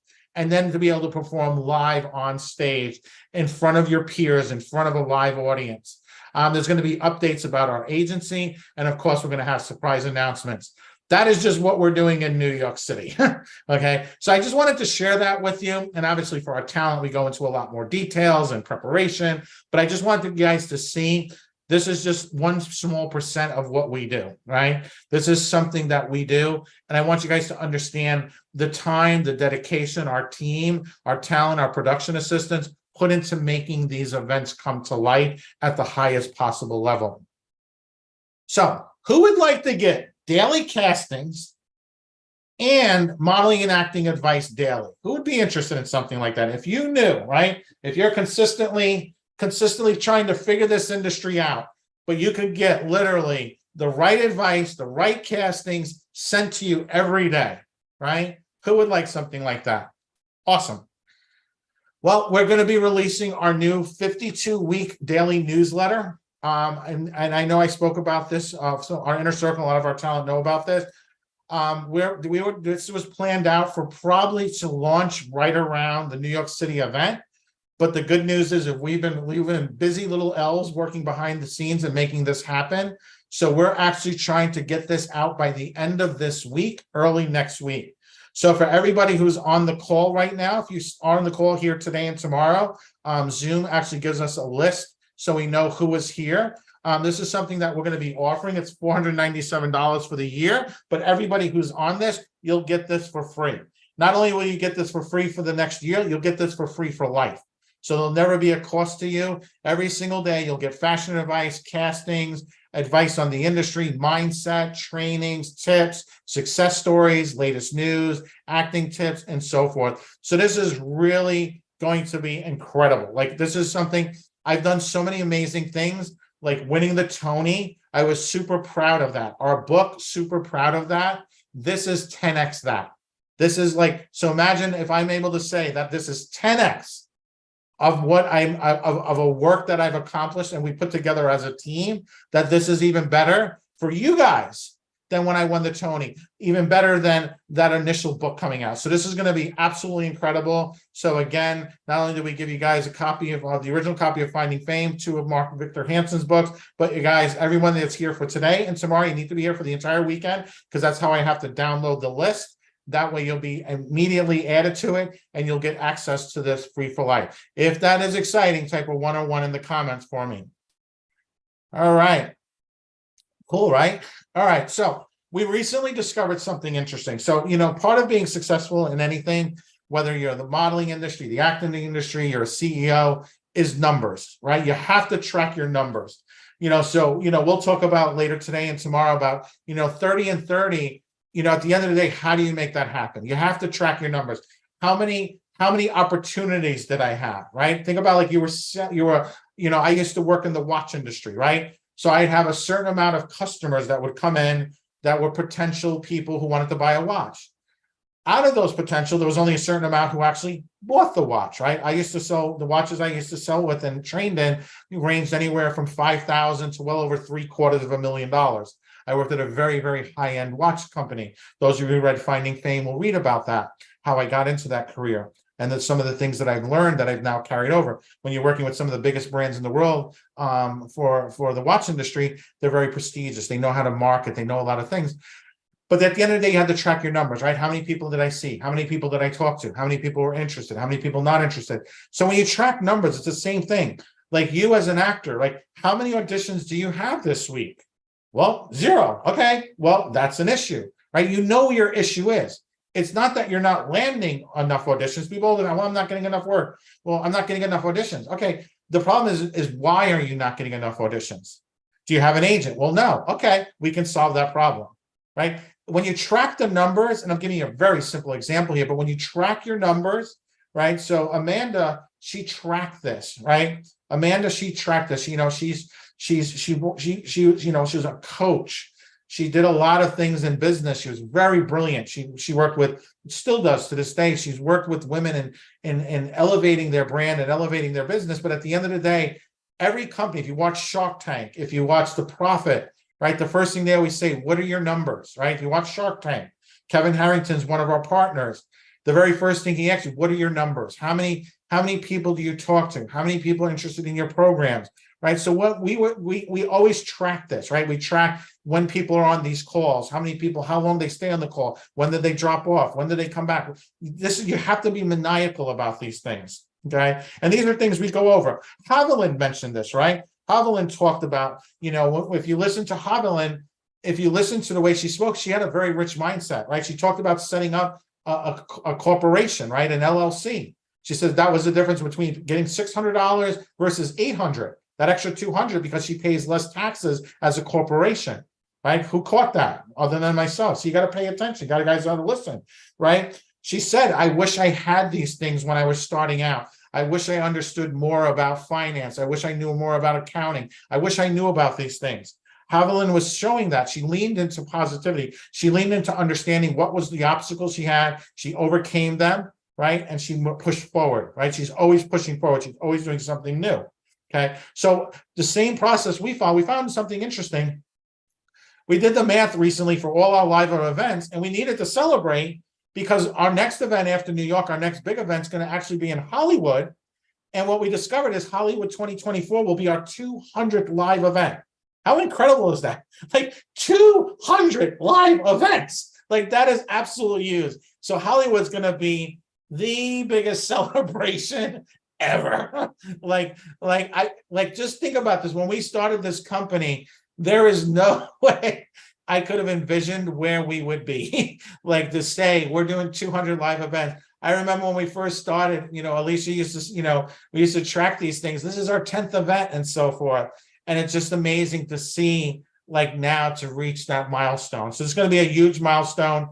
Hollywood's going to be absolutely incredible. It's going to be our largest event we've ever done. We're going to have lots of things. We're going to talk about exclusive global exposure, guaranteed access to some of the most powerful people. Where we are today and where we're going to be in Hollywood, you'll understand a lot where we're headed as a company, as a team, not only for ourselves and for our members, but for our tribe, for our community, employees, staff, family, and friends. Another events that we have upcoming is going to be in February. This is going to be in Phoenix. We have something really cool we're going to be doing with our inner circle. They're actually going to be coming out to Hollywood earlier in the week in February. They're going to actually be meeting with one of the original producers, and she's the protege to Francis Ford Coppola. She's worked on projects ranging from The Godfather to some of the most incredible movies, the historic movies, the movies that will last the test of time, that will be around 100, 200 years from now. So our inner circle, we're going to have the opportunity to actually spend a few days with her. They're going to go on a private tour of Paramount Studios. They're actually going to be on the set of The Godfather. She's going to be going through she's also on the board for the Academy Awards. So when I say like, our talent, we connect them with some of the most powerful people in the entertainment industry. Being connected to somebody who makes the decisions and guides the Academy Awards is a huge, powerful connection. That opens up doors. She is literally friends with the CEO of Disney. Literally, she can make a phone call, get you backstage on a Disney project, a Disney restaurant. There's like so many cool things and connections she's had. She's built this up over a lifetime. So our talent going to be able to come out to Hollywood. From there, they're going to get to come down to Phoenix. A lot of our talent going to be driving from LA to Phoenix. It's like a 6-hour drive, but if you've never did this drive, I'm actually driving it myself with a team. It's one of the most gorgeous drives you will ever take in the United States. You get to go to the Joshua Forest. You get to spend, it's just a moment to be away from the world in the most beautiful country you will ever see. Once they arrive in Phoenix, kind of similar to New York, there's going to be photo shoots going on and VIP parties and power lunches. We're going to be doing a special book launch, a private book launch there. We have like a multi-million-dollar mansion. Mark Victor Hansen's going to be coming out. Greg Reed's going to be coming out. A lot of famous celebrities, a lot of influential people, some of the most powerful people in the world. We have our guest list, ranging from the former Attorney General of Nevada. So it's, and people say, well, Mike, but like, why are you working with politicians, right? I know Janine was joking before about running for president of the United States. Having people access to people like that opens doors, right? You remember I said earlier, a rich mindset, you learn from everybody. You learn from people who are above you. You learn from people who are below you. Everyone's on the journey together. There's always a learning process. So when you have connections like this, even as a talent, it's very powerful. You plant seeds that you harvest years later, right? When you, for those of you who have the copy of Finding Fame, you'll see in that early edition, right? You'll see if you compare it to the new edition, how far people have come. Not only our talent, right? There are talent in that original edition that just started with us that are now influencers. They're now stars in their own right, okay? You'll see stories like Haviland. You'll hear her story from when she started, right? Where she was at that moment of that original interview. And now you'll see that updated interview. So Phoenix is going to be incredible. Something else we're going to be doing in Phoenix is we have a certification program for production assistants. It's really incredible. I'll talk about that later today. But we're actually going to be doing our certification in Phoenix. So if there's anywhere better in the world, some of the biggest movies, some of the most powerful people, we're flying in power people from Hollywood and New York will be there. It's going to be absolutely incredible experience. That's going to be in February. So that's going to be our big event after our New York event. But wait, there's more. You guys enjoying this so far? You guys learning a lot? Solange, give me a yes. If you are 2 thumbs up from Solange, there we go. There goes Leah, two thumbs up. Excellent. Okay. So, but wait, there's more. So what if there was a way, and this is something we've been working on for a long time. This is really exciting. I'm going to go in a little bit of detail with you, but I'm going to give you more the 100,000 foot overview because this is something I could talk about for months. To go into the details, the technology and so forth, everything, the connections and all that. So I'm going to give you a 100,000 foot overview today on this. But what if there was a way to book more talent and help more people in the industry? That is a question we're always asking ourselves. I always say to you guys, always ask better questions. You're going to get better answers, right? Every time we do team meetings, we just expanded our team. We're bringing on some new developers. We're going to have some new technology. We just hired one of the top people in the industry as part of our marketing arm. He's overseen some of the biggest names in the industry. He's going to be working with us now as a contractor. We're actually talking with a lot of our talent now that are going to be coming on board, working with us. So our company's growing very rapidly. And it's because we always ask this question, how can we book more talent? How can we help more people in the industry? And we started thinking and we were like, well, imagine we could do this all at once, right? There's so many different moving parts in things. How can we do something that consistently runs 24 hours a day, 7 days a week, and it's consistently helping push the industry forward, right?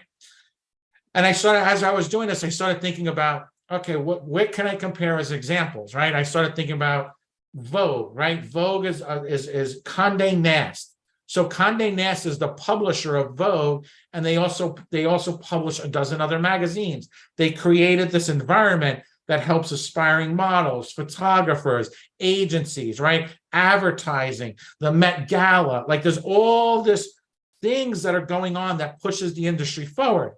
So that's where the first thought came. Then I started thinking, okay, well, CBS, right? CBS has CBS Digital Media. They have streaming services. They have contracts with the NFL. They have original content, right? They've created a network, right? There's a network there. So when you think of CBS, NBC, then I started thinking about like Netflix and Blockbuster, right? I remember when I was younger, Blockbuster was like, I would go to the video store and they could rent a movie, right? And I don't know if you guys know this story, but when Netflix was first starting out, they actually went to Blockbuster and they said, hey, we're creating this streaming service, this online streaming service. We think it's the future. They got a meeting with all the head board of directors of Blockbuster. Anybody want to guess what Blockbuster told Netflix? They laughed at them. They threw them out. They were like, what? Streaming service? We're Blockbuster. Yay, right? Anybody here been to a Blockbuster recently? All right. I think there's one left. It's an Airbnb. You can actually like rent it and spend the night there. You can actually sleep at like the very last Blockbuster ever, right? Blockbuster's gone because they were a dinosaur. They couldn't see the future, right? They couldn't see the future. $1 billion brand wiped off the face of the earth, okay? Because they couldn't see the future. So that led me to start thinking about streaming services and so forth and how important that is, right? And then I was like, well, what if there was a way for me to get involved in that? Like, how could we do that? So I started talking, I work with a lot of high profile people and Kevin Harrington and all these amazing people. And I kind of started pitching some ideas. And this is where this kind of headed and where we're headed with this. We're going to actually be creating our own streaming service. It's going to be launching hopefully by next year. We're going to be launching our own streaming service. Now, the first thing I started, which I want you guys to think is, Mike, this is the coolest thing ever, right? But where are you going to get content? How do you fill up a streaming service and compete against these other brands, right? I know you're good, but are you that good? Guys, come on now. So how would you like to know how we're starting our streaming service with 83,510 pieces of content on launch? Anybody would like to know? Curious? Okay. So before I show you, when you own a streaming service, I work with a lot of we've had a lot of really amazing people from Netflix and a lot of the streaming networks. Obviously, we run in those circles and we understand how content is developed. Most streaming services, a lot of streaming services, they don't produce their own content, right? They're in the streaming business. They purchase and they license the content. Now, as we were going through the production of Target, one of the biggest obstacles we had was investing a lot of money in a movie, producing a movie, directing a movie, and then getting the hardest part of a movie's distribution, right? Like the hardest part of a book, you can self-publish a book, right? You can go on Amazon and self-publish your book. You can write a book, go on Amazon, upload it, and you're a published author. But that does not mean you got distribution. That does not mean you're in libraries. That does not mean you're in the Library of Congress. That does not mean you're going to be in Barnes and Nobles. You're not going to be in every bookstore. You need distribution. So the most powerful word in the streaming industry is distribution. When you want to get investors, when you want to, for most movies, for most films, they have to get investors, right? Paramount doesn't always buy a movie. Like I work with TJ, Tom DeSantos. He's written the movies. He's written the original 3 X-Men movies, the Transformers movies. He written Bumblebee 2, one of the biggest producers in Hollywood. And every time I'm hanging out with TJ, so TJ as a producer he's got a lot of hats, right? He's got to hire the director. He's got to figure out scouting locations, budget, actors, all these things he's doing. And he also has to raise money. So he's always raising money, like for the Transformers films, and to raise $100 million, right? Some of you guys, I saw some of you guys, I don't even know how I'm going to get to an audition. Okay. Imagine working for TJ and you need to raise $100 million. So the thing is, he has to raise this money and he's able to do it for one reason and one reason only. He has distribution with Paramount. He already has a relationship with Paramount, right? Does this make sense to everybody? I told you it's gonna be like 100,000-foot education today. Imagine if I decided to go deep on this. Maybe we'll do a weekend on this. Wouldn't that be pretty cool? Right? Actually, our talent going to be learning this from Roxanne, our big academy producer, director, writer, about the whole process of going from idea to actually selling your film to a company. So anyway, so distribution, if you can get distribution, you can get you can get investors for films. So I said, okay, great. Where do I find filmmakers that need distribution? How do I do this? And this is how we came up with this idea. Kickstarter. So Kickstarter is a platform that helps raise funds for movies. Currently, there's 83,510 projects as of this morning on Kickstarter. Here's the greatest thing about Kickstarter. A lot of their films go on to become award-winning features, documentaries. There are films that have won Academy Awards. So I literally found a place where now I can reach out to these filmmakers, these aspiring filmmakers with great ideas and say, hey, we have a new platform.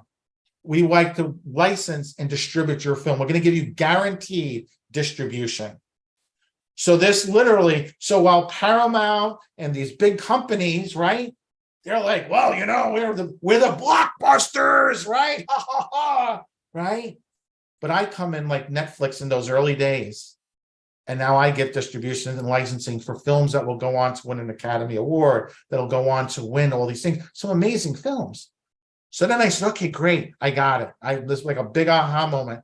Then I said, well, how can I take this further? Right? So here's the great thing about when you're raising funds for a film. It means you're in pre-production. It means you have the script, you have the story, you have everything done, but you haven't started filming. Which means if you haven't started filming, you may have an idea for your main cast, but you don't have the entire cast. So now I say, okay, great, Mr. Filmmaker, we're going to give you guaranteed distribution, but we would like you to actually work with our talent. We want to place our talent within your productions. And just to give you an example, for those of you not familiar with Kickstarter, Kickstarter was launched on April 28, 2009 to 22 million people so far have backed the project. Over $7 billion have been pledged, and over 245,000 projects have been successfully funded. The original owner who founded Kickstarter was a musician. And the reason he started the company was he was trying to get his band to play at local clubs. And the clubs would always say, well, unless you can guarantee to sell out the club, we're not interested in you. And they would just send him on his way. So his original concept was for a way for a band to sell tickets prior to them going in. So they could say, hey, we already sold out. These are our fans. Now remember, this is 2009, so the internet was a lot different, right? That idea was revolutionary, but that simple idea of a musician, of a creative, of an artist is built into the platform, right? And that's what this is. This is why this will work so well. So as a digital network, we'll be placing talent in these productions, and we'll be launching a staffing company around our production assistant certification program. So now we can actually place our production assistants for all these projects nationwide. So this is, super awesome. This is something I'm going to be super proud of, super great, and it's really going to accelerate the growth of the company, the success of the company, and eventually create a team that's like powerful. Like within our community, we'll have that power to place talent that will go on to win Academy Awards. We don't need these big guys anymore. You see the strike, you see these things, AI. We can do this on our own as a team, right? We can create this together. So super excited about that. So obviously 2024 and beyond, is going to be the year of VIP, production assistant training, certification. It's going to be a big thing for us, in addition to managing talent, managing models and actors, our events, because it all comes together, right? It all comes together. If you follow the path of success and you read between the lines in the book, you can see our Broadway shows didn't come out of thin air. They came out of us having speakers at our events, having great talent, and then from there taking and investing, right? We always are investing in projects because we know they come back and they like that original investment in that Broadway show has now led to us being able to work with Haviland at this level, right? Having her on that CBS show. That CBS show, we have to invest to be on that. CBS, call up CBS. I want to do a radio show. They're like, okay, great. Here's who you make a check out to and how much, right? So everything, it's no different than Fox News. If you watch Fox News, ABC, the Today Show, and you see those like they're like interviewing people about their products, their books. That's a paid service. Like the news, you can purchase that. So you're on the news thinking, wow, this person's so cool. They're on the news. They pay for that right to be there. They sell that. I want to be fully transparent because I never want you guys to be fooled by how media works. Like I want you guys are in the business now. You're on the other side. You understand. I want you to understand fully how the business works. So again, we'll talk later about our certification program, but it's super exciting. It's definitely a way you can double, triple your income. I know we have some of our recent certified production assistants on here. Great opportunity to get behind the scenes in the industry. It helps accelerate your modeling and acting career. Now combined with our streaming network, we're creating a marketplace. Like we literally going to be like the iTunes for this. Like we're literally creating a new technology. Yes, and we're leveraging AI for this. We're leveraging AI, not to create the content, but to run the back office, to match the people up, to go through all that. If we didn't have AI, we wouldn't be able to do this. We would not be able to do this, but we're leveraging AI at a very high level to run the algorithms, to see which are going to be the best films, running people's IMDb's, so forth, matching talent with production. So we're going to be able to do things that other companies wouldn't do because we're already ahead, right? Where there is going to be no competition for us in this arena. Okay. We also have our $1 Million Key training, seven-figure affiliate certification. That's something we just recently launched. We're also going to be working on this in Phoenix. This is for a very select few. This was a one-time offer we had for people who were in our came out to our Beverly Hills lunch, but it's an opportunity for talent to not only work as a model and actor, but able to work behind the scenes, to learn the art of scouting, of casting, of mentoring. Like imagine being able to travel the world and you just see that beautiful girl, that beautiful guy, and you can literally go up to them and change their life, discover them, literally hand the card to them. Literally it's an app actually more than a card, but changing somebody's life. And it's being able to understand the industry at a very deep level, like understanding it from a coaching level, from actually being able to like when you hear Haviland talking, being able to understand the industry at that level. So that's something that's really cool. I'm not going to go into a lot of details for that. That's a program that's very exclusive to a certain select few. But listen, guys, we've had thousands of success stories since 2006. In 2024 and beyond, we're going to 100x this. We're going to bring even more success to our talent. We've been building collaborations for almost 2 decades for our talent. So I want you guys to understand something. What I'm talking about today, the things that I'm seeing, this took us 20 years to do. This was 20 years worth of work to get here. What's great about the people who today is their first day, you're getting the benefit of the 20 years of sweat equity that's been put into these projects. So you're getting to be at the forefront of that. So that's something that's super exciting. Obviously, we're continuing our partnership with some of the smartest, most powerful people in the world, people such as Les Brown. His voice, his message has been heard by over 1 billion people worldwide. Mark Victor Hansen, our publisher and business partner, most famous notable being the author of Chicken Soup for the Soul. And then in addition to that, Kevin Harrington, original shark on Shark Tank. He created the infomercial. He's the coolest guy in the world. Like I've gotten to hang out with him and know him, and he's just so nice. He's really short though. When I first met him, I was like expecting to look up at him for some reason, but he's short. He's like, I think he's like shorter than Deneen. He's super short. Like it's like crazy. Yeah, I'm sorry. Deneen's fun size. Sorry. But anyway, but he's so nice, full of energy, so smart. He's working on literally $1 billion deal right now with National Geographic in one of their shows. Just really such a powerful thing of connections, very powerful in the streaming side of business. So you guys will see a lot and hear his name a lot around that project. So I want you guys to know, like, this is not, we're not just like you guys, you can't do these things alone. You have to have a team. You have to surround yourself with some of the best people in the world. And the best way to do that is, if I know Kevin Harrington, then you should know me, because then you get to know Kevin Harrington. Or if Alicia knows Mark Victor Hansen, you should get to know Alicia because she knows Mark Victor Hansen. If you know Deneen and she knows Les Brown, and so forth and so forth. Same exact thing from an entrepreneurial side. So I want you guys to see we have a shift in the way we do things because it's business, right? So at the same time as we're growing our talent company, our acquisition company, we're now, eventually we will start acquiring other companies. We'll start buying some agencies, building a larger brand over the course of time. The Rising Star Academy, we'll talk a little bit more about that tomorrow. That is something that's absolutely amazing for our talent. We do live coaching. We have live coaching, like Haviland mentioned. She's doing a 12-week program. She's going over voiceover. For people who love Haviland, type love in the comments. So for those of you who are brand new, we do this every week. We have twice a week. Not only do we have like some of the top, most incredible people in the industry that are doing master classes, and this goes on your resume as training, just so you guys know. This is on your resume. I was trained by so-and-so, right? But we also bring some of the smartest people in the industry on. Like we've done stuff with, some of the most brilliant people in health, in finance, in tax, accounting.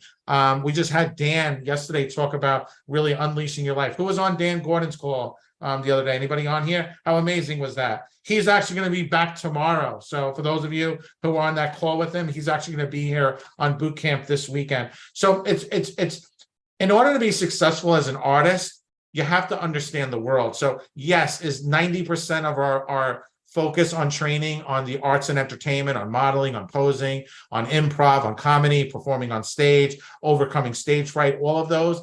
But then it's also the foundation of what makes you a great human. So that's a part of our Rising Star Academy. I'll talk more about that tomorrow. We just launched our 21-day challenge. I know a lot of our people just completed that. That is something that's really cool. That's the first step in the road to success. What we did was we've been doing this now, online coaching for close to 4 years. We have over 600 hours of content, and it was organized in a way that made sense to me, right? But who I was 20 years ago is completely different than who I am today. Who you are today is completely different than who you're going to be a month from now or a year from now. So what I did was I put the content in a way where it gives somebody who's brand new to the industry or even experienced 21 days to be able to get the foundations of the industry at the highest level. One of the things that we teach, and one of the things that's like the purest truth in the world, everybody wants an agent, but if you ask a better question, you get a better answer. Instead of how do I get an agent? You have to say, how do I become the person an agency wants to work with? Why would they hire you, right? It's like going into a job interview. If you asked me, Mike, I want to be your vice president. You're running for president. Okay, great. What are your qualifications to be vice president, right? Like, where are you on that journey? What type of work have you done? What have you done to change the world? What type of politics? Are you a lawyer, an accountant, right? There's all these things that are required. It's the same thing in the entertainment industry. There's a reason why people in the entertainment industry can make $350,000 an episode, because they're professional. They've reached that level of success. So the 21-day challenge is that. Now, a lot of our talent completed that, and they were like, Mike, what's next? Right? So this is the foundation, is the 21-day challenge. But then from there, we just launched what's called the 30 and 30. And the 30 and 30 is going to be launched hopefully by the end of the week. But it's literally taking the exact steps of creating your Dream 100, creating the process, the framework, the emails, the Excel spreadsheets of being able to book consistent work over and over again. Okay, there's a frame. There's a reason Haviland's successful. There's a reason our coaches are successful. I extracted that out, and we created what's called the 30 and 30. And all of our talent will have access to this. Our talent, they'll be able to log in and start doing this next week. If you guys are excited about that, type a 1 in the comment, guys. It's a gift, right? Right? That's what we do. Now, so that's really cool. That's really exciting. I want to keep us on time here because I know Mr. Colby's calling in from New York. But we're also going to be doing international branding and product placement.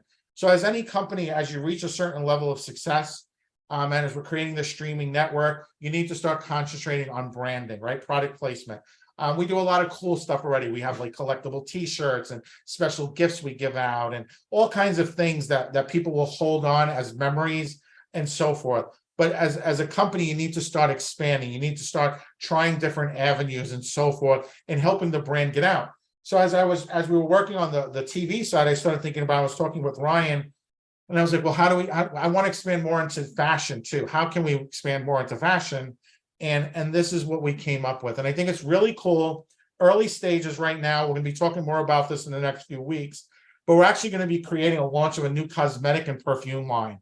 It's going to be Truth for women, so it's going to be a perfume geared towards women, and then we're also going to have Colby Cologne, which is going to be a perfume cologne for men. But what's going to be great about this is with Ryan's affiliation over 40 years with some of the top brands, some of the top clients in the world, we'll be able to get product placement and endorsements in some of the biggest magazines in the world, which will also open up to bigger relationships with photographers. It'll also open up for creating brand ambassadors and also brand representation by having our talent actually be in these ads. So this is like literally the secret shortcut to getting our talent placed in Vogue, GQ, Marie Claire, Men's Fashion, getting them placed in some of the biggest magazines. So this is something that's super exciting. Obviously, partners with Ryan Colby, Truth Management. Definitely give a big shout out to Alicia for this. This is something that was one of her ideas that she's been working on for a few years now. So super exciting about that. So let's shift a little bit gears because I got one more surprise for you before I turn this over to Mr. Colby. And I know this is a fire hose of information. I will go over this again tomorrow because I know this was a lot. But let's talk about Leonardo da Vinci. Why don't we? Right. So a short bio about Leonardo. So Leonardo da Vinci is considered one of the greatest painters of the Italian Renaissance. So I'm sure everyone here should be familiar with who he is, right? Very forward thinker, right? A genius. People call him a genius. Painted the Sistine Chapel, the statue of David, right? Some of the things that will last for forever. As long as there are people on this planet, they will know the name Leonardo da Vinci. It is what makes us human. He touched that essence, right? So how an apprentice artist becomes a master. So as was accustomed during the Renaissance, Leonardo da Vinci became an apprentice under a master artist, who in Da Vinci's case was Andrea del Verrocchio. Okay. He had also been an apprentice under the master artist Donatello. Okay. So the important part here, what I want you to understand is Da Vinci worked under other artists. That's how it was done, Renaissance, right? That's how it's always been done. Think about like everything. If you read Finding Fame, I worked in the restaurant industry. I started off as a dishwasher. I would go on to own some of the most successful restaurants on the East Coast.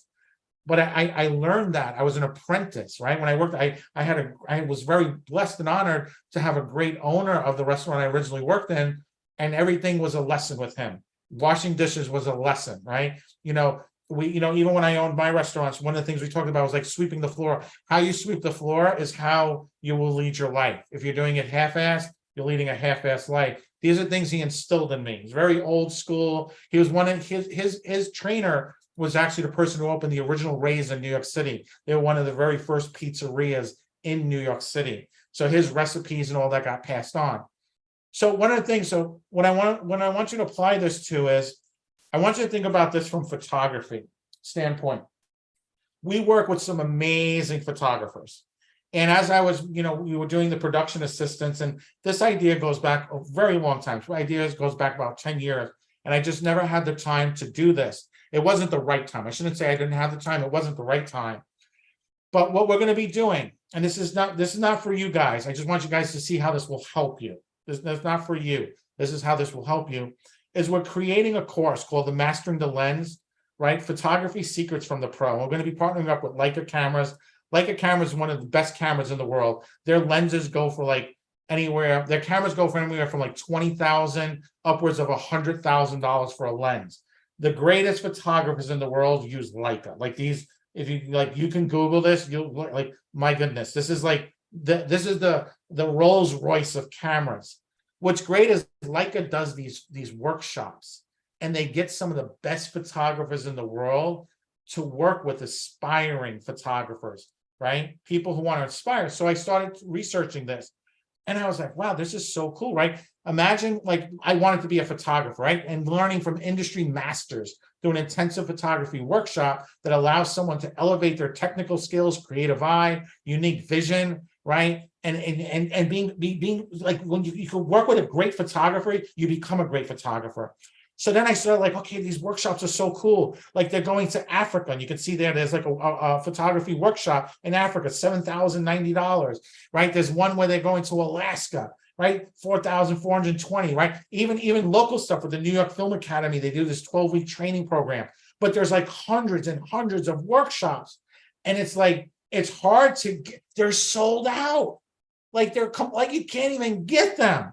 And I was like, oh my God, this is like incredible. And it's what's considered a fractionalized business. It means that there's no set standard, right? It's not Blockbuster, it's not Disney, it's not there, it's just fractionalized, right? And it's like kind of like the modeling industry was, right? It's a fractionalized industry, it's considered $1 billion fractionalized industry. So I was like, okay, what if we worked with some of the most amazing photographers, and we said, okay, great, we're going to do some workshops for photographers. This would give us unlimited potential for signed models. We would handle the insurance, the bookings. We create a simple system for photographers. All they'd have to do is show up, learn, and shoot. That's it. So now I'm able to reach out to some of the most powerful photographers in the world saying, hey, imagine you were a photographer and I called you up and said, would you like to spend a week in Africa? Would you like to go to Australia and shoot models? I'll cover all your expenses. Not only that, but I got 30 photographers you're going to be working with. I'll actually pay you $30,000 to be there. So not only will I pay, if you were a photographer, would you say no to that offer? No, of course not. You'd be like, yeah, that's great. Because guess what? They want to train, right? They want to show others. They want to be the master that has the apprentice. But guess what they don't want to do? They don't want to handle the insurance. They don't want to handle the bookings. They don't want to have to build the website. They don't want to have to talk to photographers, answer questions. They just want to show up, right? So this is an entire platform that we're building to bring you guys some of the most amazing photographers. But here's the real part, the magic.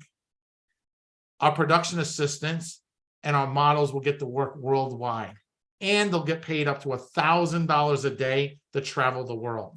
Because now we have the models, we have the production assistants, and now the missing component for this was now having these photography workshops. Who'd like to travel the world? Who'd like to be able to do, even if you did this a few times a year, right? You're a professional paid model making $1,000 a day, working under the guise of some of the top photographers ever. And now you're creating this new generation of photographers. So it's like it's like an ice cream store for models. Like it's literally like an ice cream store for models. And we handle everything. How, like, mind-blowing. So this is some of the things that we're working on, guys.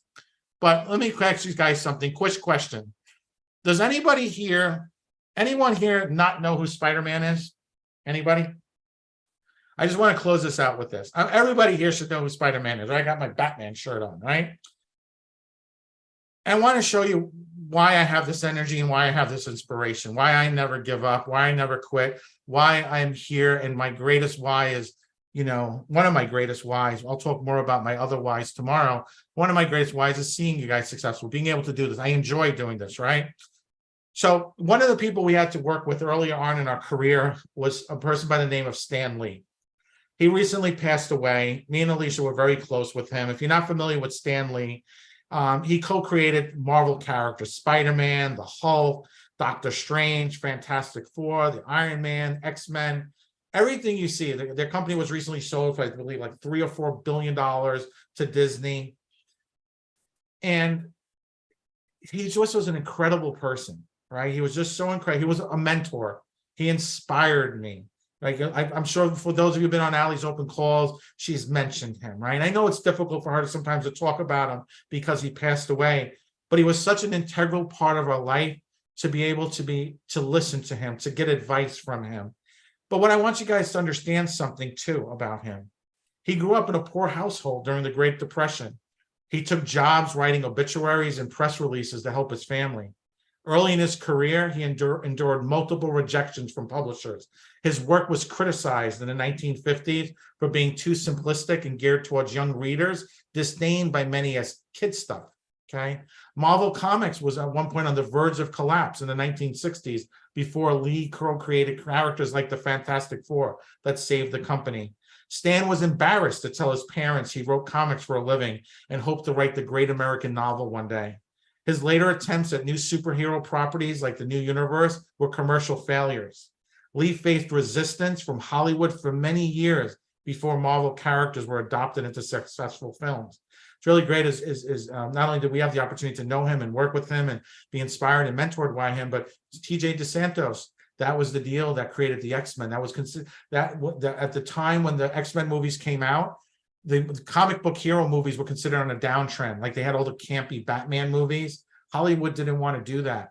It was Stan Lee and TJ who said, we want to create movies that elevate the brand, that elevate these characters. The reason why you have the X-Men movies, the Avenger movies, is because of that conversation.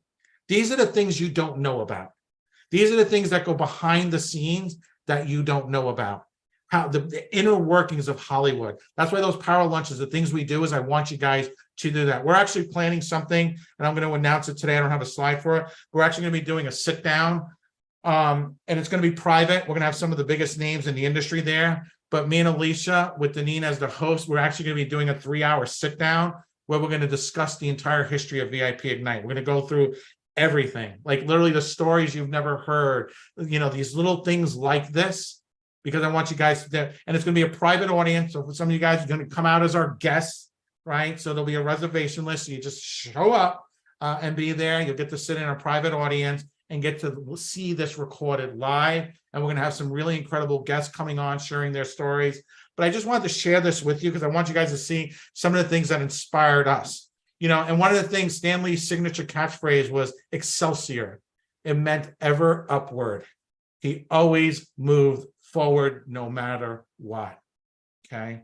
And part of this weekend is not only to inspire you, but to educate you, but to find for us that next generation of talent, that next generation that's going to be a part of these films, a part of these projects we're working on. Okay. And, Alicia one time had mentioned this, and I kind of put it into words for her, but visions are seeded by ideas. They're watered by dreams. They're nourished with persistence, and they're harvested only when determination turns possibility into reality. Okay. And that's what this company is about. That sums up everything we do here. So guys, my name is Michael Fomkin. This was the State of the Union address, where we are, where we've been, and of course, where we're all headed. And with that thought in mind, let me turn this back over to Miss Deneen, our wonderful host, and the beautiful Alicia Kabak, because I'm sure Ryan Colby is somewhere. What's going on? I'm live. He needs to get on the call. All right, guys. I hope you enjoyed that from the bottom of my heart. I appreciate you guys, and I'll see everybody later. Bye, guys.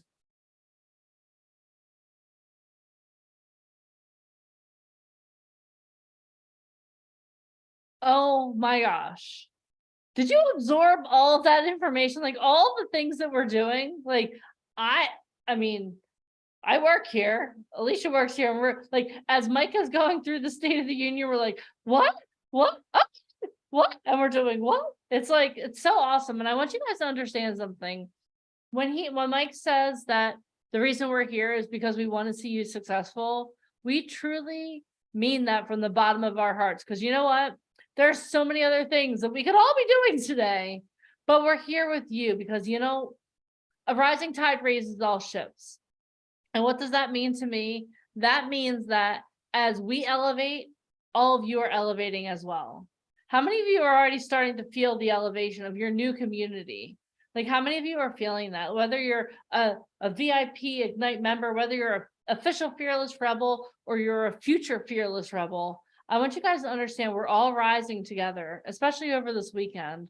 And that's just the tip of the iceberg too. Like, I don't know if you guys know Mike well, but when he says, okay, you know what, but wait, there's more. Like he literally didn't even share everything that's going on. He just gave you an appetizer. Like how many of you are a little bit freaked out by the fact that that was only the appetizer? And bring it on. Or how many of you are like, bring it on? Bring it on. I want more. Give it all to me. Because I know that's kind of how we feel too. Awesome. So I know that we have another guest waiting in the wings, and he's like, I'm here and I am ready to go. All right. So this is going to, I did a pretty good impression. So That was really good. thank you. Thank you very much. I'll be here all day, guys. I'll be here. She all takes day. one improv class and now she's doing comedy. I love it. I mean, I did get to hang out with You're like ready for New York. Yeah. I know, right? I did get to hang out with an amazing comedian last week, so I'm pretty excited. But let's bring on our next guest, because how many of you are dying to know, like, about Fashion Week? How many of you want to know what happens after Fashion Week? Raise your hand. All right. So what we're going to do is we're going to bring on our next guest, and he is going to talk to us about the Fashion Week follow-up. Because you know what, we can be excited in the moment, but let's talk about what happens after Fashion Week. So let me introduce our next guest, who's wearing a very nice shirt today. Our next guest has been labeled one of the top 10 most powerful agents in the world. He started his career as a model at the age of 12 and now has almost 4 decades in the industry as an icon of fashion. Fun fact, his first gig was for the United Colors of Benetton. He opened an Emmanuel Ungaro show in Milan, Italy at the age of 15 years old. He has art directed over 20 covers of Vogue. He has been proclaimed to have one of the best eyes to scout in the industry. He has run his agency successfully for over 12 years, for 13 years, and never once has he wavered through good times or bad. He had a record cover number of covers in 1 year for his agency, totaling 72. For almost 2 decades, he has styled some of Hollywood's biggest stars, taking them from the worst dressed to the best dressed lists. He has placed talent worldwide for campaigns for the top luxury brands in the world. Everyone give it up for the one and only Mr. Ryan Colby. Hello. Hello, Ryan. How are you? I'm good. How are you? Nice shirt. Amazing. Yeah, I just threw it on. But I heard the last 10 minutes of Michael's pitch. I just wanted to piggyback on that Marvel story. TJ tells a very engaging story about that. That's like on the edge of your seat, literally up to the day Marvel was about to go bankrupt and you would never hear the word Marvel again until the movie did well, until X-Men did well and had a box office that was worthy of saving the company. And it's very to the minute. Like literally, I think the Judge was going to start selling off characters that Monday if the Friday, Saturday, and Sunday receipts weren't like amazing. So, and they were, so to save the company. So he literally kind of saved Marvel because they were going to start selling off the characters to literally anyone. I could have bought some, you could have bought, like anyone could have bought a character if you had the money and made your own movie about it. You could have done whatever you wanted with the characters. But You mean TJ, I could have owned the Flash? yes, you could have if you had the money. They were kind of up for auction, kind of like a car or a house. Like they're characters, but they were still tangible items, like going to an auction house and buying a frame or buying a vase or buying, a couch. You could have bought the characters. That was the plan. And it was actually still on the books for that Monday if the receipts were not impressive. And he's told me the story twice in person, like when some of the models come over to his house, he tells the story. So I've heard it twice, but it's extremely engaging and it's like an episode of 24. It's like up to the minute. Well, And can you give everybody here just a brief little the way he bio for tells TJ? it is very, very engaging because he's a writer. So he peppers it and makes it sound like a movie.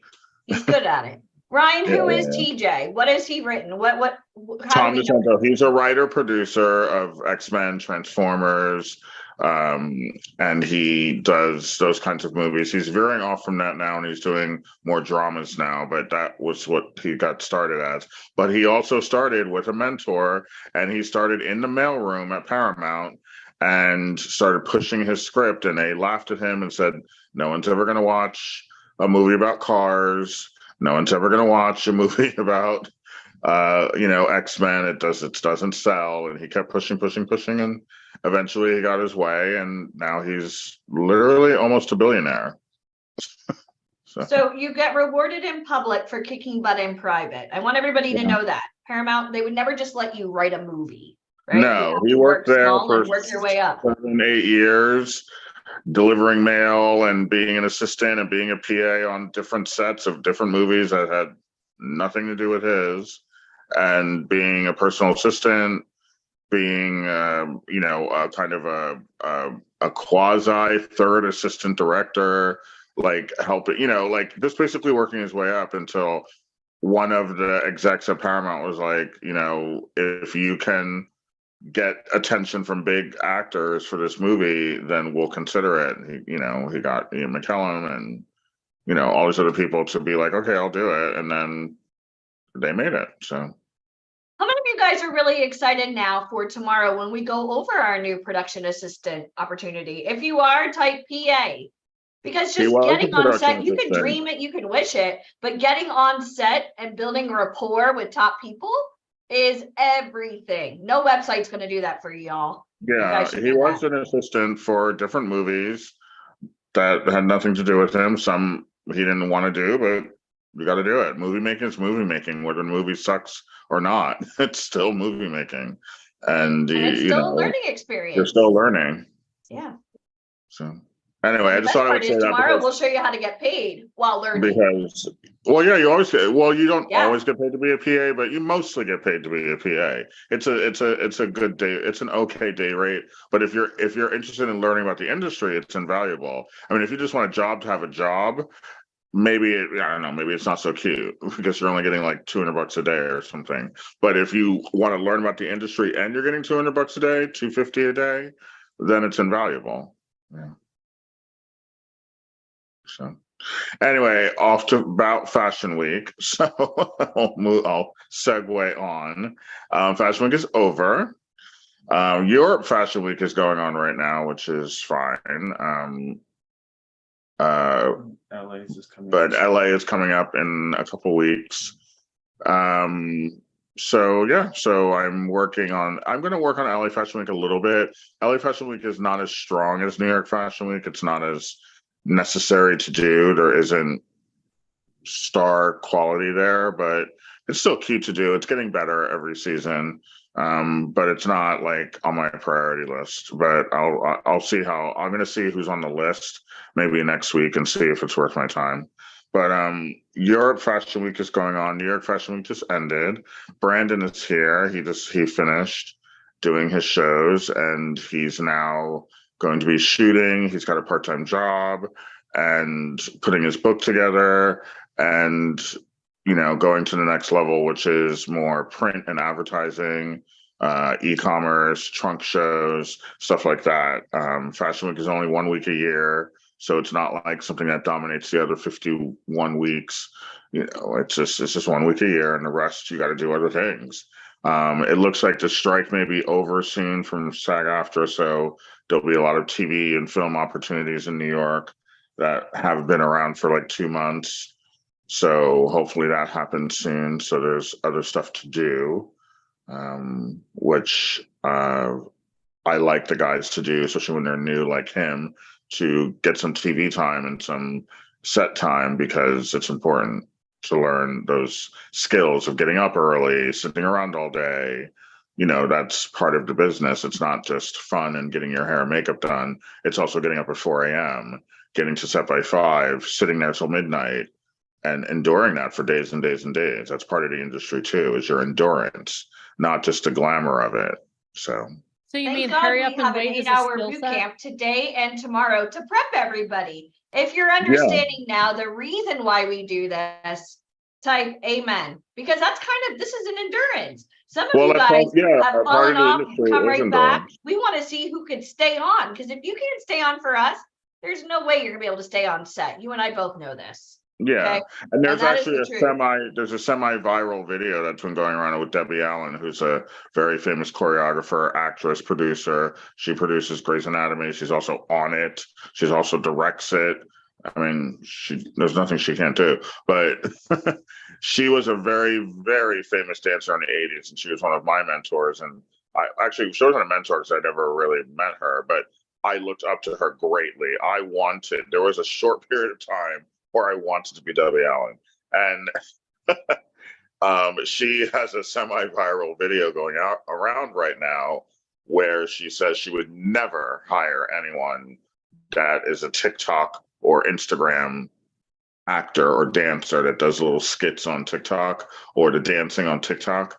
She's like, I would never hire them because they're so used to doing their 1 minute videos online. They have no idea that it takes 10 to 12 days to shoot an episode of Grey's Anatomy. It takes weeks to choreograph and get off the ground a dance routine for the Oscars or for Broadway or for a myriad of other things she's choreographed. It takes weeks of rehearsal, 4 or 6 weeks. If you're so used to doing your 1 day TikTok gigs and Instagram gigs, then unfortunately you may not have the endurance to work with her. And the few that can do both, that's great. I mean, there's nothing wrong with Instagram and TikTok. They're great tools and vehicles to get your face and name out there. That's great. But if that's all you do, and that's all you ever have done, you may not be a good candidate for television and film or anything, because it doesn't take long to produce those things. It takes a day. And that's great. But unfortunately, when you're shooting a television show, it takes days, plural, meaning 5-7 days, and you're on set from 5 a.m. to midnight. That's part of the industry too. So. It's true. It's not all about the glamour. It's all about Yeah. trusting the process and enjoying the journey. Brandon is here to discuss what he's been doing and how he's been liking New York for a few minutes. Meanwhile, he's cleaning the room, so he's got to get back to that. Talk about the glamorous life. And I must note, it all starts with a Zoom.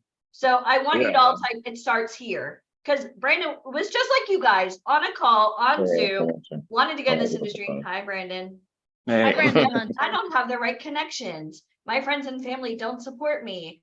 I don't live in New York or LA. How am I going to do this? Welcome to VIP Ignite.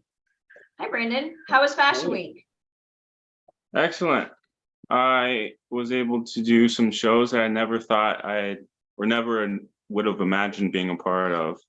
But to go back to Ryan's point, on the outside, it looks like it's glitz and glam, but you are there. I was there at my most recent show, Addicted by Marcos, for 8 hours in that waiting room doing hair and makeup, but then you gotta get dressed and you gotta wait, then you gotta do a run through, and then there's all this stuff that happens behind doors that's kind of tedious, and it's not that pleasant, but it's part of it.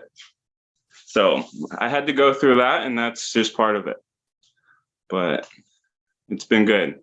The whole experience in general and getting that opportunity is doesn't compare to anything.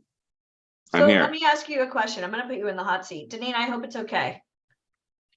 I'll just say my company, my rules. Okay, so here we go. So you came on a Zoom call. What brought you here? Was it one of our great Instagram or Facebook ads? So it was, yeah. So I was sitting in my dorm room and I came across an Instagram ad, joining a Zoom call with you. You do the introductory call, and then Deneen gets the filtering out process. But hopping on that call, seeing if it's legit, but you go through everything and saying, hey, this is, if you want to be in the entertainment industry, you got to go through this, and you got to have some know-how, and you got to have your boots on the ground and know what it's all about before, or if you're really serious and devoted to this field. So you said, if that's not you, then step out. This is not worth going forward. But if you are dedicated and devoted and you want to take big action, then move forward. And I've gotten great advice. I've gotten to go to these photo shoots, which led to me being acquired by Ryan. And then from there, in between, I was also going to school. So I wasn't doing it as frequently. I was doing it intermittently, getting booked out for work. But now I'm fully immersed into it. And going back to the beginning, all started with the Zoom call and deciding that I do want to dedicate my time, effort, resources, energy in this field right now. And So that's you what had I'm to take saying. action. I knew how to take action and take action the right way. So that's what I'm doing here, and I've gotten to do a bunch of stuff. It's crazy, honestly. It's sometimes I wake up and I'm like, dang, I just did that show the other day, or dang, I just did this photo shoot with this photographer who does this magazine, and it's phenomenal. I was like, I'm here, but obviously there's a lot of work to still move up, but I'm at a good spot in general. So Was there ever a time after you came on a Zoom that you thought like, I don't know if I can do it, or friends and family telling you not to do it? absolutely. So how'd you deal with it? What did you do? At the end of the day, I chose to take action myself, and I don't fully need the input of my loved ones. I know if it's something I truly desire and want to accomplish deep down, then I will dedicate that time, energy, and devotion to it. And your loved ones, they're there to be skeptical, and most of the time, 99.9% of the time, they don't really know what it's like to be part of the industry, not like you guys. So We've got friends and their family here point and of view people in the is- industry here. They don't really, it's hard to give advice because they want you to stay home. It And is. you lived in like Nevada, right? They wanted you to stay there. Imagine if you I was in listened to Nevada. them. What do they think now Yeah. that you're walking Fashion Week and working with filmmakers and you're in magazines and what do they think now that you're doing all this? Has anyone said, I'm sorry? Or like you, thank God you didn't listen to us? Yeah, no, they're honest. They don't say anything bad. They're like, wow, like that really happened. Okay. Tell me you're about to take classes with Patrick. And Yeah, I'm just and like, I told you. About to take classes with Patrick, and I shot with Patrick Carter Smith. Quagliano, Stella Adler, yeah. who is also the acting coach for JJ Abrams and Ron Howard Productions. He also coached guys, people like Ryan Gosling, Leslie Bibb, Leonardo DiCaprio, Wolf of Wall Street. So that's an amazing feat. Who are you right now? I don't even think I knew that. That's huge. I guess I'll read about it on our blog. That's huge. Congrats. Yeah, I shot with Carter Smith the other day. It was director, producer, as well as renowned photographer. And yeah, it's amazing.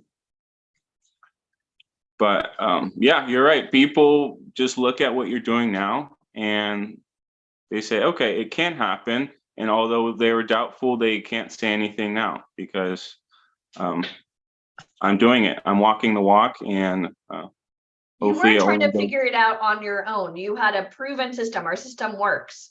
You got to go through a Zoom. We got to make sure you're of sound mind, that you want to do this. We're certainly not going to risk, I mean, we have 6 Tony Awards. We're not going to risk our credibility for someone who isn't in it to win it. Do you guys understand this? So like if I ever have somebody go, how long is this going to be? Are they really for us? No, they're not. They're meant to just go up on Facebook and Instagram. You put in a lot of work, even doing Fashion Week. Fashion Week, guys, isn't as glamorous as you think it would be, right? It's a lot of waiting around and prep, fittings. Yep. Can you talk about your experience being in your first show? What was that like? So my first show was with Members Only, that big clothing coat brand. And we did a walk audition, and then they do a callback and they schedule your fitting. And then you then proceed to go on with the show. And before the show, it's about like 5 hours of hair, makeup, and just fit, like one more fitting. 5 hours of hair, makeup, and fitting. Yep. Again, this is why we have an 8-hour boot camp. I want everybody to say thank you. Thank you for making me be on a boot camp today to help me with my future. So I now understand that I have to put in the work. I mean, I think it's so important. I think it's, so you're in New York now. When are you going back home, or are you moved there now? Are you ever going back home? Oh, well, that's contingent on my development process. As said, yeah, I'll be moving to LA soon, but that's after. So Ryan, why is LA better for him than New York? Can you go over that as his agent? Okay. Yeah. Sorry, we lost something. I was chopping tomatoes. I'm making fresh pasta sauce. You want me to Of find this- course you were. We need a Yeah, cookbook. That would be yeah. great. Okay. Yeah, do a It's few called of Models Can Eat. Okay, go ahead. the big spoon. Okay. Sorry, he's gonna do some dishes. Why is LA better? No, the big silver spoon. I need it. It really isn't.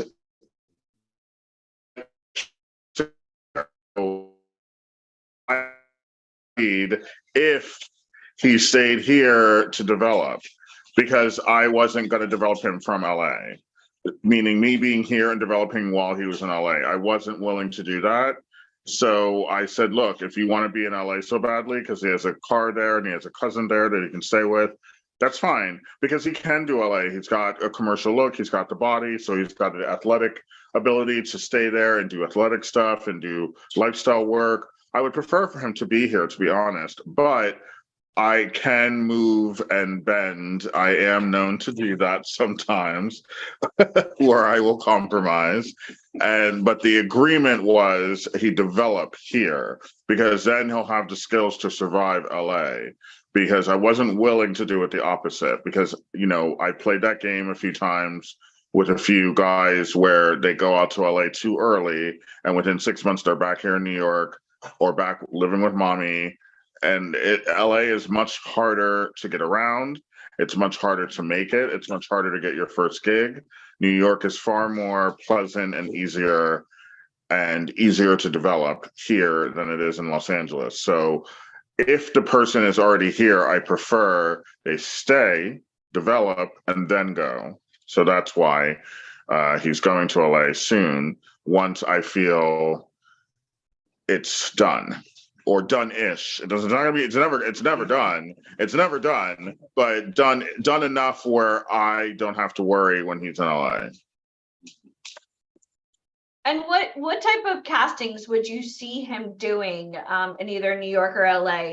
And what type of roles could he play? Because this is a good segue, because we're going to go into Model Garage next, where we're going to be picking out people from the audience. Well, I've heard from two different people in the past month that he's a Michael Ealy type, who's like the romantic lead, but also can be sinister as well, can be the bad boyfriend or the good boyfriend. He's played both roles, and I don't know if anyone knows who he is. His name is Michael Ealy. He's a Black actor, and he has the same features and physicality of Brandon. So those types of roles he could play. His most famous role he was in for Colored Girls, where he was horrible man, a wife beater, and he, you know, did horrible things to his children. And that was a really difficult role for him, because, you know, it's an iconic movie, and, you know, people know him from that. But he's also played nice guys too. He's played nice cops and different things. But anyway, so that kind of stuff I can see him playing. Young entrepreneurs, young, you know, college grad roles. As far as modeling, he can do athletic stuff, underwear, of course. He's already done underwear e-com. He's already on plaster all over an Instagram page for this underwear company from Europe, where it's kind of funny, but and the picture was taken from an iPhone, and they went crazy for it and decided to run it, which I wasn't thrilled about, but I took it because it's his first national exposure. So I figured, why ruin the experience? Because I could have just called him and screamed, but I didn't. So, but underwear, of course, he's got one of the best bodies in the city. Everyone knows it. Everyone sees his body, and it's phenomenal. So anything body oriented, sportswear, Nike, athletic stuff. Stuff like that he'll be doing mostly. And as far as mindset, Ryan, I mean, yes, he has a great look. We deal with, this is a rough job, guys. We deal with a lot of beautiful people in this business, but what about Brandon's attitude made him stand out for you? Or what? His attitude. Well, when I met him in Vegas, and we didn't even speak. I mean, we spoke a little bit, It was the next shoot we spoke more. That shoot in Vegas was very crazy. I didn't get to speak to anybody, but I He's also noticed he very was hot, there. yeah. I noticed he was there, and I liked his look, and I saw some of the photos on the camera, and I was like, oh, okay, he can photograph. Because some people look amazing in person, but it doesn't translate to the camera. His did, so I was like, okay, he's got potential. But then he explained his story. He's in school. He's doing this, and as he was talking, I was getting more turned off because it's just like he can't do this. But once he started showing up to the other shoots, I'm like, okay, fine. Then maybe he's more serious than I thought. So we had a better conversation in Miami, and I figured give him a chance. And so we communicated over the phone. He came out to New York privately without, a VIP event. Came out to New York and LA. For me, for long weekends, that's all he could do was like a Friday to a Monday, which is nothing, but at least he made a teensy bit of an effort. So I appreciated that.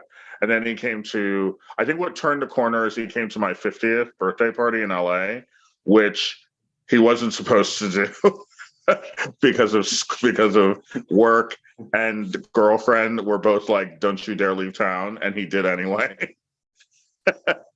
And he crossed the border into California. And I was like, okay, let me give him a chance, because he could probably be fired and broken up with today. So let me give him some happiness. So when he did that, I was like, okay, let's see what he's got.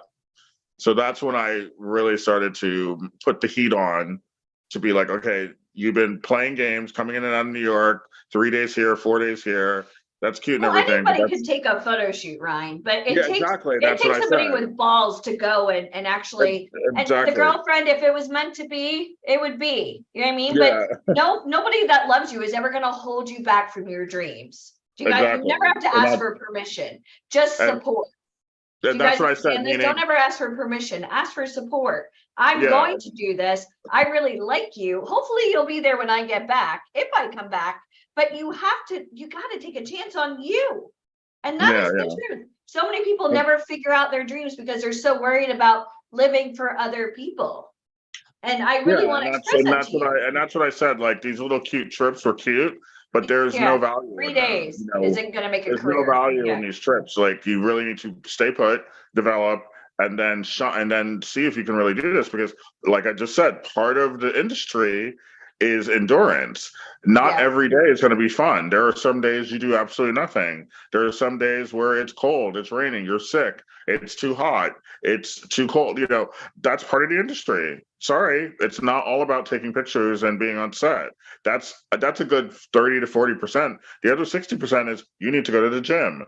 You need to work it out with your skin. You need to, get a haircut. You need to get better clothes. You need to get a part-time job to afford those things. You need to, read more. Like, that's also part of the industry. So that's what he's doing now, is part of the development. And a lot of people can't do that. So I will just write them off, because if you're only in this so you can be photo shooting every day, that's never going to happen. You're not a supermodel. Even Naomi Campbell isn't shooting every day. Even Gisele Bunsen isn't shooting every day. That's not how the industry works. You shoot a lot, and then you sit around and you wait for the results. You wait for the magazines to come out. You wait for the advertising to come out. You wait for the TV show, whatever you've done, to come out. Then you go on to the next step, and then you climb that ladder. So if you're only in this so you can shoot 7 days a week, you're sadly mistaken. It will never happen. And you can just, go like do being an something actor else. every day. You're going to need some training. Yeah. Okay, so he I wants do to want to act. start. He wants to act heavily. Brandon does want to act heavily. So I set up I pulled a little favor, and he's going to do 5 classes to see if he's got the goods. Because acting chops. The acting chops, because that was part of the big issue a couple weeks ago, is he wanted to go to LA because he wants to start acting. I'm like, okay, honey. Okay. You want to act so You're badly? the only one going to LA to do that. Great idea. Why don't you take classes with one of the best coaches in the country, and he will tell me if you can act, because you think you can, but that doesn't mean you actually can. Well, somebody that works with Academy Award winners, literally Brandon could walk into the room and he'd be like, that guy's got it. It's also about an energy.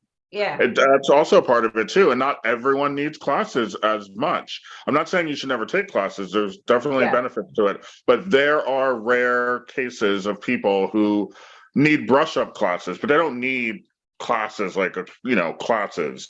And some people like a Ryan Gosling is one of them, and Leo is one of them. He's never had formal training in his life. He's taken classes in between gigs, but he's actually never had formal training because he kind of didn't need it. He was naturally good at delivery and learned through classes that he took privately in between gigs to get better, but he's never had formal training where he put on his resume, oh, I went to this school for 4 years. He never did that. He didn't need to. Some people don't need to. So therefore, that's why he takes classes to this day, because in between gigs, you get rusty. You haven't shot a movie in 6 months, you get a little rusty. So he's going to tell me if Brandon's got the chops to survive in LA, because all that talk he was doing last month, I want to see, what's up. Yeah. All right. So it sounds like Survivor. That sounds very exciting for him. I wish we had a Oh, camera. wait, he pulled up the photo. He pulled up the photo that's all over. It's online. Can you see that? That was taken with an iPhone. And That's now nice. they're using it. The underwear company is using it. Cool. Make sure you send it to us so we could use it as a success story. Okay. So let's do this. I want to start off. How many of you guys love this? This is all about transparency. This is literally one of our talent, just like you. Oh, I want to do this, but I don't live in the right location. My friends and family, they're not rooting for me, but they're not pushing me to do this because they don't know how this business works. I have a loved one that doesn't really want me to do this. I mean, if this sounds like you, and not to mention time. If let's say Brandon didn't have us, how would he even do this? Go get like some rinky-dink photographer in Reno, then join the websites. Real castings are not posted on websites, kids.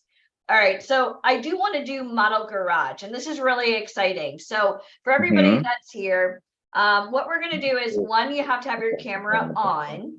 Okay, we need to see that you're interactive. So do not raise your hand because Brandon's asking what Model Garage is. What? Brandon's asking what Model Garage is. Well, you just did one for him. I mean, I just did one for you. It's basically I tell someone what their attributes are that work, don't work, where they should be focusing on. What kind of characters they should play, where they should be located, New York, LA, Atlanta. It's like when you take your car to garage to get it fixed. Yeah, so I'm the mechanic. oh, I have we're not getting you a little oily jumpsuit hands. and a hat. I Okay, have oily hands and a jumpsuit. it's gonna be really cute. And he'll like hold a wrench going, what do I do with this? This is cute. Okay. Wait, what did I say? Oh, the other day the boys put shelves up for me. See the shelves behind me? Yeah. Ben and Brandon put up shelves, and I was having difficulty finding the screwdriver. Like I didn't know what to do. Not a drink. Yeah. It was very challenging. You just thought we were building like a 3-story home. It was extremely difficult. The best way for you to help Rye is to stay out of the way. We know I that. did. I actually just was watching TV on my phone. I was just like, Of course you were. you guys do it. I can't be bothered. Okay. All right. So are you ready to play Model Garage? Now, I do want to tell you very quickly, kind of like X-Men, I want everybody to hold their hands out, and I want you guys to literally grow a thick skin. Because when you hear from the former art director of Vogue, Ryan Colby himself, okay, this is what I would do. Sometimes it's cut your hair. Sometimes no to the bangs. Sometimes it's, I don't like the color of your hair. Sometimes it's, you need to get your teeth fixed. I mean, whatever may be coming out of it. Sometimes it's perfect. Everything is just unicorn and rainbows. But I want you to understand sometimes how we envision ourselves. And I get a lot of these text messages and emails from people going, I really want to do this, but I'm not young, or I'm not 5'11" and I'm not size 0. Okay, and what does that mean? This business has changed dramatically. So I think this is great because you're going to actually have an expert here today that's going to go over not just the modeling aspect, but also the crossover to TV, where he could see you portraying characters and, you know, what maybe you should be wearing in your photo shoots. Because one thing I really want to stress to you when you go out and you get photos on your own, a lot of times you're dressing yourself, doing your own hair, your own makeup. You're not typically getting photos done that are nail on the head what the casting directors are looking for. So Ryan is going to give you his subjective opinion. Ryan was also one of the original faces of Benetton back in the day. He was a child model. He's a professional dancer. And he works with some of the biggest names in the industry. Okay. So if you're ready to play Model Garage, I'm just going to tell you now, your camera must be on, and type game on. If you're ready to play, game on, because Model Garage is always lots of fun. All right. So winner chicken dinner. Who should be first?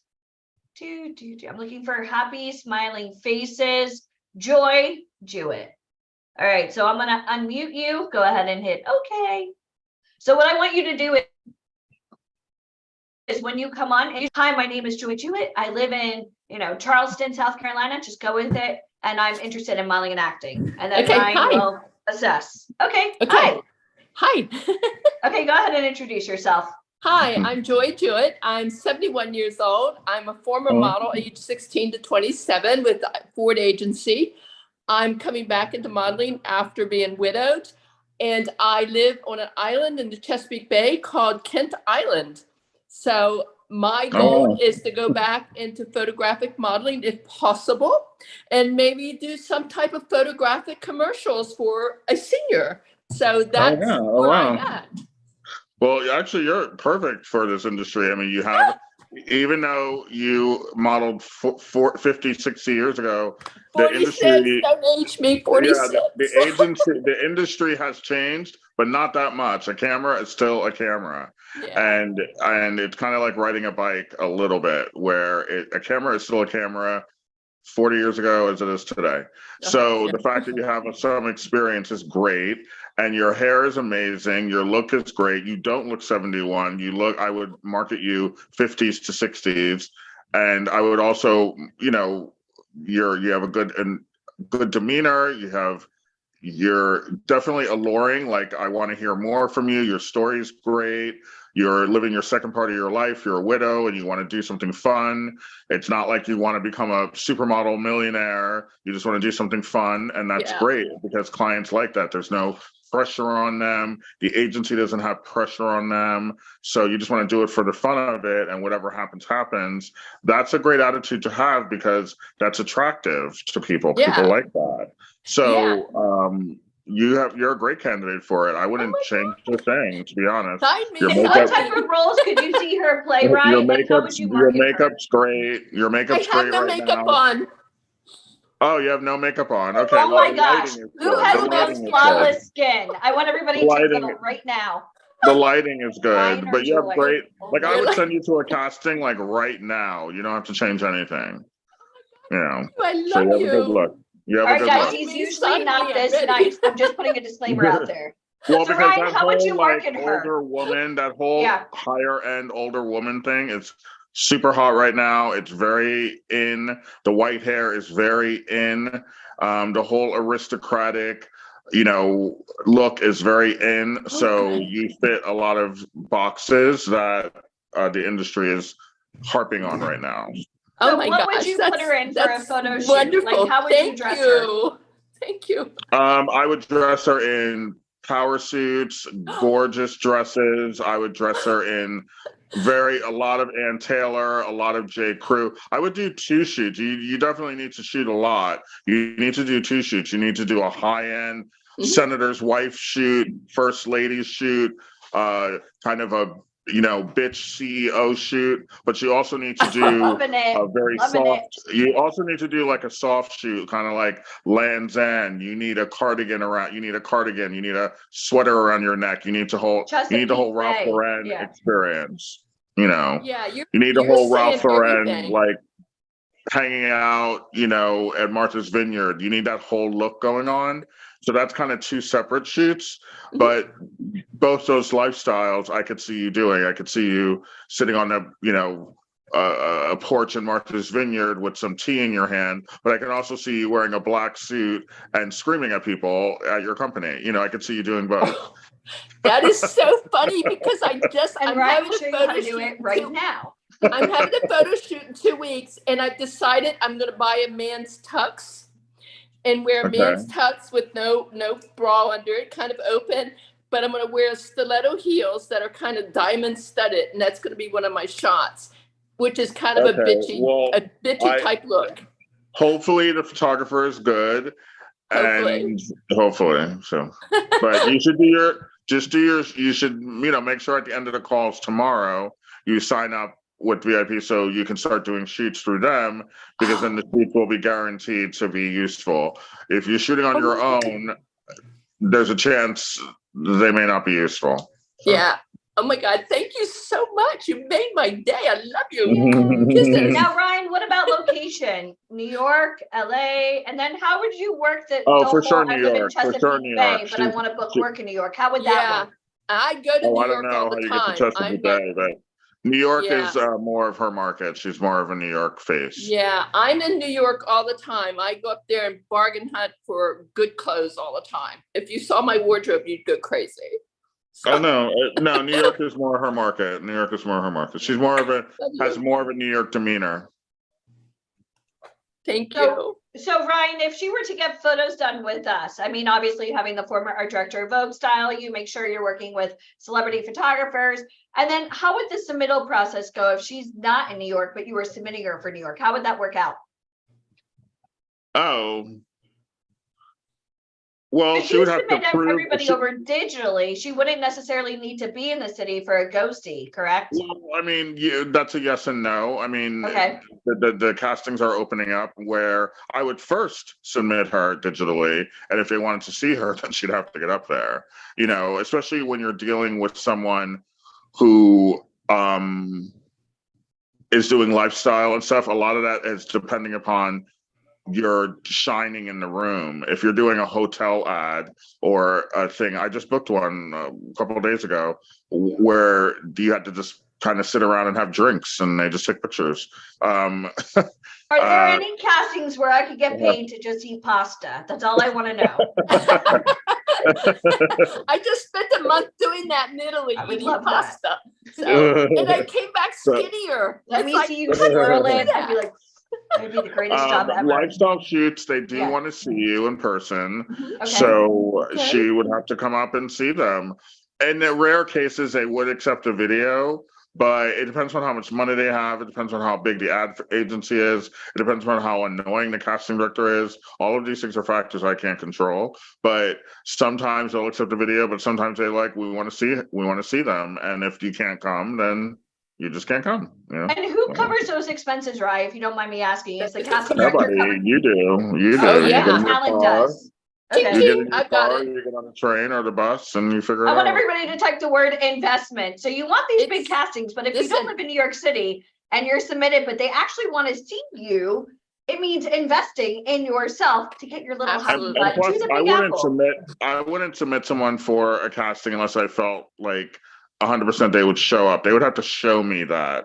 Like if Oh, I that's felt That's why we that do a 16-hour boot they camp would and have then to put them show through an me interview. that Yeah, they could come because I will- and she's a good candidate because she's Right. free to leave. She doesn't have, young children and, doesn't have things holding her at home like, oh, I can't leave on Wednesday because I got to take Sally to ballet. You don't have that. So No. therefore, she would be a better candidate and I wouldn't feel as nervous as submitting her as someone who's got, 3 12-year-old kids at home and a husband and 4 dogs. Like I wouldn't submit them because the chances of something going wrong are quite great.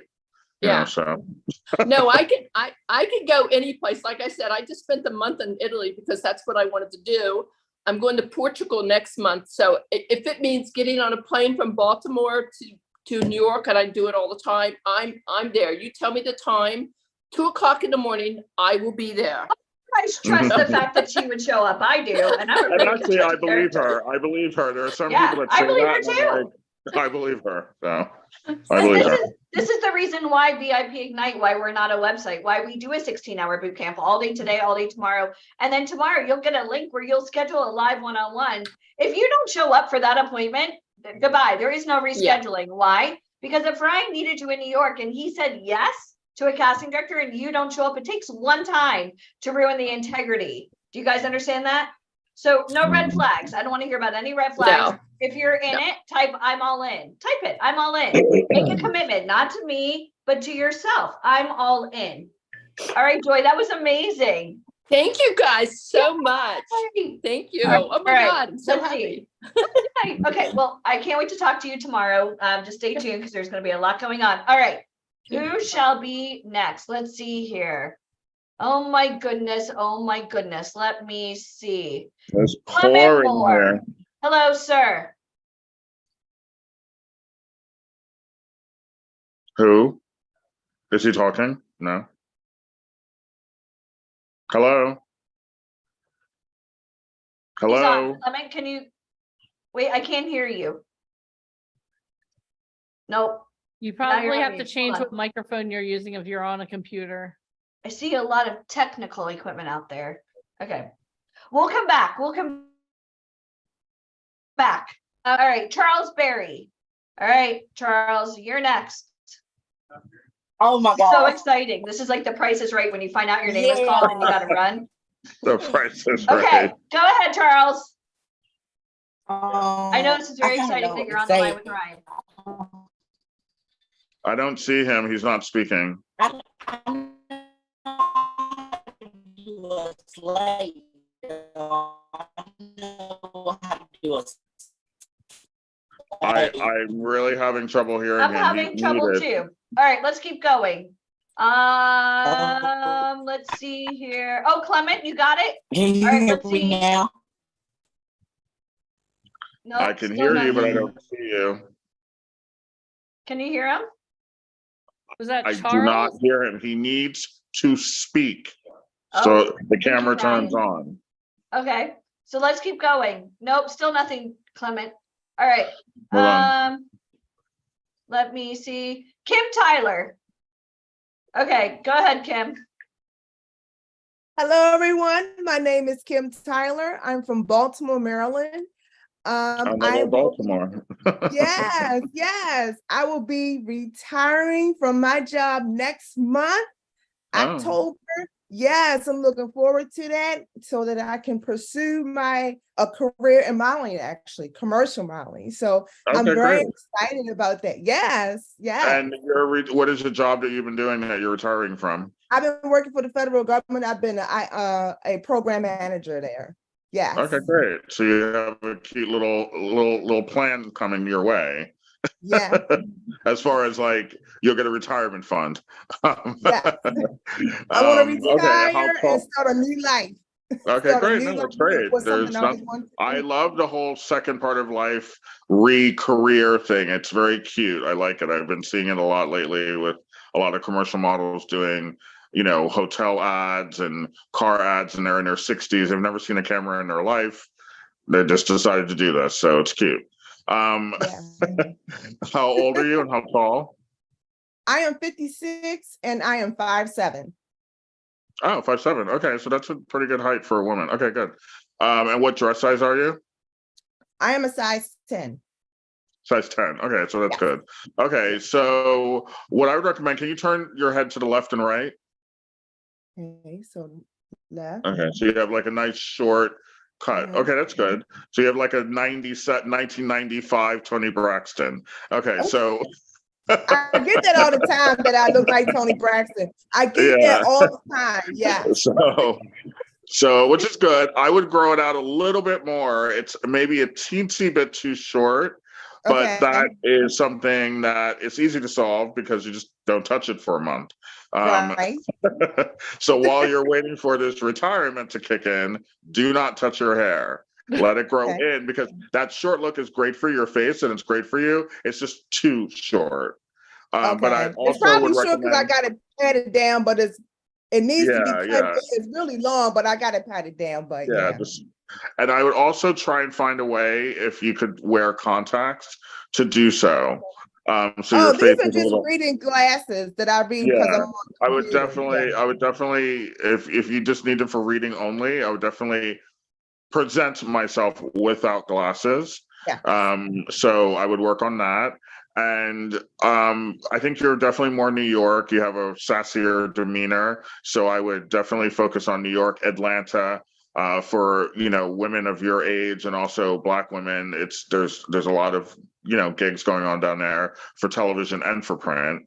So I would do both cities, and then you're kind of in the middle. You're in the middle of Atlanta and New York.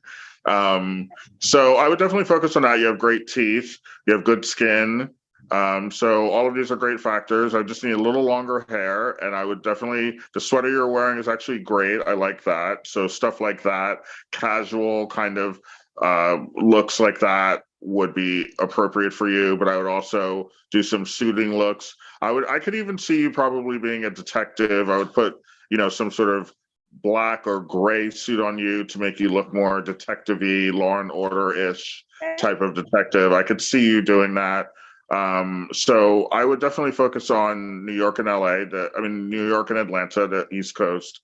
And I would do some serious shots where you looked serious like a detective, but I also do some fun grandma shots as well, like a young grandma with a 2-year-old, 3-year-old, that kind of lifestyle shoot where you're the grandma and you're fun and you're laughing and you're swinging them and, stuff like that.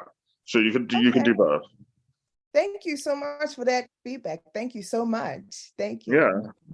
And congrats on the retirement. And there's nothing wrong with starting a new life. And the good thing about retirement is that modeling wouldn't be a full-time thing. It's not like like I said, you wouldn't be shooting 7 days a week. You can still enjoy your retirement. And when a gig comes up, you do it or you don't, Right. Let me ask everybody on here, if you were a casting director, what kind of roles could you see Kim playing? Somebody type it. I see politician, attorney, principal, right? She definitely has a doctor, an authoritative look for sure. Yeah, all of those things are appropriate, and she could pull all of those off with the right wardrobe, the right shooting, the right shots. Yeah, absolutely. Yeah. I love Model Garage. It's so fun. Because it's easier to ask you than, hey mom, what type of rules? Oh, a sweet girl. I'm like, oh yeah, well, I never ask my mother anything, and don't ask your mothers anything. That's true. I ask her plenty of things, but not about this industry. No.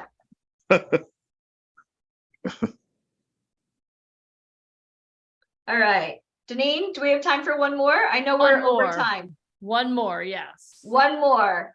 Clement, I really want your microphone to work. We're going to try one last time. Everybody, Clement. Who is this person? He's a rock star. Okay. He's got this Nile Rodgers things going. Nope, still nothing. Try it again. No, nothing. I really wanted it to happen. All right, Deneen, go ahead. You pick one more person. Oh, the pressure. Let's see here. Look at Chanel. Chanel's like, you know what? I'm gonna pick Chanel. You know why I'm picking Chanel? Chanel she's my South Jersey bestie. She was born in the city I grew up in, so we're like bonded for life. Cool. Okay. Hi, everybody. Hi. She always do that to me because nobody ever knows where she lives, but I do. I know, it's crazy. Let me celebrate. Okay. So my name is Chanel. I go by Elle. I'm 35 years old. I'm from Sicklerville, New Jersey. I'm interested in acting and modeling, mostly commercial modeling because, I've been told I'm photogenic. The Zoom doesn't really do me any justice, but I have some, I'm going to be honest. I have some experience with a lot of background work. I did land one role. I played a waitress, so more of a speaking role. So that was fun, different. Where? For what? It was a web series. It was, I worked with this guy. His name was Keith Chamberlain.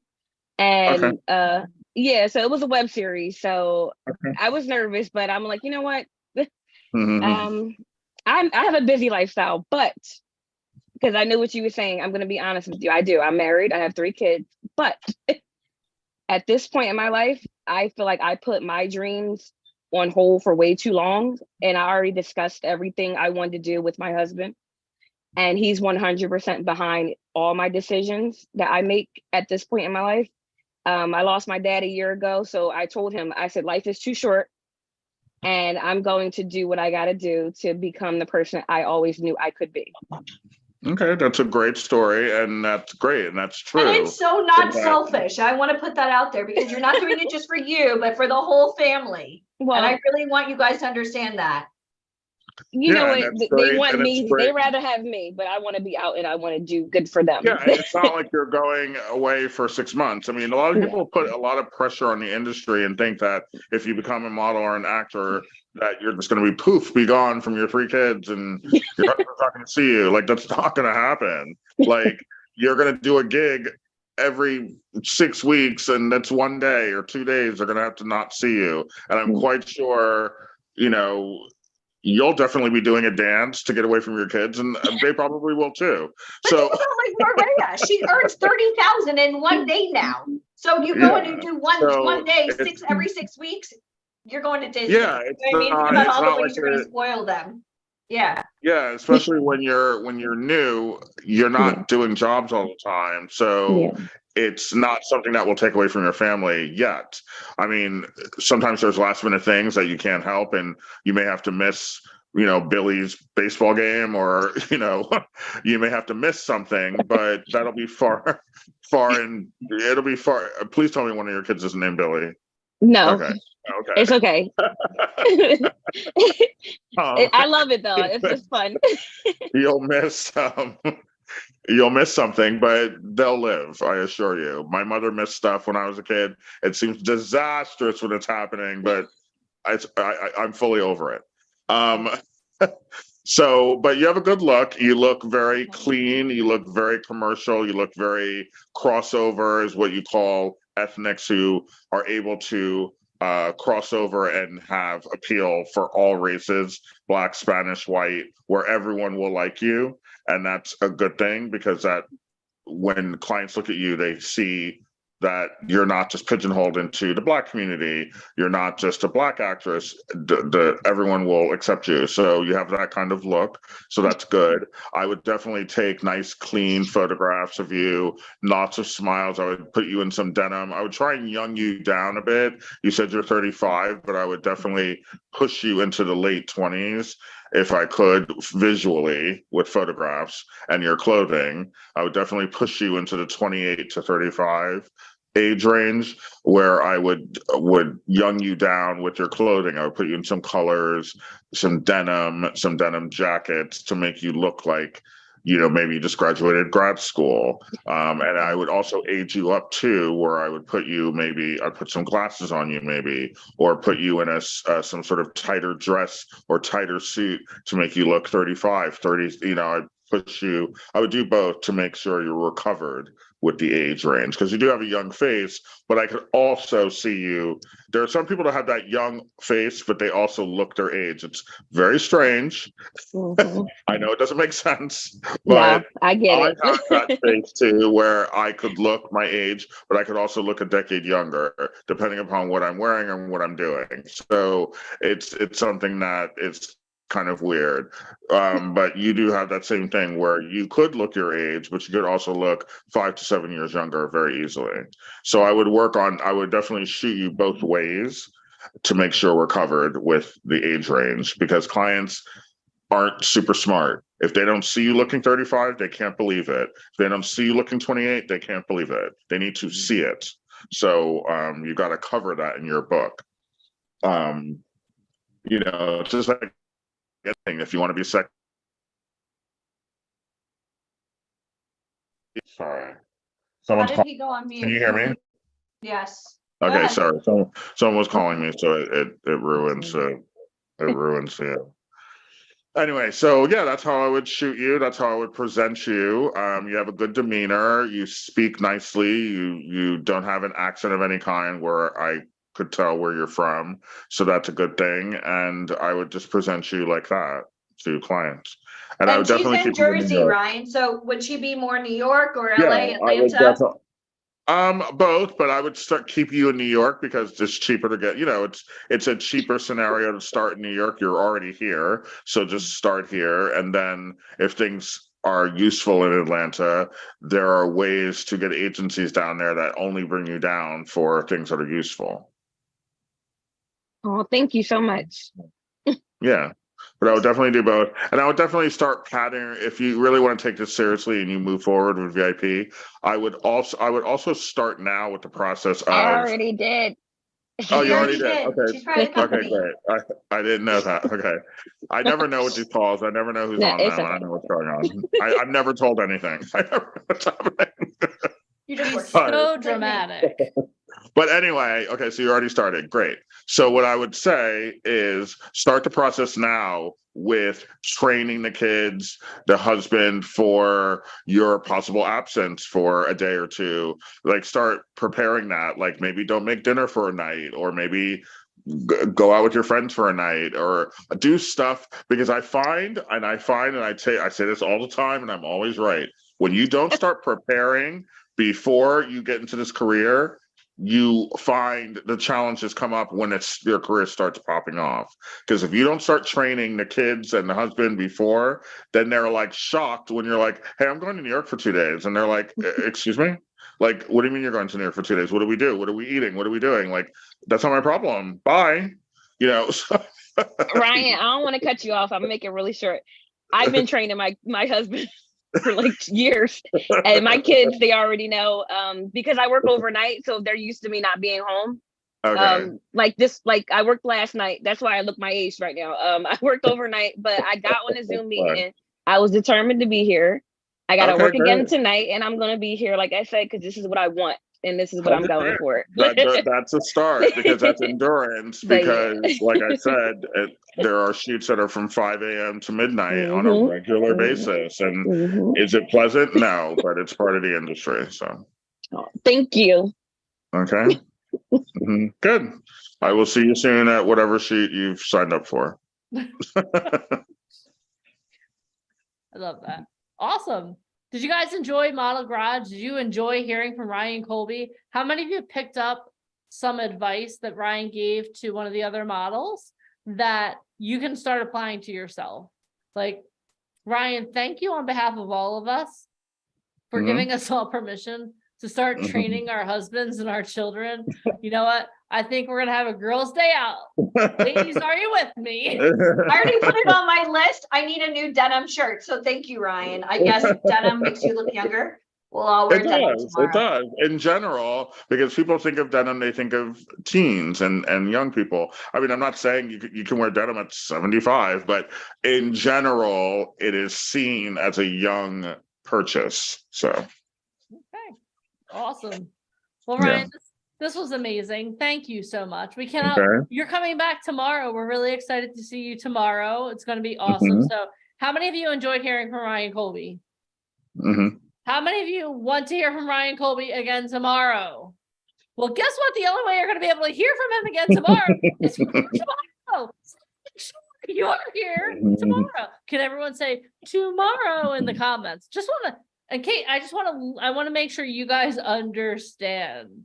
Mhm. Awesome. Ryan, thank you so much. Okay, thanks. I'll see everyone tomorrow. Yes, we'll see And you good luck tomorrow. with your pasta sauce. That's all we're Yeah. all worried I'm about and making take pictures. I have homemade raviolis from across the street from this Italian guy who makes them every day by hand. He's really nice. He has a little store that you barely would miss if you walk past it too fast.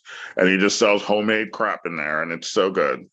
So I Oh. brought some meat raviolis. I have some onions, some peppers. I'm making the sauce from scratch, and we'll probably eat around 8:30. Okay, that's perfect because this call will end at 6. It takes me 2 hours to get there. I'll see you at 8.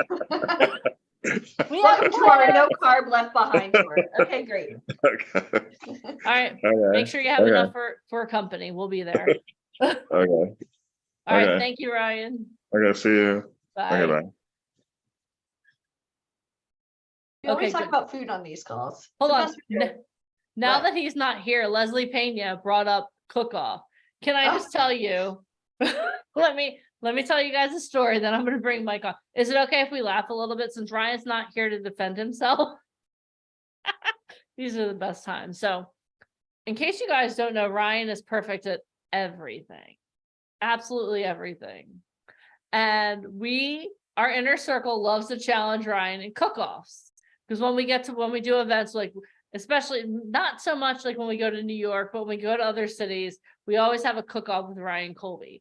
And the first cook-off, he lost by a landslide. And he was so mad. He was, it was fixed. It's not fair. And then we had another cook-off and not too long ago in Orlando. And Ryan made this very beautiful chicken salad that got the crap beat out of it by a cherry pie. Marcia Clark, I don't know if you're on here, but good job. The way he described it with the cranberries and the goat cheese, it was a very intricate salad, but cherry pie literally took the cake. I mean, it was so good. And what was best was the winner got to spoon feed it to him, and he really doesn't like anything really sweet. But he said, "This is good pie." So we got that on video. So that's all that matters.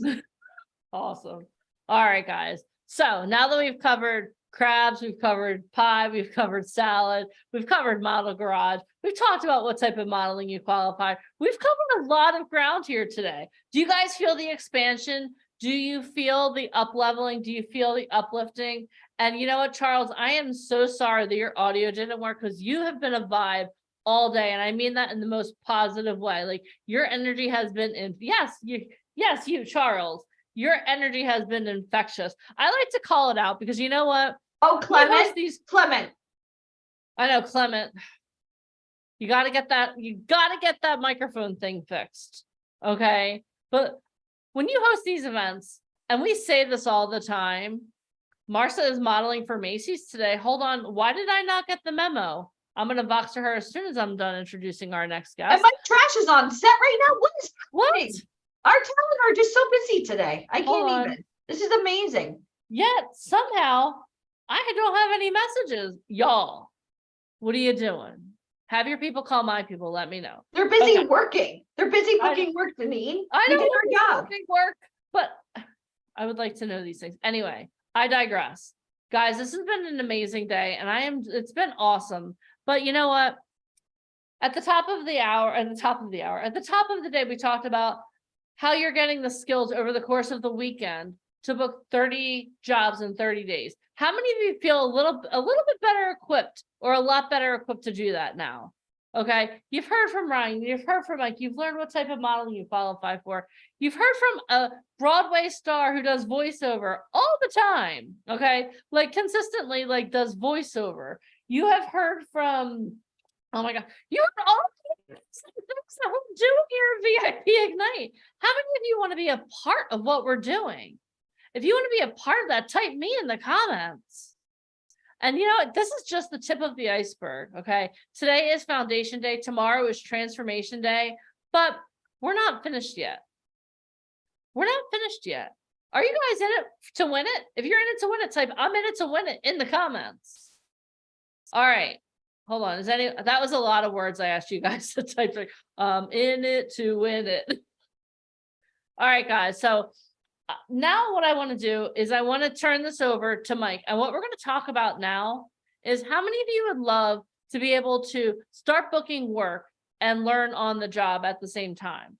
Like maybe start booking work and have the opportunity to learn how the industry works, learn how to network, to be around people, to be around amazing people, and to become that person that's indispensable, where your name gets known for being amazing on set. Does that sound pretty good to you? Does that sound okay?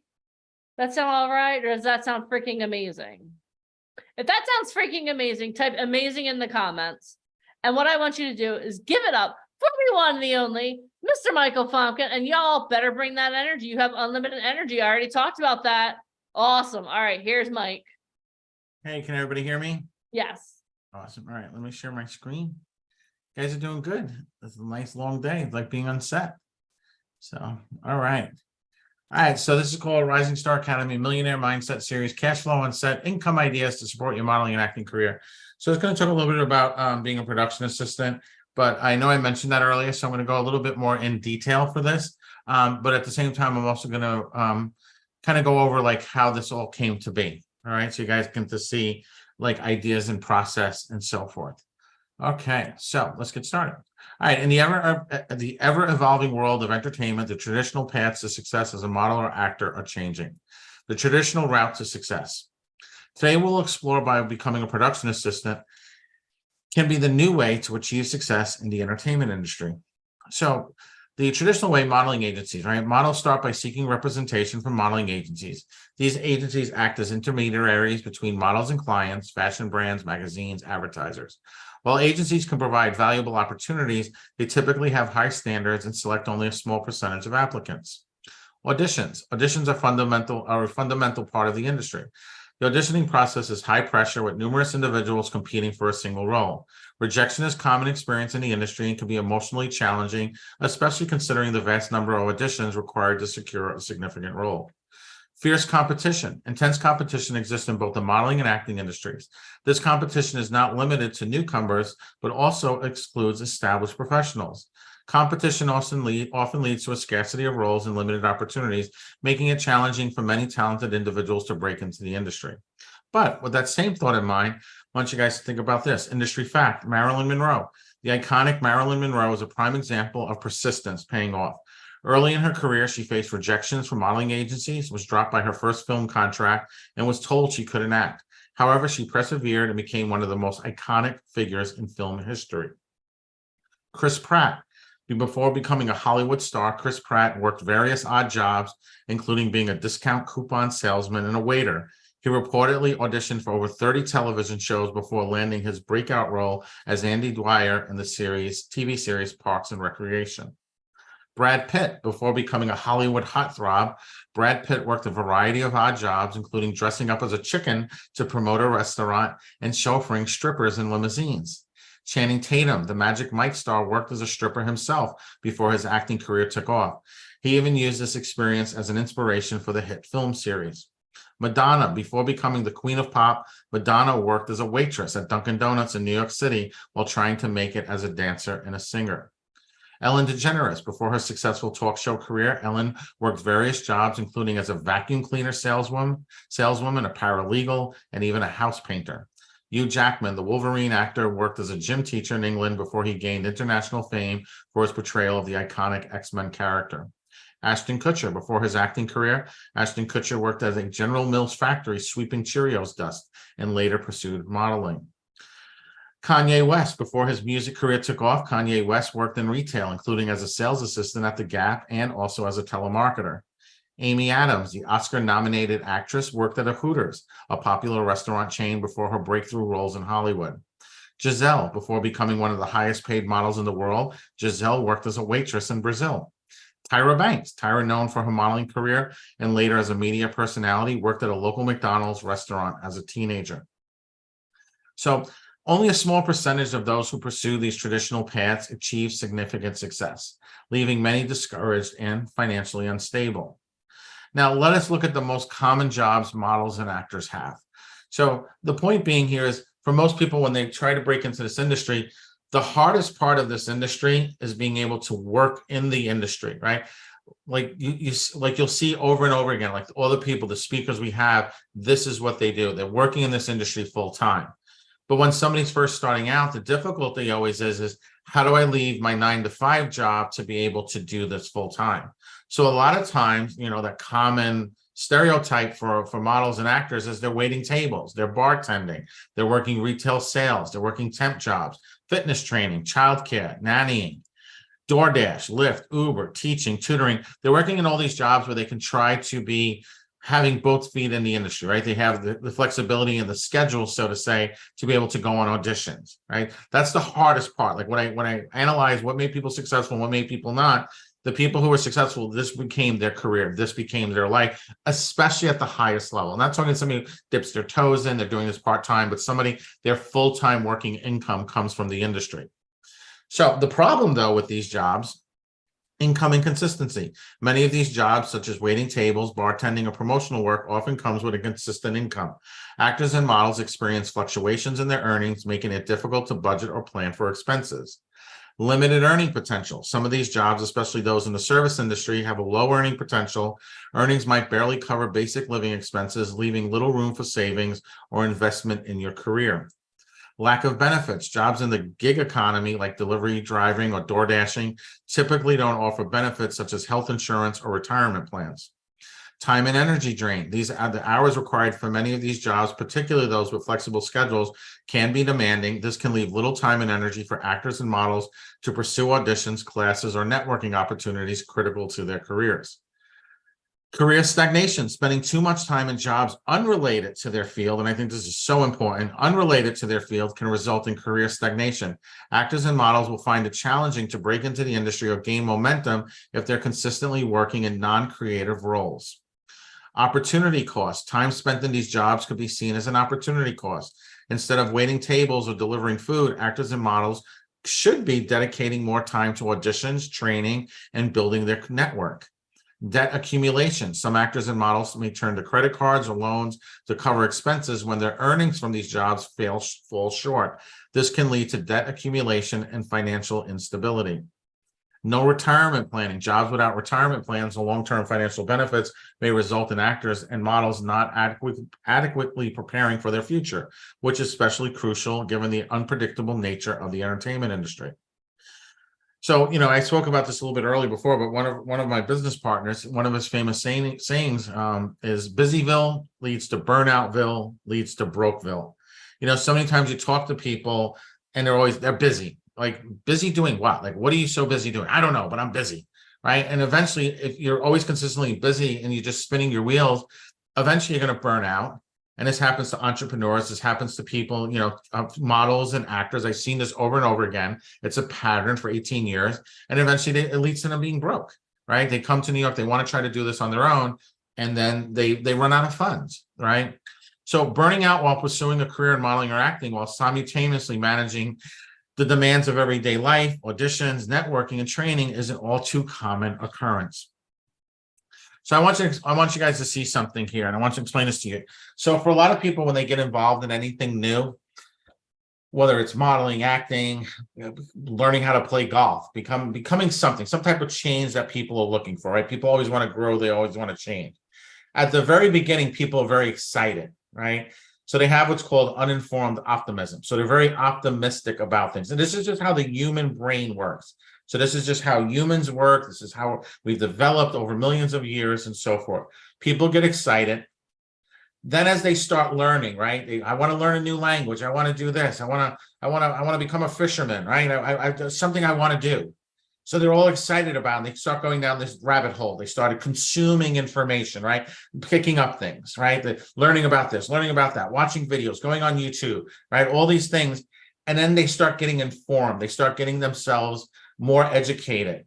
But usually what happens at beginning stage, they become pessimistic about it, right? They start leaning into uncertainty and fear. Then they start questioning themselves, right? That's when they start asking, what do you think, right? They start going to their friends, their family, people who aren't educated in whatever it is they're pursuing. Well, sounded like a stupid idea. Obviously, I was right? You heard Brandon talk a little bit about that, right? Ali said, did your friends all apologize to you, right? There becomes that moment where you have that crisis of meaning. And even somebody like Brandon, he went through this, like there was a crash and burn where he wasn't, hey, you know what? I don't know if this is the right move. I don't know if I should come to New York. He started living in his fear. And that's where people will end.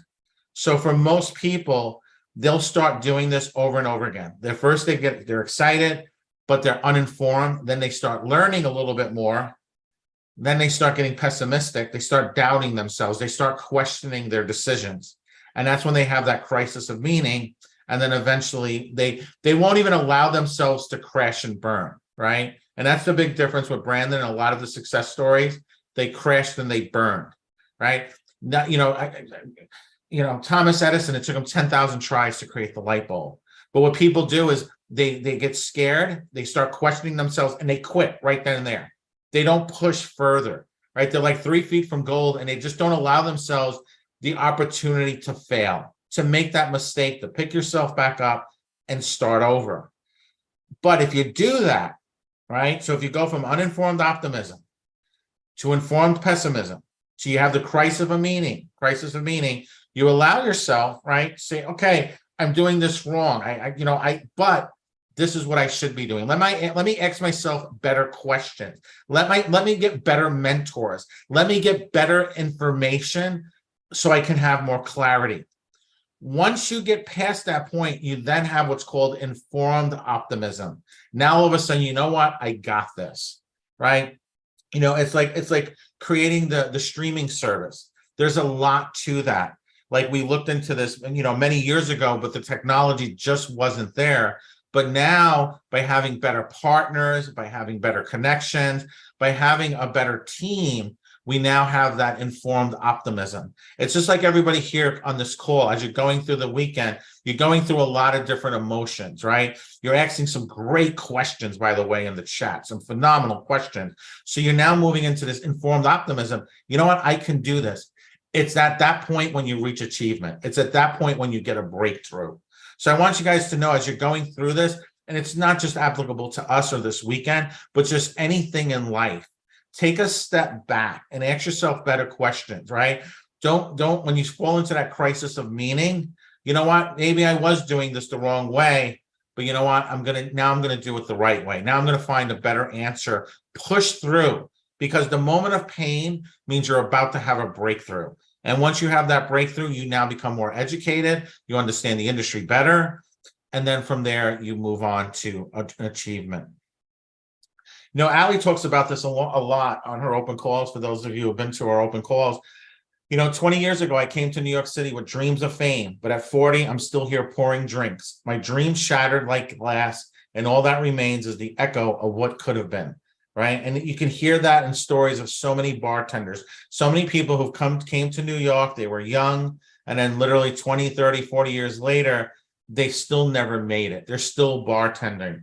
Okay, it's a pattern, right? Why does this happen? How do people get stuck in that? A lot of times it's who they're surrounding themselves with, right? They're surrounding themselves with other people who are giving off that same energy. You have to break that cycle. You have to ask better questions. Now, guys, it doesn't have to be this way, because there is a new opportunity. In an age of digital devices and virtual connections, there is still no substitute for real human interaction. Through technology, though technology allows us to communicate across distances like never before, it is still face-to-face conversations, the hands held and the hugs embraced that form the deepest bonds between us. Our devices may entertain and inform us, but it is our shared humanity that truly connects us. And this is a quote from the updated version of Finding Fame that'll be out when we do the big launch in New York City. Okay, so it's important, you know, our whole basis of life, right? Everything, no matter where you go, no matter what business you're in, human face-to-face connection is the most powerful thing in the world. It's what designs us. It's what's built into us. It's what makes us human. Okay, very important to realize that. So I want you to think about the entertainment industry like a house, right? There's many different ways into a house, right? You can come through the front door, right? But that's not the only way. If your goal was to get inside the house, you can come through the front door. You can go through the back door, right? You can climb through a window. You forgot your keys. You don't want to call a locksmith. There's a window. You come through the window. Climb up to the second floor. Climb through the window, right? If you're Santa Claus or you think you could fit down your chimney, you can give that a shot. I wouldn't recommend it. But my point being is there's many ways into a house. It's just not the front door. And I want you to start thinking that in the entertainment industry, there's just not one way, okay? We didn't own an agency at the very beginning. We worked with agencies. We were an event production company, but we found other ways into the industry. We found ways by going through Broadway, by becoming producers. Yes, we were blessed and lucky, right? But we certainly, we stacked the deck on our luck of winning a Tony for our very first show by working with the most prominent Broadway producer on Broadway, somebody who had already won multiple Tonys, somebody who said, these are the magic dice. And when you throw these dice, this is the number that's going to come up for this show. Okay. When I first got involved in Broadway, the very first show that we did, it was called Vanya, Sonia, Masha, and Spike. Alicia had called me and said, hey, I have this opportunity for a Broadway show. I was like, oh, exciting. What's the name of the show? She's like, Vanya, Sonia, Masha, and Spike. I'm like, what? What language are you talking? What? I was like, that's a terrible name, right? I'm like, I'm a marketer at heart. Coke, Pepsi, just do it, right? Simple, right? Star Wars, The Godfather, right? Facebook, Instagram, simple. And she goes, no, she said, Pat said this is going to be when Sigourney Weaver's behind the project. It's, you know, it's at this theater. All these amazing people are behind it. And she said, Pat knows what she's doing. Like, she trusts her, trust the process. Right. And I said, I had a breakthrough, right? Because I was in that cycle. And I said, you know what? You're right. Let's do this. And sure enough, we won the Tony. That opened up so many more doors. It would eventually lead to us owning an agency. It's leading now to everything that we're doing, all started by finding different ways into the industry, right? Producing films. Production assistant will lead to us now exploring larger opportunities in the photography field, the magazine field, publishing, TV, film, network, right? All these things, we're always consistently finding different ways into the industry, because a lot of times that front door, it's barricaded. It's tough. It was tough for us. Okay. It's still tough. It's a lot less because we've learned to master this. We have the frameworks, the systems, the connections, the relationships. But here's the best part. Everything we do, that's what we offer our talent. That's why we have such an incredible success rate with our talent at our events, because we've built this amazing platform. So I started saying to myself, well, there must be, what, you know, if working with, you know, what works for me, how can I apply this to talent, right? How can I show talent different ways into the industry? And I became obsessed with this, guys, like really obsessed. So I sat down, I pulled out my notepad and I started writing. I just started writing. And I said, okay, I came up with that this opportunity must have these three benefits. So there was like, I was not going to negotiate on this. These were going to be the three benefits. The only way this could work, a new opportunity for talent to reach their level, the level of success that I expected, right? And my expectations are high, right? I won Tonys, awards, we do all these things. And that's why I always strive to push our talent. I want, like, you know, even on an event day like this, a weekend, some of our top inner circle, they're not here because they're on set, they're working, they're doing Macy's ads, they're on set, they're filming. I want to consistently see our talent always reaching these levels of success. So I said, okay, well, in order to do that, they must have these three benefits. So I put my thinking cap on. I said, okay, let me see how I can do this, right? I thought, and I said, first of all, whatever this new opportunity is, it must lead to working as a model or an actor full-time, right? That's the goal. That's the lane. I have to stay in our lane. Our lane has to be, if there's a new opportunity, a new way, it has to lead to working as a model or an actor full-time. So that was the first thing I came up with. The second thing is it must also be an opportunity to continue networking and consistently keep learning, right? Because every time I go to a new event, I'm always networking, I'm always learning, right? I deal with, I'm in the entertainment industry, but yet now I'm partners with Mark Victor Hansen, right? I'm partners with Kevin Harrington, right? Original Shark from Shark Tank, Les Brown, but there's so much interconnection there, right? So I knew that networking was so key to be successful. So I know, and learning was so key. So it had to be something where I can consistently network and consistently keep learning. And then number three, and the most important, is it must double or triple a person's current income so they could fully focus on their career. So I started writing and I started saying, okay, great. Become a makeup artist, work in visual effects, become a stunt performer, work in sound design, right? I came up with all these things, right? Work in editing, become a casting director, right? Like I came up with all these different ideas and they were all great, right? But the problem is none of them had all three components. They had two, most had one, some had two, but none of them had three. So honestly, at that point, I felt like I was hitting a brick wall. Like I literally was at that point where I started questioning myself, right? I was right before that crash and burn, before I would have that breakthrough. So I felt like I was hitting a brick wall. And the issue is when you get stuck like this, you can't see the forest through the trees, right? There are these moments in your life, the answer's right there in front of you, so obvious, but you can't see the forest through the trees. This is when I remember the quote. And at the time I was having a conversation with Greg Reed. He wrote he's part of the Napoleon Hill Foundation, Think and Grow Rich. He wrote the book 3 Feet from Gold. He's a producer, an actor, a phenomenal person, been friends with him for over 14 years. And I remember one of his quotes, great things happen when you hang around champions, okay?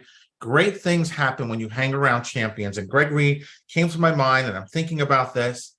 And at the time we were going back and forth for the book, and Mark Victor Hansen had written the cover quote for our book, right? Finding Fame is the only resource for aspiring actors. It contains everything you need to know for aspiring artists. It contains everything you need to know about growing your career in the competitive industry, right? Mark Victor Hansen. So they had reached out to me and they were like, hey, we need a quote for the back of the book. And I was like, oh, cool. So I'm going back and forth with Mark, then I'm going back and forth with his assistant. Then I'm going back and forth with Greg and his assistant. And then I text Greg. I was like, hey, we're working on this project. I need a quote for the back of your book. So Greg immediately texts me back. He's like, absolutely, of course. The book reminds us of all that is possible. I'm like, thank you, love, love, love. And he said, feel free to use that or write your own. I trust you. Congratulations on your project. I'm not gonna lie, I'm not trying to impress anybody, but that's pretty impressive when Greg Reed says, listen, I trust you with this, right? I thought it was a really big moment for me. So anyway, as I'm doing this, right, and I'm all like, excited, my mind opens up and I'm like, all right, I'm going back and forth with, their assistants and stuff. And the word assistant just hit me. And I realized like some of the most powerful people in the industry, the key, like everything I was doing, I always got in the door as being an assistant. And what I mean by that is like, what can I do to help you? I didn't know what you needed, but I brought this, right? One of the things you guys will hear about, for those of you who have the opportunity to hear the recording we're going to do, the whole history of VIP, you'll hear about the very first time Alicia met the vice president of Warner Brothers Casting of all of North America. And he literally came to an event. It was the biggest deal ever. It was like literally our second event. We were all like terrified that, oh my God, this is like, oh my God, we're having the vice president of Warner Brothers here. This is crazy. Oh my God. And Alicia, when he came in, he's diabetic. And we had catered lunch set up and the food wasn't ready.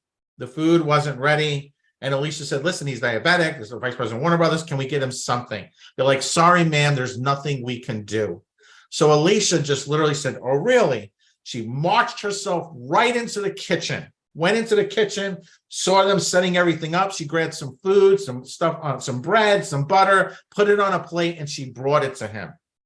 And he had said to her, he would say this story later on. They were doing an interview on CBS Radio. And he said that's when he knew he would be working with her for the rest of his life because she got it done. There was no questioning. There was just, she got it done. And that's, they developed that relationship. And through that relationship, he would open up his book to his entire world. And it's something that I've always followed. I learned this working in the watch industry. I worked this in the restaurant industry. How can I serve you? What can I do to help? And I realized being that production assistant, you're the inside. Think about like even myself, any of my assistants that I work with, they have access to everything I'm doing. They know all the things we're working on. They have access to all the it's such a powerful position. And it hit me. It said that's when I had my aha moment. Production assistant was the way forward. Okay, that was my big idea experience. So production assistant met all three requirements. It leads to working as a model or an actor full-time. You're consistently on set. You're surrounded with the right people. It's an opportunity to network and constantly keep learning. We built VIP off of this concept. And I've seen it happen over and over again with production assistants I knew and people that Ryan worked with. And at the same time, it could double or triple a person's income so they could fully focus on their career.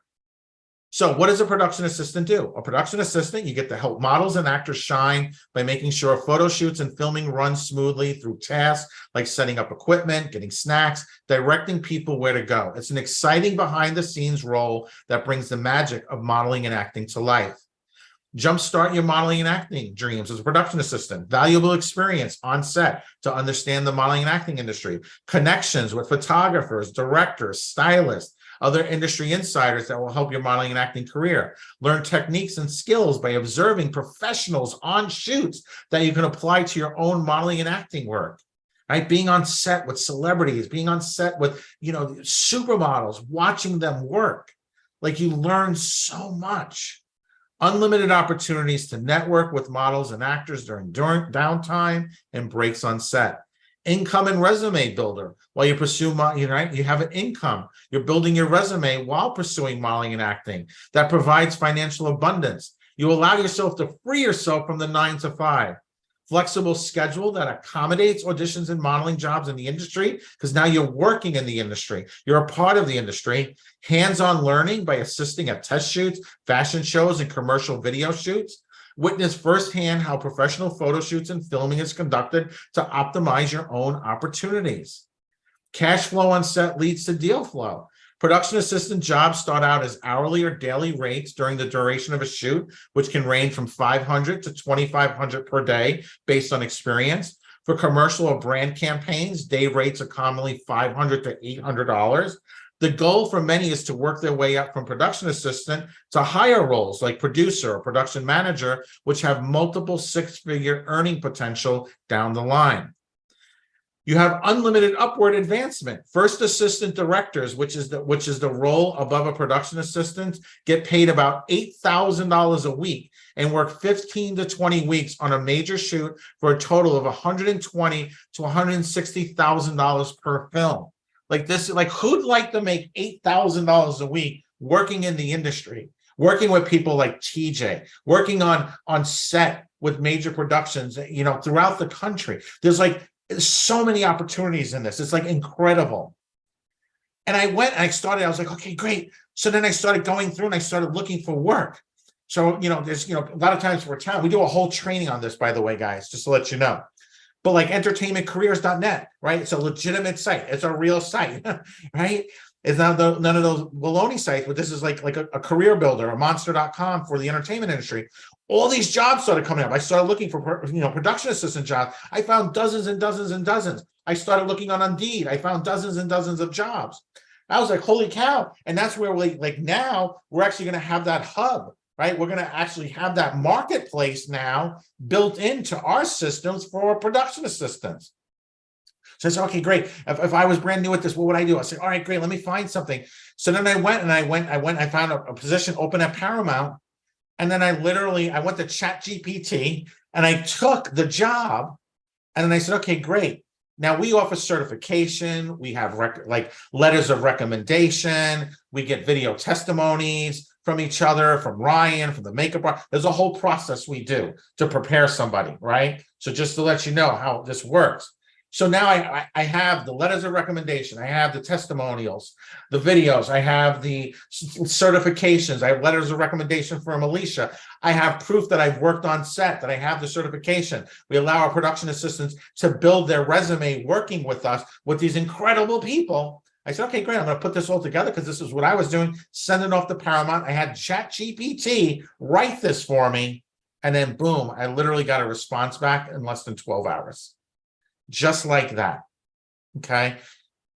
So the cool thing about this is for a lot of our talent, you guys didn't get to meet Masharad, but Masharad was just in New York City. It was just at Fashion Week. He's a production assistant with us also. So now he has this opportunity to not only live his life as a model, he has the opportunity now. He's actually, as he doesn't know this yet, but he has the opportunity to actually be signed by one of the biggest agencies in LA, who's now going to leverage his career. Not only Ryan working with him as a high fashion model and commercial model, but he's also going to have one of the largest agents in the world, also leveraging him for TV and film. A year ago, he was working part-time, barely getting by. Now he's bi-coastal. He has his production certification, so he has full-time work, right? Also has the opportunity to eventually go to Paris and work in Europe. Like his whole world changed instantaneously, right? So here's an example of one of our certificates. We just did our first training, our first certification in, oh my God, Miami just recently. It was incredible, okay? All of our talents got their certifications. They got their letters of recommendation signed by Alicia, right? And age doesn't matter for this. Natasha, she's 14 years old. She came down, she went through the certified production assistant. Right? She's now also doing voiceover work as an actress and model, right? What's great about this, anybody can do this, right? Even if at the beginning she wasn't paid $500 a day, still just being on set opens doors for her. Let me tell you something. The education system here in the United States is not what it should be, okay? Being on set and learning like this at this level from some of the smartest, brightest people, some of the most successful people, will give her an education, 1,000 times over. This girl, remember this face. This girl is only 14 years old. She is a go-getter. You will see her. She will be on Disney. She will be a major star. Okay. For those of you who had the chance to work with her on set, she has a heart of gold. Sweetest, nicest person in the world. Okay. Our talent, when they were there working in Miami, they got to work with two of the biggest names in the industry. They got the head of casting, okay, for Versace, for Gucci, for some of the biggest brands, the creator of the Real Housewives of Miami. Like all of these people surrounding themselves, building their resume, getting training. If you're going to surround yourself and you're going to work in this industry, we will make sure you work with the best people. Having the opportunity to fly, not first class, flying private. Right? When you're working at this level, when you're there, you're the front line, you're the production assistant, you're the person that the senior director turns to, the senior photographer. You understand this. We go through a whole process to show you how to do everything step by step. It's unlimited possibilities. You know, Ryan had one of his talent come in, Ben, right? He was working on set. He was going through posing and training all of our talent on high level posing at the highest level. Ben's a single dad, right? But yet he lives this life, right? And he was a great person to work with on set. All the talent that worked with him loved him. Okay. He's not that tall Brad Pitt type, but he's working full time. He's done some incredible things. And yet he's a single dad. So again, it's unlimited possibilities for anyone. There's no reason anybody couldn't do this, okay, with the right training, the right certification, and the right people. So you guys want to hear from some of our VIP certified public assistants and models and actors? Let me just stop my, I'm going to show you this, but let me just stop my screen and then reshare it so I can play the video for you guys. Are you guys enjoying this? If you're enjoying this and you're new, type a 1 and a 1. And if you've been here before, type a 1 and a 1 too. Okay. Oh, hold on, I gotta move this window away. There we go. Okay. All right, so this should be, hopefully this video will play. There we go. Oh, hold on, not playing. All right, let me stop this again. Hold on.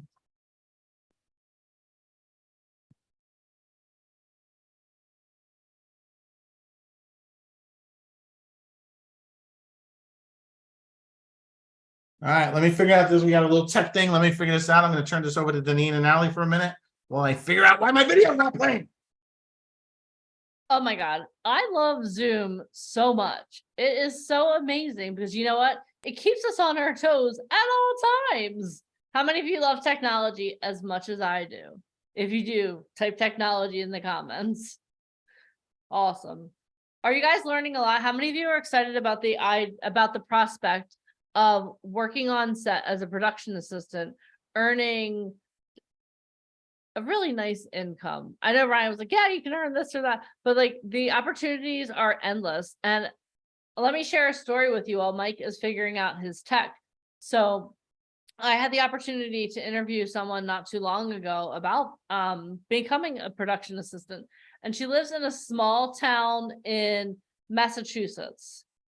And she was like, Deneen, you know, I heard what you guys were talking about. And I was like, okay, let me see. She did a Google search for production assistants in her local area. And she found so many opportunities within a couple miles, within a couple towns where she lives. So if this is something you guys want to do, like, just think about the possibilities, like being on set, like oh, okay, well, let's tell you something. If Jamie Block, you know where we are. Yeah, no, it's a great way to break into the industry because you get to know people like, and let me tell you something, when we were in Miami and we had our first training, Ryan Colby was really impressed because sometimes he's like, I don't know, can you tell he can be kind of a little bit resistant to change, shall we say, just a little, but he was like, he was like a little bit resistant to us doing this. And he found that the training that we did and the people that were trained were so amazing. He was like, this was all like, they helped me run the shoot. We couldn't have done this without them. And I was like, hold on, let me feel your head. Do you have a fever? What's going on? But I want you guys to understand the amazing opportunity because here at VIP Ignite, we not only we want you to be amazingly successful. But this is one of those ways. Sometimes the greatest people in the world have to think outside the box, right? The world isn't changed by people who do the same thing over and over again. That's the definition of insanity. If you want to change the world, if you want to change your world, you have to start doing things differently. How many of you want to change your world? Type me in the comments. How many of you are ready to change your world? Type me in the comments. If you guys are ready to really start up leveling, we talked about, again, I'm going to keep asking you guys the same questions. And it's not because I don't remember the answer, but how many of you are here because you want even more success, right? How many of you are starting to see so many more possibilities? When you came here, you probably saw one path, right? You're like, okay, if I do this plus this, I'll get this. But the thing I love about the entertainment industry is it's not linear. The journey isn't the same for everyone. It's not like the quadratic equation where like a squared plus b squared equals c squared. It's a little bit different for everyone. And that's the beauty of the opportunity that we're presenting you here. I see Mr. Fomkin back. Did you get your tech figured out, Mr. Fomkin? I'm so good. You guys have no idea. I just had to install like a new Kodak update, which is a file that allows PowerPoint to run videos. So because I went through this and I recognized the pattern, I was able to get it done really quick. Otherwise, this would have been like, oh my God, it would have taken me, my old self would have taken me 2 weeks. I would have crashed, burned, gave up. But no, I asked myself a better question, got a better answer, and I got it fixed. That's How awesome. cool is that? You know, when I follow my own training, love it. All right, guys, ready? Let me play the video for you now and make sure it works.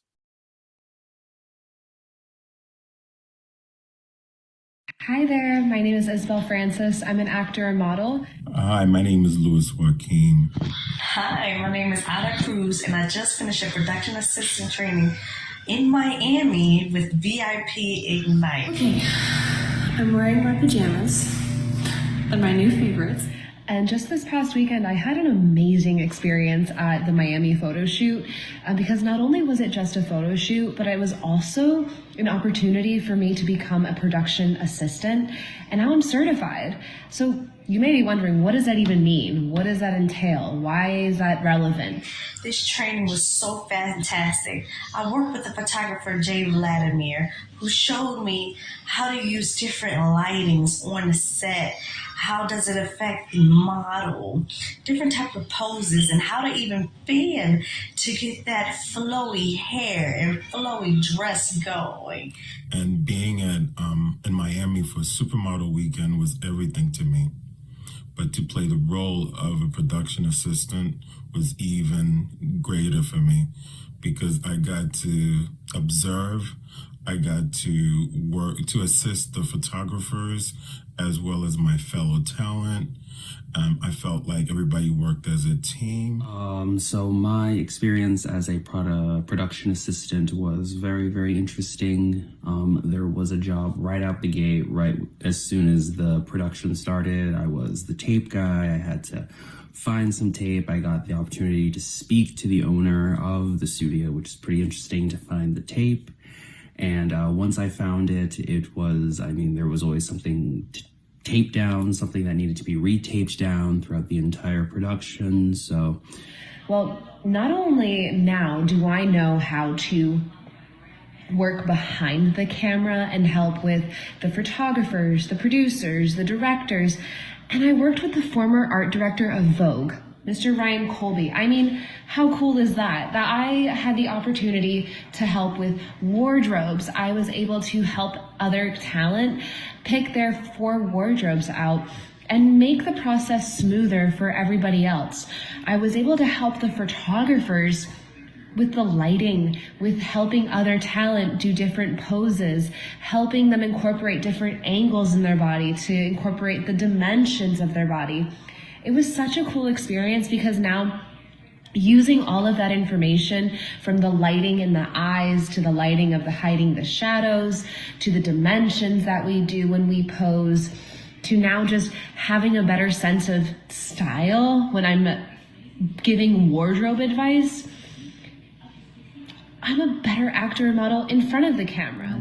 I joined in August and I met Alicia and I eventually met Miss Janine and Mr. Mike in Miami. And I can say that as someone who has been trying to get in, especially figure out, I don't know how to say it, but just the overall scope of the industry. This was an eye-opener and it was worth every penny and more, I can say. And I'm really thrilled. I'm really excited. I'm doing the monthly classes and doing the Zooms. And I met so many great people, big names, I won't disclose who. So it showed dedication, it showed teamwork, and it showed that everybody can come together and do the work that is necessary. So it was such a cool opportunity. I'm so grateful that I even had the chance to do it, because now that opens my world up to so many possibilities, because now I'm an asset. I'm an asset on set. So it was awesome. And I loved every second of it because it was all learning, and now I'm able to use it moving forward in my career. That was interesting to experience. You know, there was always something to do. There was always something to learn. I was unexpectedly told to get in front of the camera and to take some headshots. You know, I was scheduled to take my photos the day after, so I was not expecting to be taking any photos that day. And I remember I literally had just eaten a sandwich right before I got told this. So, but you know, you gotta just go with the flow and be flexible and just, you know, do what you gotta do to help the production, you know, move forward. So it was a good training ground, a good way to practice. I don't know how else to put it. I'm really grateful to all these people. They have definitely put in an arm and a leg for the curriculum and the connections and the planning and everything and more. So if you're hesitant at all, and believe me, I was too, because I've spent so much money, or my mom has, but I pitched in. Trying to get in the business, trying to be seen, and just knowing what to do. Then don't hesitate, because this is worth it. And I, Audie Anderson, pledge that you will not be disappointed walking away from this. And you'll walk away with more than what you thought. This training was magnificent, and I can't wait to use my training. In addition to that, I felt like I was very observant. I was a team player. I was willing to work hard, and I was open to direction from my fellow talent, the photographers, and my mentors. I'm very appreciative of the experience and the time that was taken for that to happen. And yeah, that was my experience as a production assistant. So big shout out to Mr. Michael Fomkin, Mrs. Deneen White, Mrs. Deneen White, and Miss Alicia Kabak, because these three are powerful. They're powerful people, and I am beyond overjoyed to have met them. Thank you guys. Have a good night or day. It's not here. So I look forward to doing this experience again in the future. Thank you. Cool. How cool was that, guys? Type of one in the comment. Wasn't that amazing? So working as a production assistant provides invaluable experience and connections for someone looking to break into the modeling or acting industry. You learn the nuts and bolts of production, how sets run efficiently, the roles of different crew members, and all the little details that happen before the director yells action. This gives you a leg up understanding the business and how your role as a performer fits into the broader production. Having this real-world experience under your belt shows maturity and preparation that will set you apart when auditioning or seeking representation. Trying to launch a modeling or acting career without any connections or experience is an uphill battle destined for disappointment. The entertainment industry is based on reputation and relationships. If you don't have industry insiders guiding and vouching for you, you don't stand a chance. Before becoming a production assistant, becoming a production assistant is the best move you can make to kickstart your success. It's the fastest way to build the skills, resilience, and network needed. Working behind the scenes is a masterclass in the realities of the industry. Consider it a rite of passage or an initiation into the inner circle. Make connections, take risks, absorb everything you can. Your big break as a performer absolutely depends upon it. My first photo shoot as a production assistant was exhilarating. Finally putting my skills into practice and seeing my efforts come to life. While one chapter has ended, an empowering new adventure lies ahead. So here are some of the background photos that these guys did. This was their very first time going through this. So as you can see, some amazing photos. And this was all done in Miami. And what's great is our next production certification will be in Phoenix in February. And this one's going to be even bigger and better than the one in Miami. And this is our graduating class, or our very first graduating class of production assistants. This took place in Miami. 2023, and it was an incredible experience. Like, I cannot tell you how fun it was. We celebrated. We got a rooftop party in Miami later that night. It was just absolutely wonderful. So who's ready to become a VIP certified production assistant? Type a 101 in the comments below, because tomorrow we will be going over all of that also. So guys, with that thought in mind, my name is Michael Fompkin. I'm going to turn this back over to Miss Deneen and Miss Alicia, and I will see you guys later. Bye, guys. What an exciting opportunity. Are you guys excited? Like, show me your excited faces. I understand that this has been a long day, but you have unlimited energy. How excited are you guys? Awesome. All right, let's get this whole Zoom thing back in order here. Dear Zoom. Awesome. All right, so let me ask you guys a question. What are you most excited about? Type it in the comments. What are you most excited about doing? Like, what excites you the most about having the opportunity to be a production assistant, to go to Phoenix? For me, it's being warm. I don't know, it's pretty cold here in the Northeast today. I don't know, we have the tropical storm, and I'm like, where's my sweatshirt? But I wouldn't do that. But what excites you the most? Learning to be a PA, like, what's exciting about it? Having the opportunity, starting my career. Okay.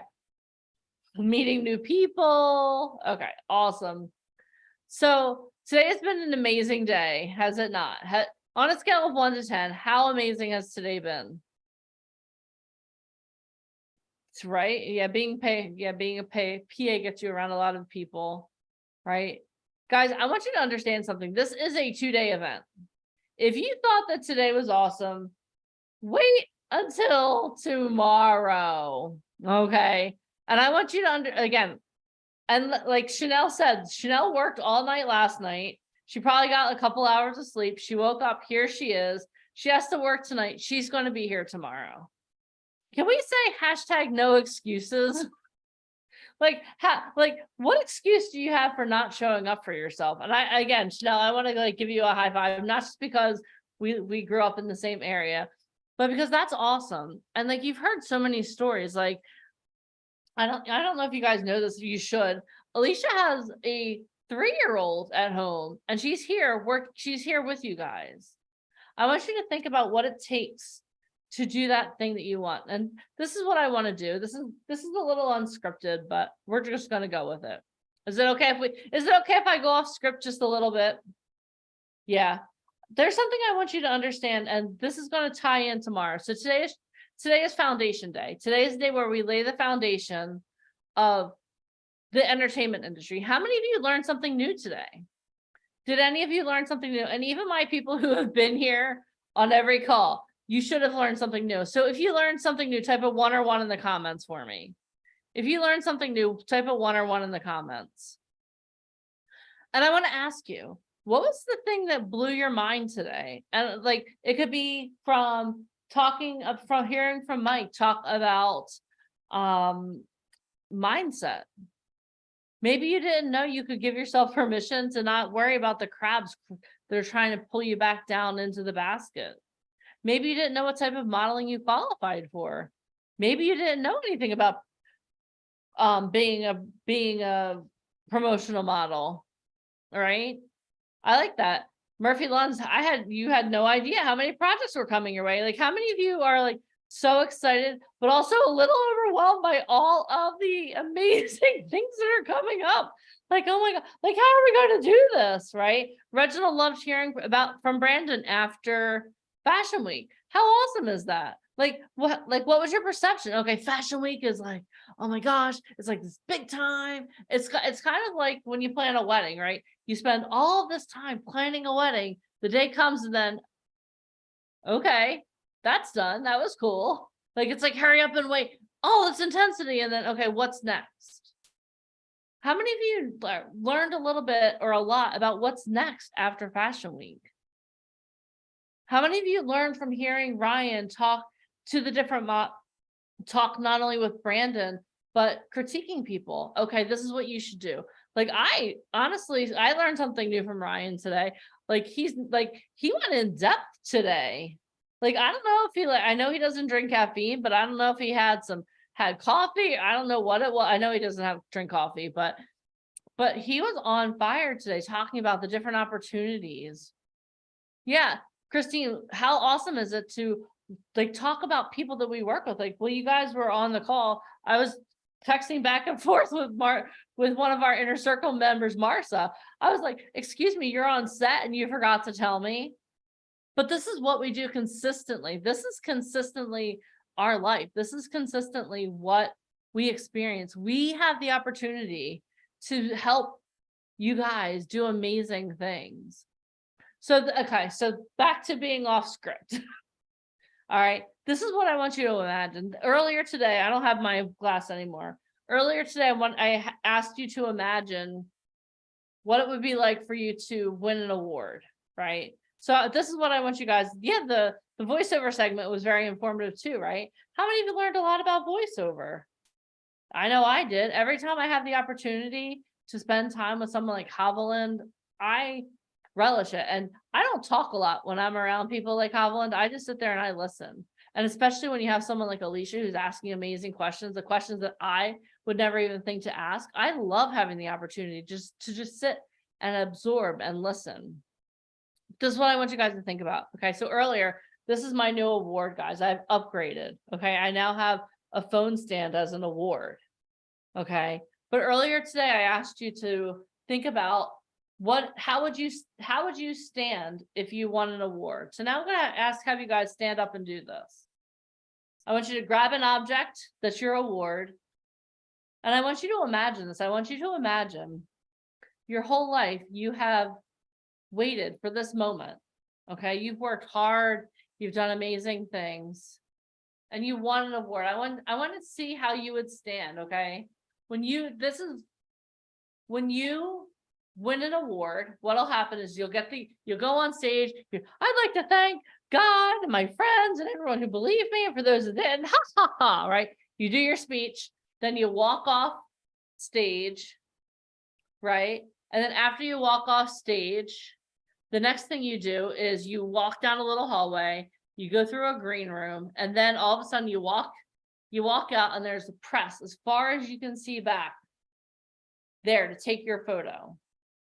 So I want you to stand as if you just won your award. How would you do it? And I want you to think about this. I don't want you to be like that classy person. Oh, shoot, you just jumped in the cat.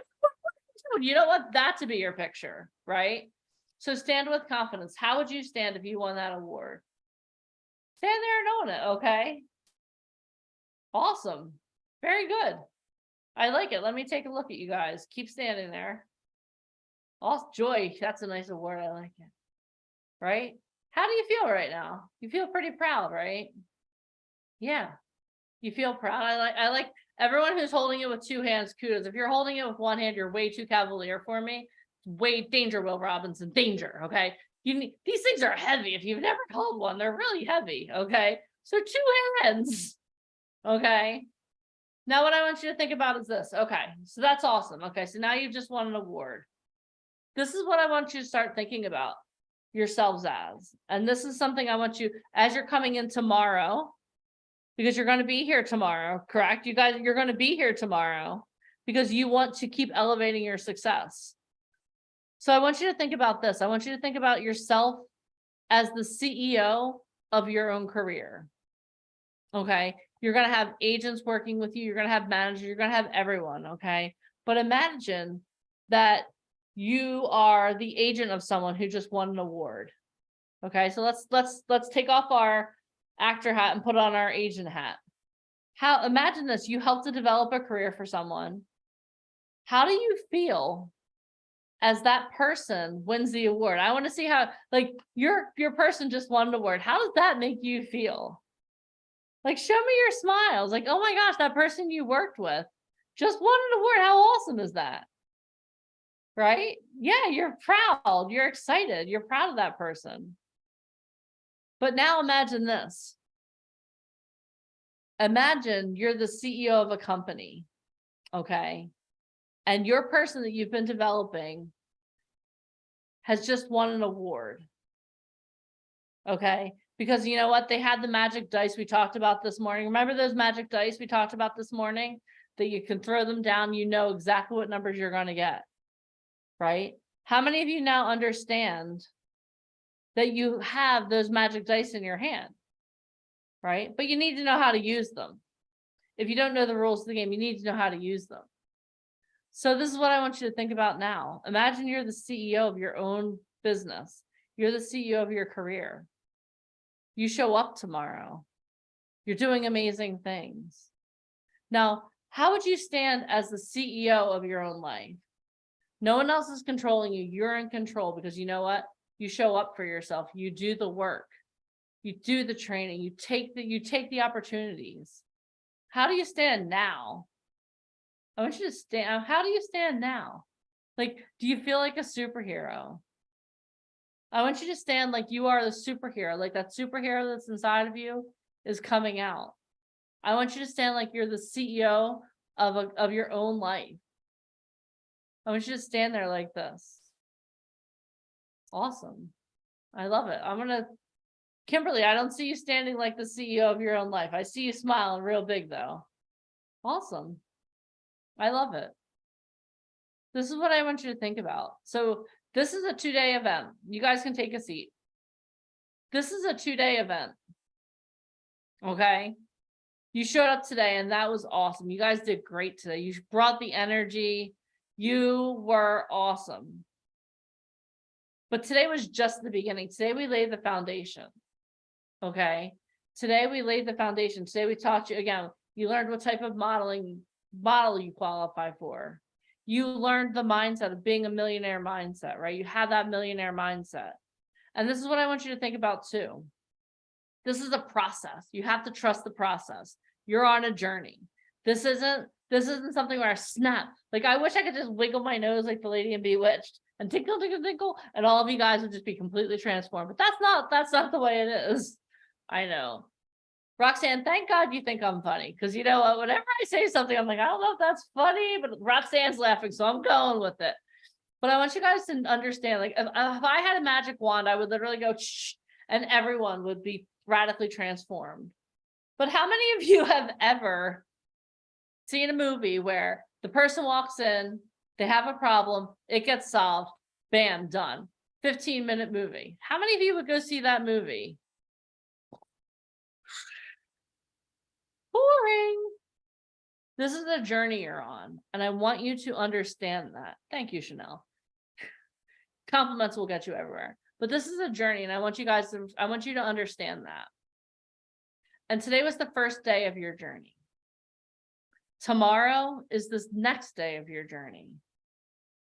Okay. If you do not show up tomorrow, you are going to miss out on a lot of tools that you need to put in your toolkit.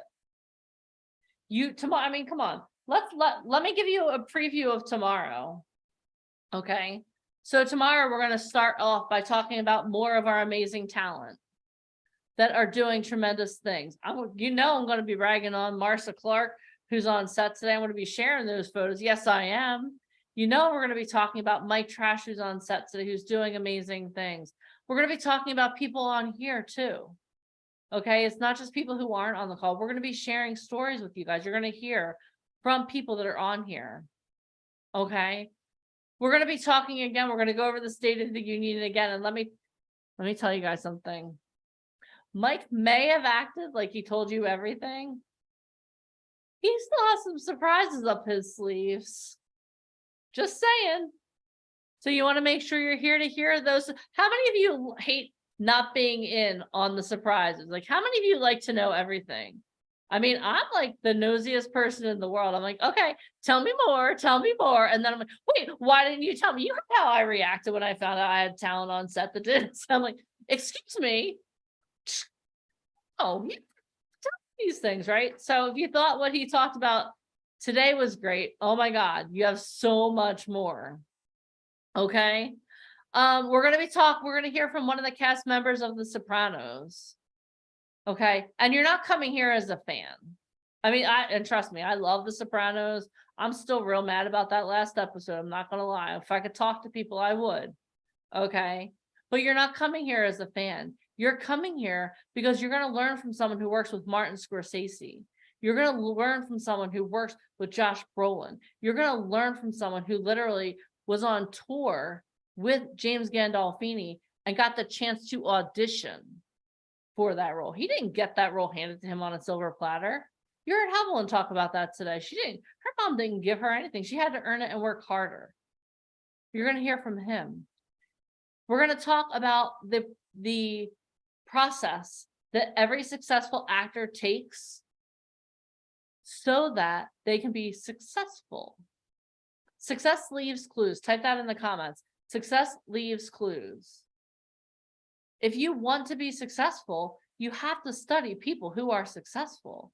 So what Mike has done is he's literally studied the careers of, I can't even tell you how many actors, and he's come up with a formula that if you follow it, you're going to be booking 30 jobs in 30 days. If you follow it. How many of you are available to start booking 30 jobs in 30 days? If you're available, type I'm available in the comments. We're also going to have the opportunity to hear from a SAG franchised agent. And if you guys know Alicia and know how blunt she is, she's straight to the point. She does not mess around. Okay. If you think Alicia is straight to the point, wait until you meet this agent tomorrow. She is going to tell you like it is. And this is why I love what we do. Because, you know, we could tickle your ears. We could like throw confetti all over you. And that would be cool, right? I love getting confetti thrown all over me. I really don't. But we're here because we want you to be successful. And so we're bringing in successful people to talk to you. So we're going to have Alicia, and Alicia's going to put her on the hot seat. And every time Alicia does this, Tanya's like, oh my God, I didn't even think about that question. Like every time, I think Tanya learns from herself when Alicia puts her on the hot seat. Okay. We're also going to talk about how you could possibly start working with VIP Ignite. How many of you, as awesome as Zoom is, would love to be live in person doing this? If you are someone who is an in-person person, type in person in the comments. We're going to do this live in person. And if you think we invested a lot in you over this weekend, imagine working with us every week. Imagine that. How much would your life change? If you're someone who already works with us, how much has your life changed since you started working with VIP Ignite? Type that in the comments. Like if your life has changed, how much has your life changed? Right? Yeah, you've learned so much tremendously. You have a community of people. We talked about those crabs at the beginning of the call. How many of you want to be surrounded by people that'll push you forward instead of pulling you down? That's what we do here at VIP Ignite. Tomorrow, at the end of the day, you are going to be a fearless rebel. What? And don't worry, I'll tell you all about it. And I'm so all in on it. I have it written on my arm. Okay. So I'm all in on this. I'm all in on this community. We're also going to talk about how to live a life of infinite possibilities. I told you at the beginning of the day that you have a superhero inside of you. I can believe that for you, but you have to believe that for yourself. And that's going to be tomorrow. Tomorrow, you're going to have the opportunity to hear from someone who is going to teach you how to live a life of infinite possibilities. How many of you want a life of infinite possibilities? How many of you want infinity? Like, do you want to be a finite being who's like, okay, let's do this? Or do you want to live a life that will blow your own mind, and not only your mind, but the mind of people around you? That's what we're going to be talking about tomorrow with one of the most impactful success coaches that I've ever interviewed. I had the opportunity to interview him on the Coffee in the Green Room podcast not too long ago. And if you don't know what that is, you should definitely look it up and check it out. But I had the opportunity to interview him. And after I've interviewed some really cool people. Okay. I interviewed the man who discovered Lady Gaga. That was pretty freaking cool. I'm not going to lie. Okay. I've interviewed 50 Cent's acting coach. Pretty cool. Literally the man who got 50 Cent into acting. I had the chance to interview him. I've had the chance to interview a man who has one of the biggest entrepreneurial podcasts in the world. But and then I interviewed Dan Gordon, who you're going to meet tomorrow. And I talked to him. And after the interview, I was like, I had to take a few seconds to compose myself because it was that impactful. And I told him, I was like, listen, no offense, you were the second best podcast I ever did. The first will always be Mark Victor Hansen. If you had the opportunity to interview the author of Chicken Soup for the Soul, it's kind of hard to beat that. I'm waiting for Tony Robbins to kind of come in and beat him out of the number one spot. But this podcast was so impactful that it made me rethink everything that I've ever believed. It made me rethink. And it made me understand that I'm the author of my future. And I'm not saying this to impress you. I'm saying this to impress upon you. That's the impact you're going to have tomorrow. And then, of course, we're going to have the one and only Mr. Ryan Colby come on, and he's going to talk to you guys about New York versus LA. Which choice is right for you? Because that's a question that I get asked all the time. Deneen, should I pack my bags and start moving? I'm like, whoa. Let's take a break. Hold on. Let's get to know each other before we start moving across the country, okay? But we're going to talk about that. What is the difference between LA and New York?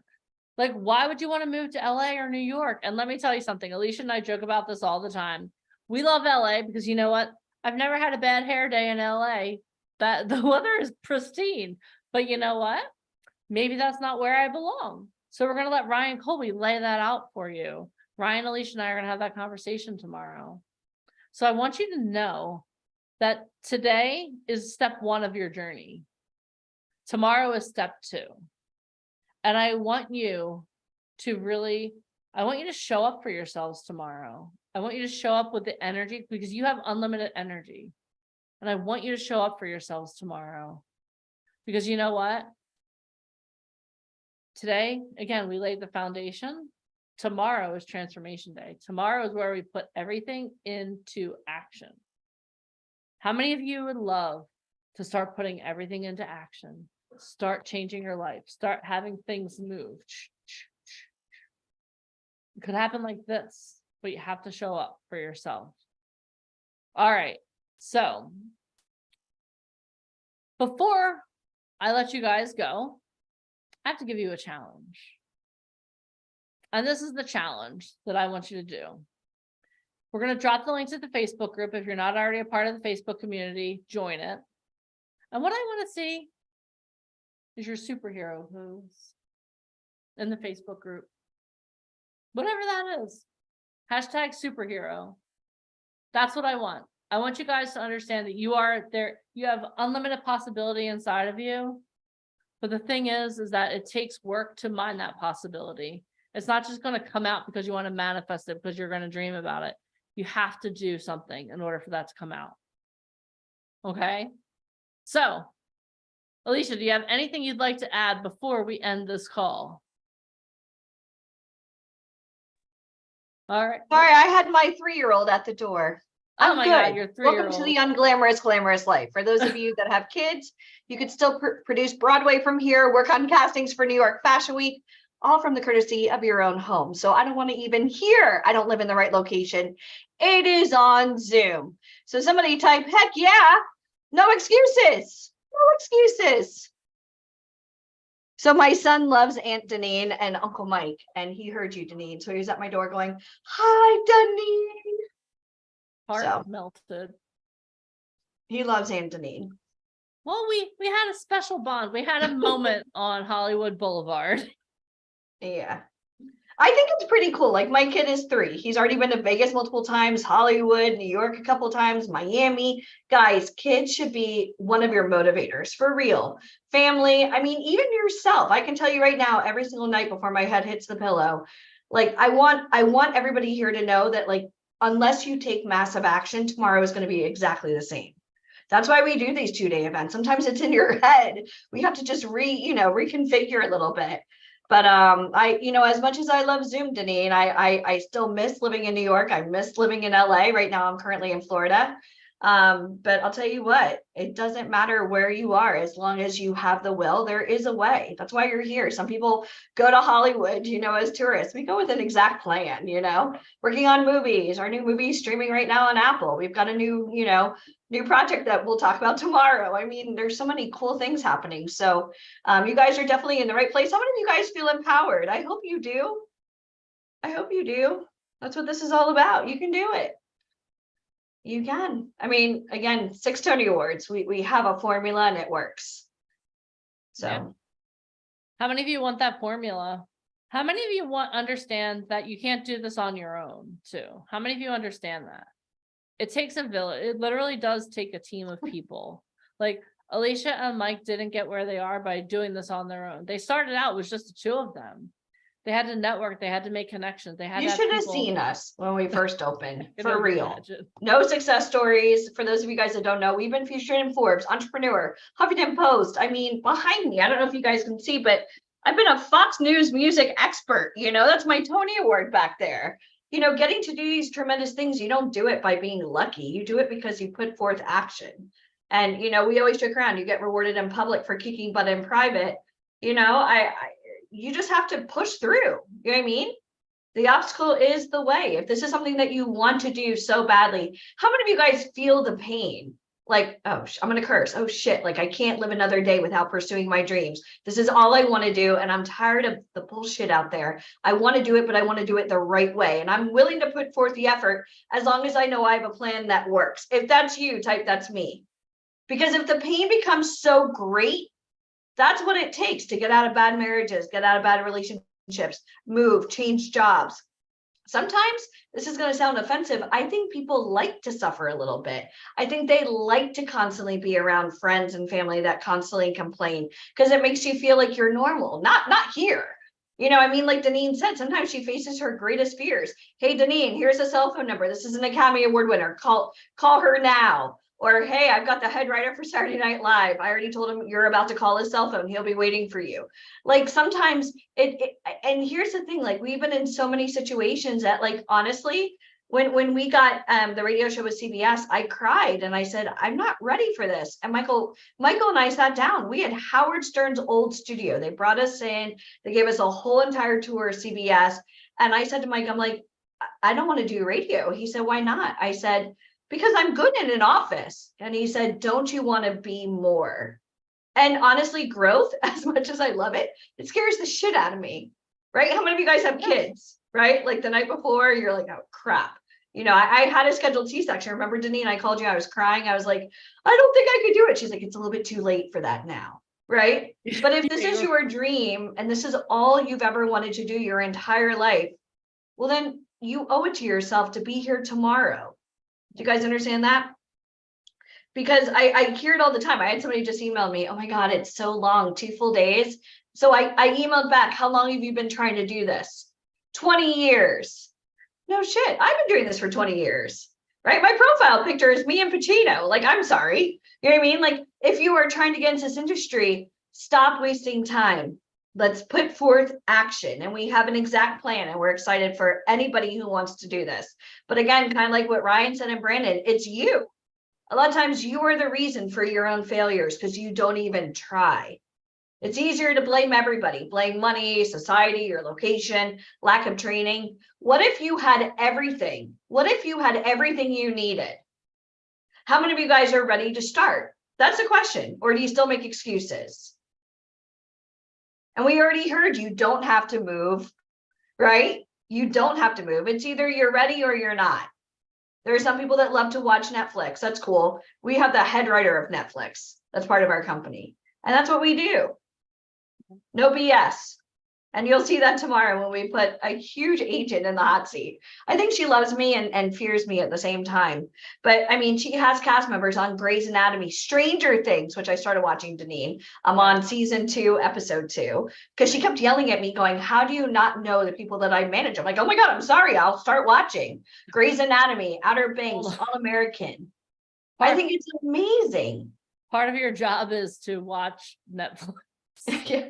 Tim Burton's Wednesday. I mean, if you guys, and you know, recently when we were out in LA, we got to go on set of All American. Oh my gosh, that was so cool. And my 12-year-old stepson, it's like his favorite show. And as a parent, I'm like, I'm now the shit. You know what I mean?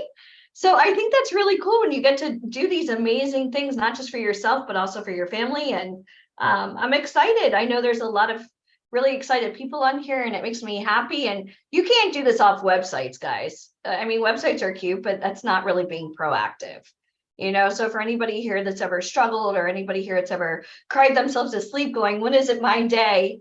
It's tomorrow, September 24th. We're going to go through so much.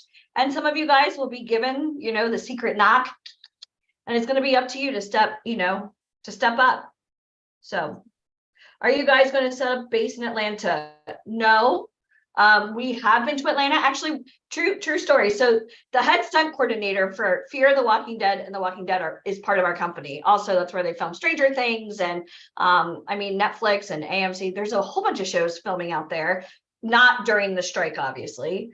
But the best part about being on Zoom right now is we can do kind of like these little hot pocket events throughout the country. Atlanta is a great market for us. For sure.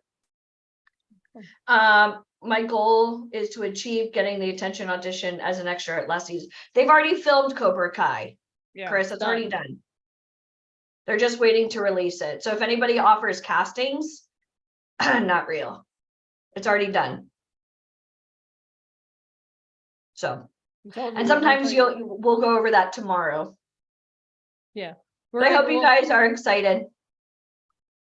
All right. Are you guys excited? Yeah. Okay. Before we go, I want to see your superhero pose one more time from your chair. Let's see this. Let me tell you something. Superheroes show up.